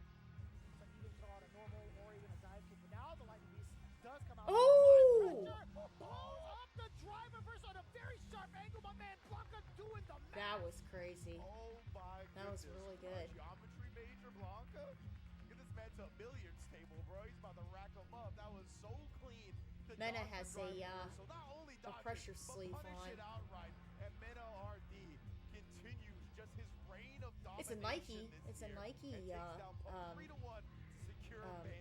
pressure sleeve. But very interesting. Very interesting. Good games. Very good games. A lot of the plus frames that Mena RD was kind of laying down, but like going right into how we finished off game one. Wow. Very commanding 2 rounds, then they immediately rebuttal coming in from Punk. I think that was just more so like blessings from the round start, right? It's just more so who gets to get started, and also like how fast he got Mena RD into that burnout state. Very uncommon. That mixer was nuts, by the way. Yeah, absolutely. Like just getting the overhead in the end, putting another doll down right there, preventing the corner escape as well, and then baiting the DP out. Like Mena was just flowing, man. It felt like one of those matches where he couldn't make a wrong decision, and then what an ending this was, bro. Easy dodge, easy clap. Mena RD, incredible. Incredible performance and incredible form. That is damn true. I didn't notice that they actually had the Lee on the back of Boots' jersey. Yeah. I was like, yo, that's a new addition. They gotta have like a patch for that specifically. Cash in, cash out. One move, blacked out. Bandits camp, hit me up. I got some ideas. Just on the phone real quick, but Bandits is gonna take the first game right with a 30-point total. The whole squad right there. Boost and Mena getting the dubs. Kaba finding his footing a little Cash in, cash out. against Riddles, but nonetheless, I know he'll do damage in the future. What a match to kind of like go through like the very first day of Street Fighter League, the very first match of the day. I feel like I'm already spent. I'm not gonna lie to you guys, but I mean, it's trying to go. Kaba being sent on first, moves afterwards. Mena RD always gonna be in the anchor position. This is where I feel like the season is most pivotal to throw out your anchor spot, your most dangerous anchor player position, or anchor position player. More often than not, throughout the entirety of the season. If we see Mena RD up there every single time, I would not be surprised. Same goes for Punk, right? Like, you cannot afford to lose any points with how things go by the wayside when we switch it up to the double round robin to the second half of the season. Yeah, exactly. And like, there's so many little things that can happen, right? So many like predictable variables that can start happening when it comes to all of that. So yeah, I get it. But right now, we're gonna go to Rob TV with an interview of the entirety of Band Fighting. Let's get it. And that is how we start off week 1 of Street Fighter League. Team Bandits coming back stronger than ever. Mena, I actually have heard through a little birdie that this might be a little bit of a flu game for y'all as well. Some of y'all a bit under the weather, but it looks like you're making no excuses. No, not at all. You know, I gotta respect the competition, and even if, you know, we're feeling under the weather, we gotta bring the A game. It is what it is, you know. It doesn't matter. As you saw last year, very bad season, but I still made it to the grand finals. I still performed. So it doesn't matter how bad I am at the moment and how bad Bandits is, we're still gonna perform. Okay, and in that first match, your first match of Street Fighter League, we're immediately getting Mena RD versus Punk the God. I would say, at least for the average mortal, that's a lot of pressure for both of you guys. What does it mean to get that dub up against, I would say, probably even your main rival? Yeah, honestly, he could be my main rival. You know, sadly, Kaka retired. Very good. Very good. How are you, Calvin? What's going on there for you? It's a lot of pressure. It is, but I enjoy the pressure. You know, at the end of the day, if you don't enjoy the pressure, you're not gonna be able to perform in a match like this. Because the bull only comes out in a match like this. Okay, now please pass that microphone to your left side so I can talk to the man himself, Big Boostington. Boost, you go out there, absolutely cook up with the Terry. How confident were you going up against Psycho in that match? Very confident. You know, went in with the plan. The footage I studied a lot of footage, dozens of matches. Just went in with a plan with my notes, just executed them. And whatever happens, happens. But you know, that just so happened to end with a victory. Okay, and Boost, one more thing I ask you about, because I do believe you are the mad scientist. You and, of course, your brother Paladin as well. We know you guys got a YouTube channel and everything.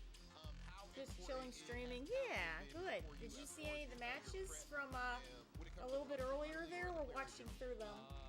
Well, as far as like, he hasn't really been doing much. Like, he's been kind of stepping away from the game lately. Like, he's not in regional finals. He doesn't have much reason to like grind that crazy. But yeah, I still have a lot of faith in him. You know, that's my boy. So yeah,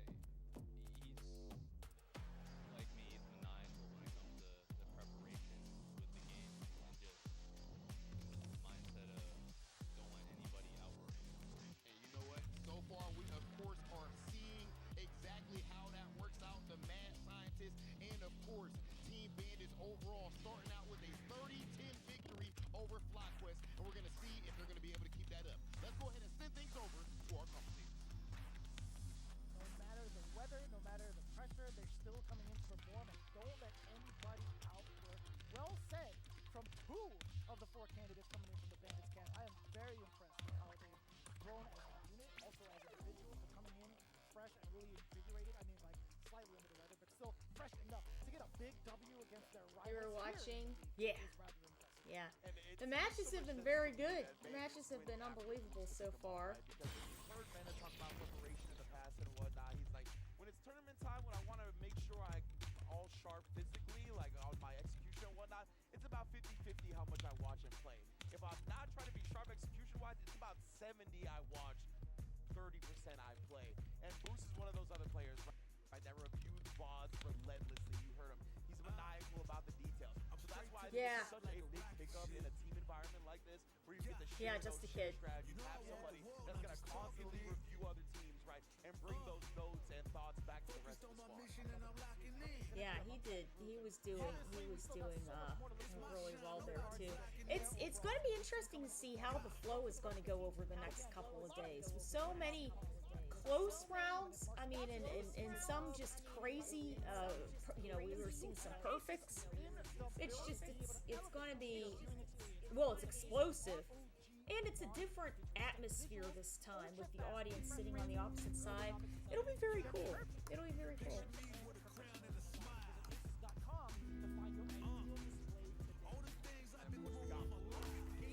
holding us down as well. You know what it is. No level love that's giving us an opportunity to play on whatever we need to play on. Wingman FGC play your way seamlessly against Fox. And easy support for over 150 wild controllers. We're just plugging in games, no problems, no hassle. We also got the Gen 5X fighting board, the heart of the next gen fight stick, fully compatible with PS5, Xbox Series X and S, delivering seamless performance and low latency. Everything you could want, built-in assist features, making it easy to craft your ultimate fighting weapon as well. And then of course the Fighter Start Burst, a new all-button controller for next-gen consoles. It's an all-button arcade controller designed specifically for the next-gen gaming consoles, right? So it's going to work on your PS5, your Xbox Series X, all of that. It supports the latest platforms on the market, including full compatibility with all PS and NS2 games. Damn, you got the entire armory. Well, guess what? The armory is open, and also, so is the sale. We got Street Fighter 6 on sale now. The base game, by the way, 50% off. No better time than now to hop into all the action. In fact, scan that QR code for me real quick as we get ready for our next couple of games. But again, this is the best time to hop in. I'm straight to the top like a rocket ship. We're gonna get prepped and ready for game number 2, match number 2 with chillin and Quasho Gaming. We'll see you right after. Focused on my mission and I'm locking in. Yeah, it's my shine, nobody blocking it. Yeah.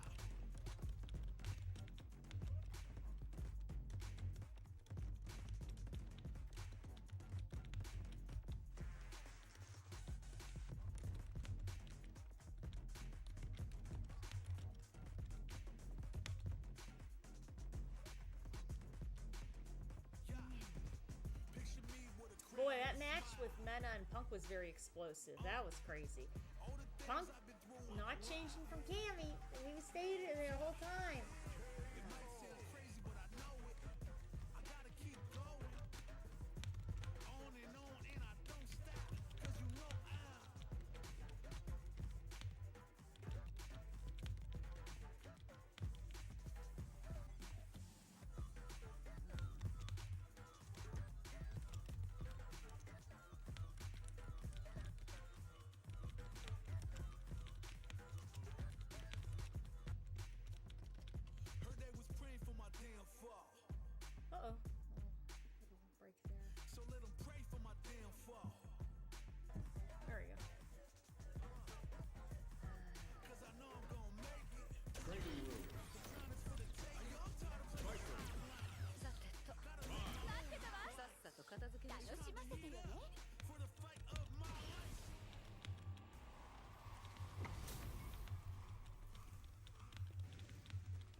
so far, I had work and everything earlier, and then we had a little event lined up, and it didn't go through. So we caught the end of Street Fighter League, and now we are tapping into it. So the matches have been absolutely unbelievable so far.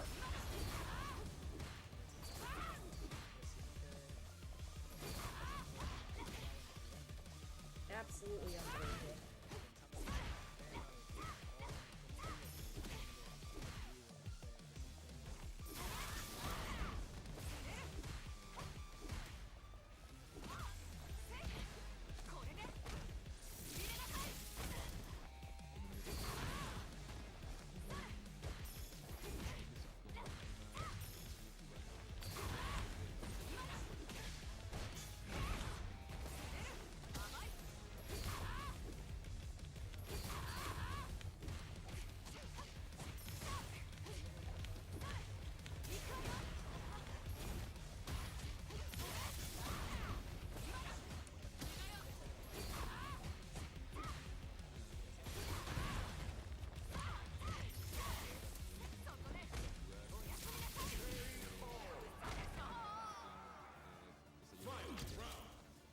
Street Fighter League, Mortal Kombat.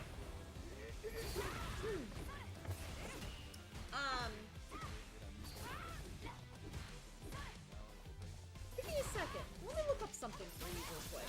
Actually, now that you said that, there was a.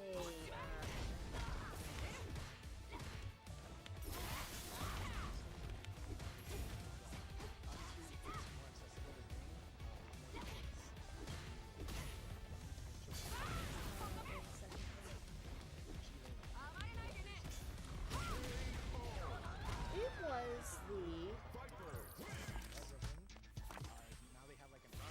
Okay, so there was a TV show, and I remember Sonic Fox was on it. It was called the Mortal Kombat Conquest series, and basically, it's a house competition, right? And the players were competing against each other and everything in a closed environment.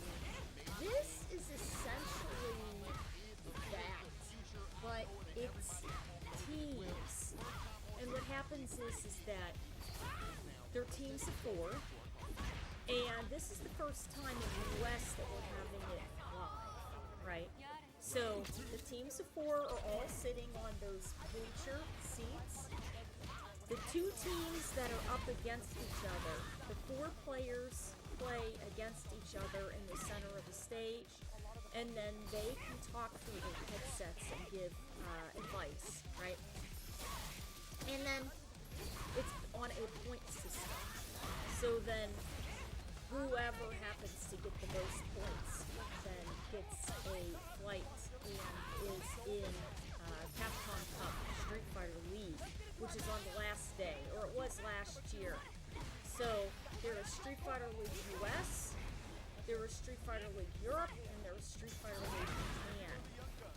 And then it's basically like your Mortal Kombat Conquest show. Yeah. What's up there? How are you? It's been very good. He just got on. Ross just got on there.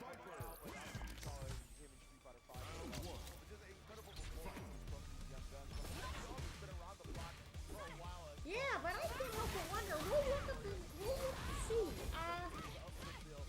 Good evening.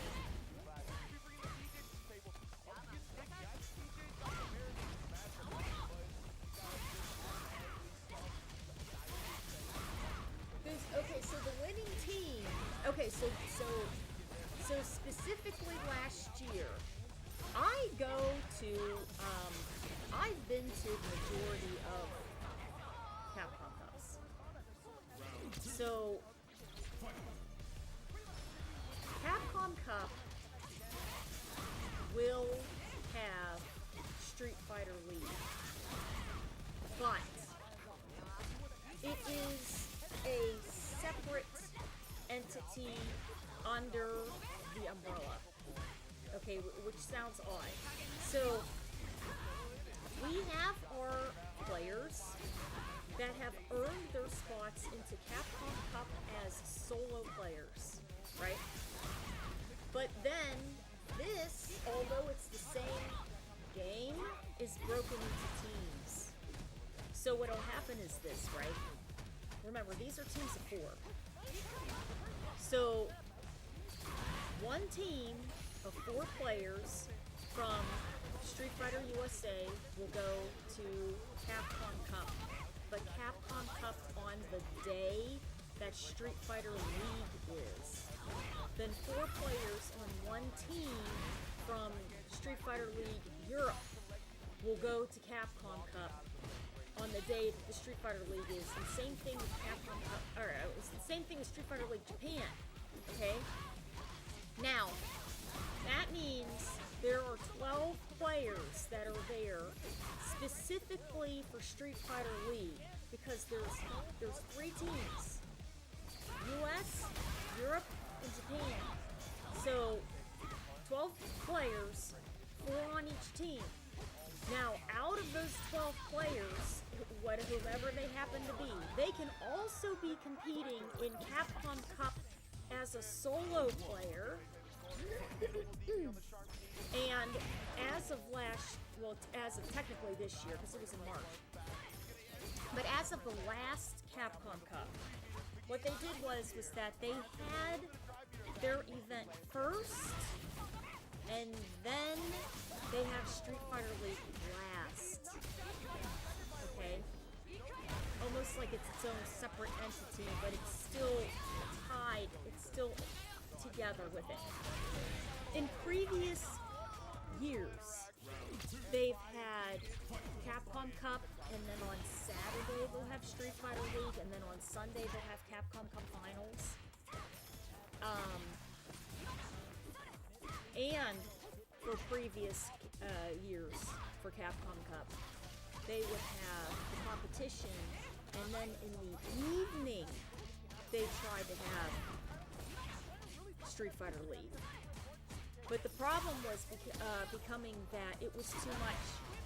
It was too much for the players, so they ended up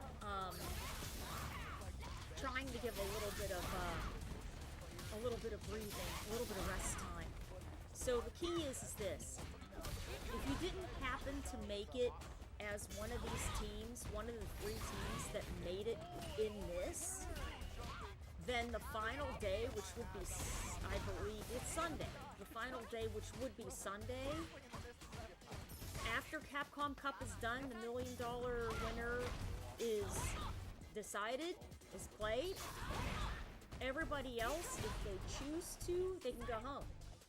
Or they can enjoy Sunday doing whatever they want, or they can watch Street Fighter League. But if they have made it into Street Fighter League, then they compete on Sunday, and they either, are only there for that, or they're there for that and the Capcom Cup competition. Yeah, so that's how it works. But in previous years, it was mixed in. It was literally mixed into the regular competition, sometimes in the evenings, sometimes on a Saturday, and more recently, now on Sunday. Yeah.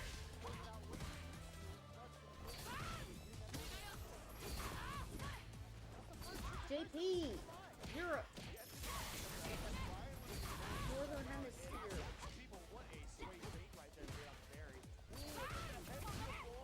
Yeah. Yeah, so Europe, Japan, and the States. And the States really has, the States is, a lot of really good players from North America, but also very, very good players from all around the world coming through, so it's a very nice mix of everybody. Yeah.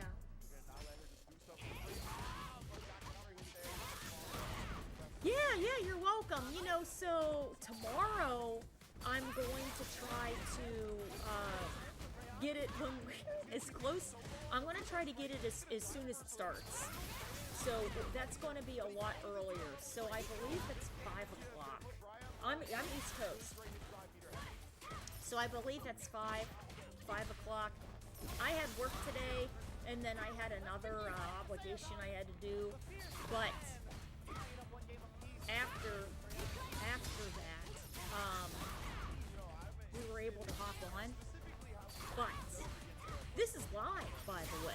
This is live. So, but we'll get in earlier. Yeah, it'll be good. It's fun. It's very entertaining. It's very, very entertaining. You're welcome.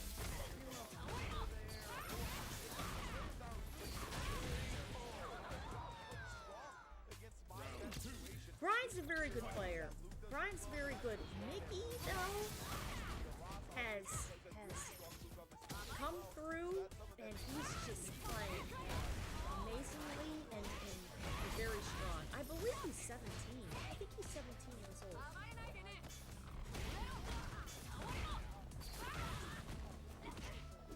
Oh, yeah, you can. Well, okay, so that fan, you can't punch it. So, here's the trick about my stance. She has different variations of fans, right? So, what happens is this. If you throw her initial fan, you can break it. But if she charges her fan, okay? If you do the input, you hold it down, and then you release it, it's got a little bit of oomph behind it. You can't do that. You have to block it or neutral jump, right? Or it's gonna hit you. She can also put EX on the fan, or OD, overdrive, right? That's like the Street Fighter 6 term is overdrive. But the initial form of the fan, you can't interrupt that. Yeah. So actually, what you're talking about is Blas did that later in this show with Sagat. My tossed a fan. It was not a charged or enhanced fan, and he went with Sagat and took his light punch, his jab, and went boop, and he broke the fan. And you can do that. You can do that. Yeah. Simple fans, you can absolutely break the fan. But that one you can't. Do it. Yeah, different. She has a lot of different options. She's got different options for projectiles. Yeah, which is nice. It's nice.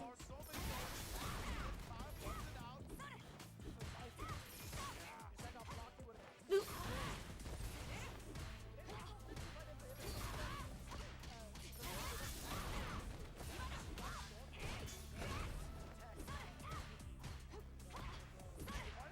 Oh, there you go. Yeah, he got it. Oh, he dropped the combo. I was like, man, he's going straight for the CA. Yeah, that's a chip finish right there. Well done. That was good. Well done. Well done. Brian clutched it out. That was a big game.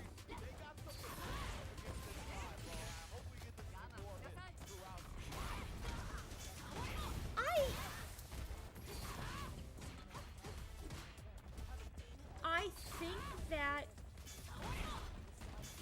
the South America region is very strong, and I feel that there are a lot of regions that are strong and can use even more branches, more divisions, right? But here's the concern. The concern then becomes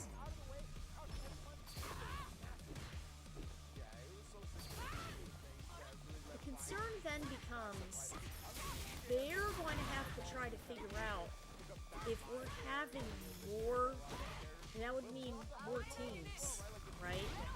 And then, which is okay, which is fine, but when it comes down to the finals day, that means that we're going to be, for this, that means that we're going to be introducing even more layers to however they would do the production for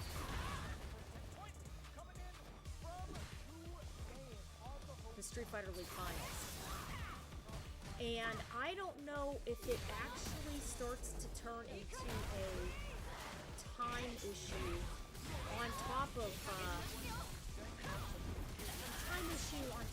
maybe people starting to get I don't want to say tired, but you figure if they're going to keep the format that they had for the most recent Capcom Cup, Street Fighter League was on a Sunday. That was after the Street Fighter solos were done. Those players have been competing for 4 days, 5 days. It was considerable up to the finals. Then you figure the players, some of those solo players are also in Street Fighter League, and some of them aren't. The ones that aren't, I would think would probably be... A new warrior has entered the ring! They would get there a couple of days early, and they would get a lot of tremendous practice in their training room downstairs. But the other players, it's a bit of a strain. If they add any more teams, it might be a lot. But they'll know how to do it. They'll know how to balance it out so that it's done efficiently. So in the end, that's all that matters. It's just how efficient it is, and making sure people don't get tired, going out. I think they could do it. I think they could do it.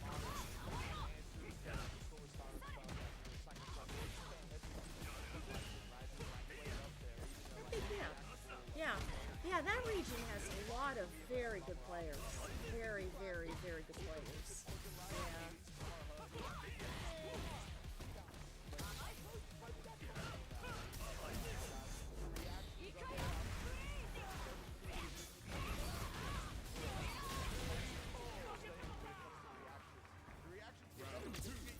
Yeah. So VX Bell predominantly played Dictator in Capcom Cup, but then for his last game or two, he picked Honda and did really well. And the whole stadium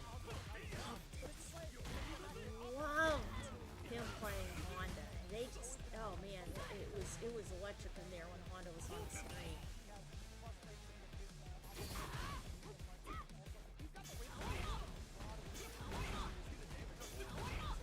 Wow, qualifying for Brazil's region, very nice.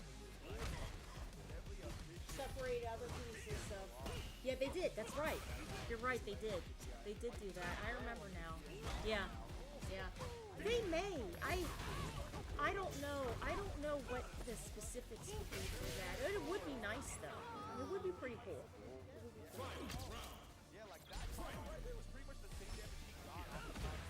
Ooh, that guy.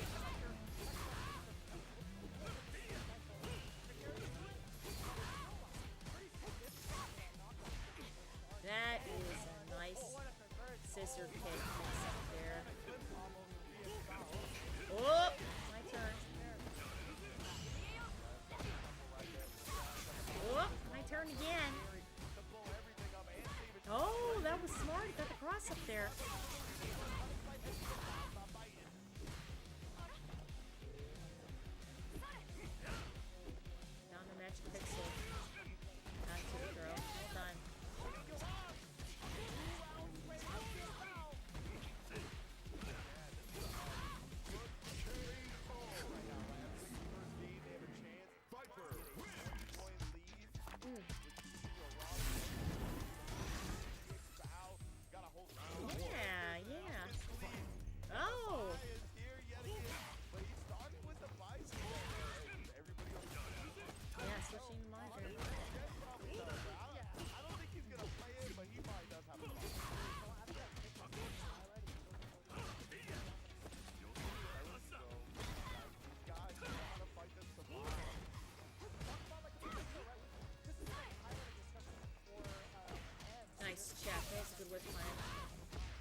baits out the Ryujin. Well done. Well done.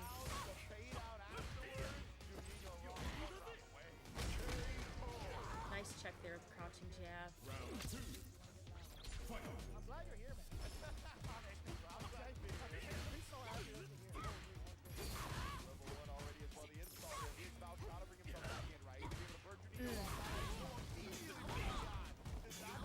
Yeah, see, he went for the DI after he was pressuring there with that standing fierce because it leads to a little bit of frame trap situation with plus frames, right? Being stuck in burnout, you just get DI'd in the corner and then you get the stun combo. So, well done.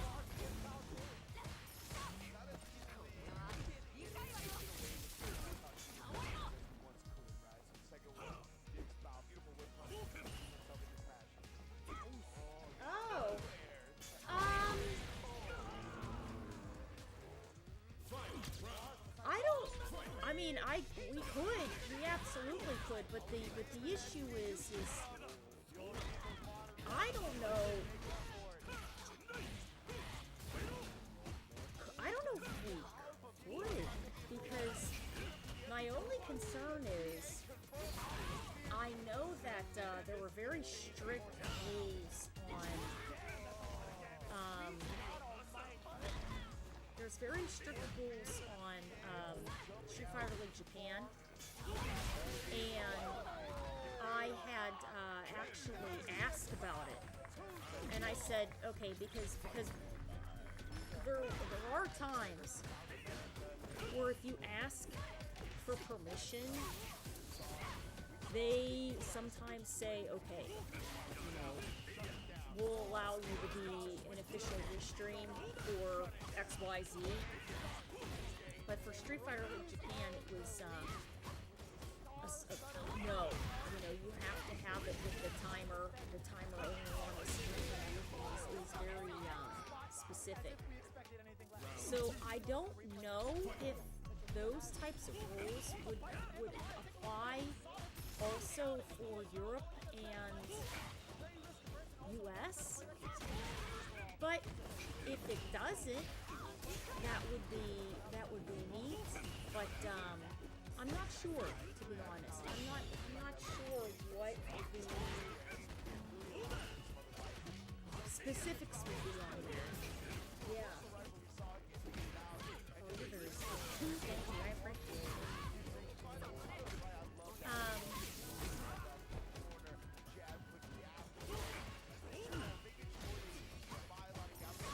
I don't know.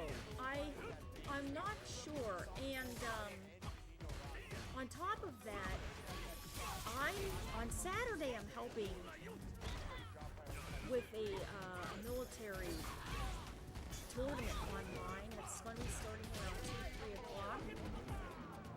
This is going to be starting around 5. So I'm hoping that the military one, I believe, will be done in time. But we'll have to see. I don't know.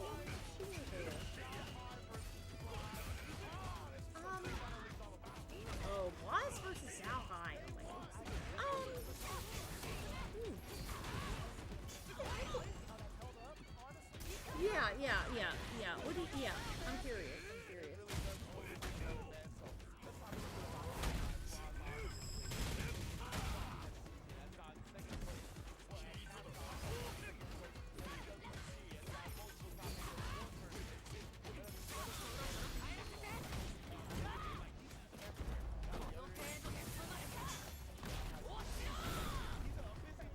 Right.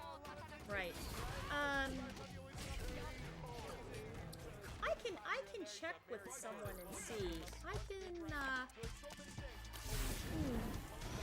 I'm trying to see who. I have a buddy I know that runs tournaments and stuff on Fridays, but I don't know if he's going to be doing.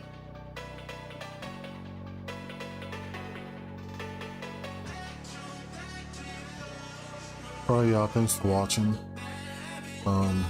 Till next time, I'll see y'all.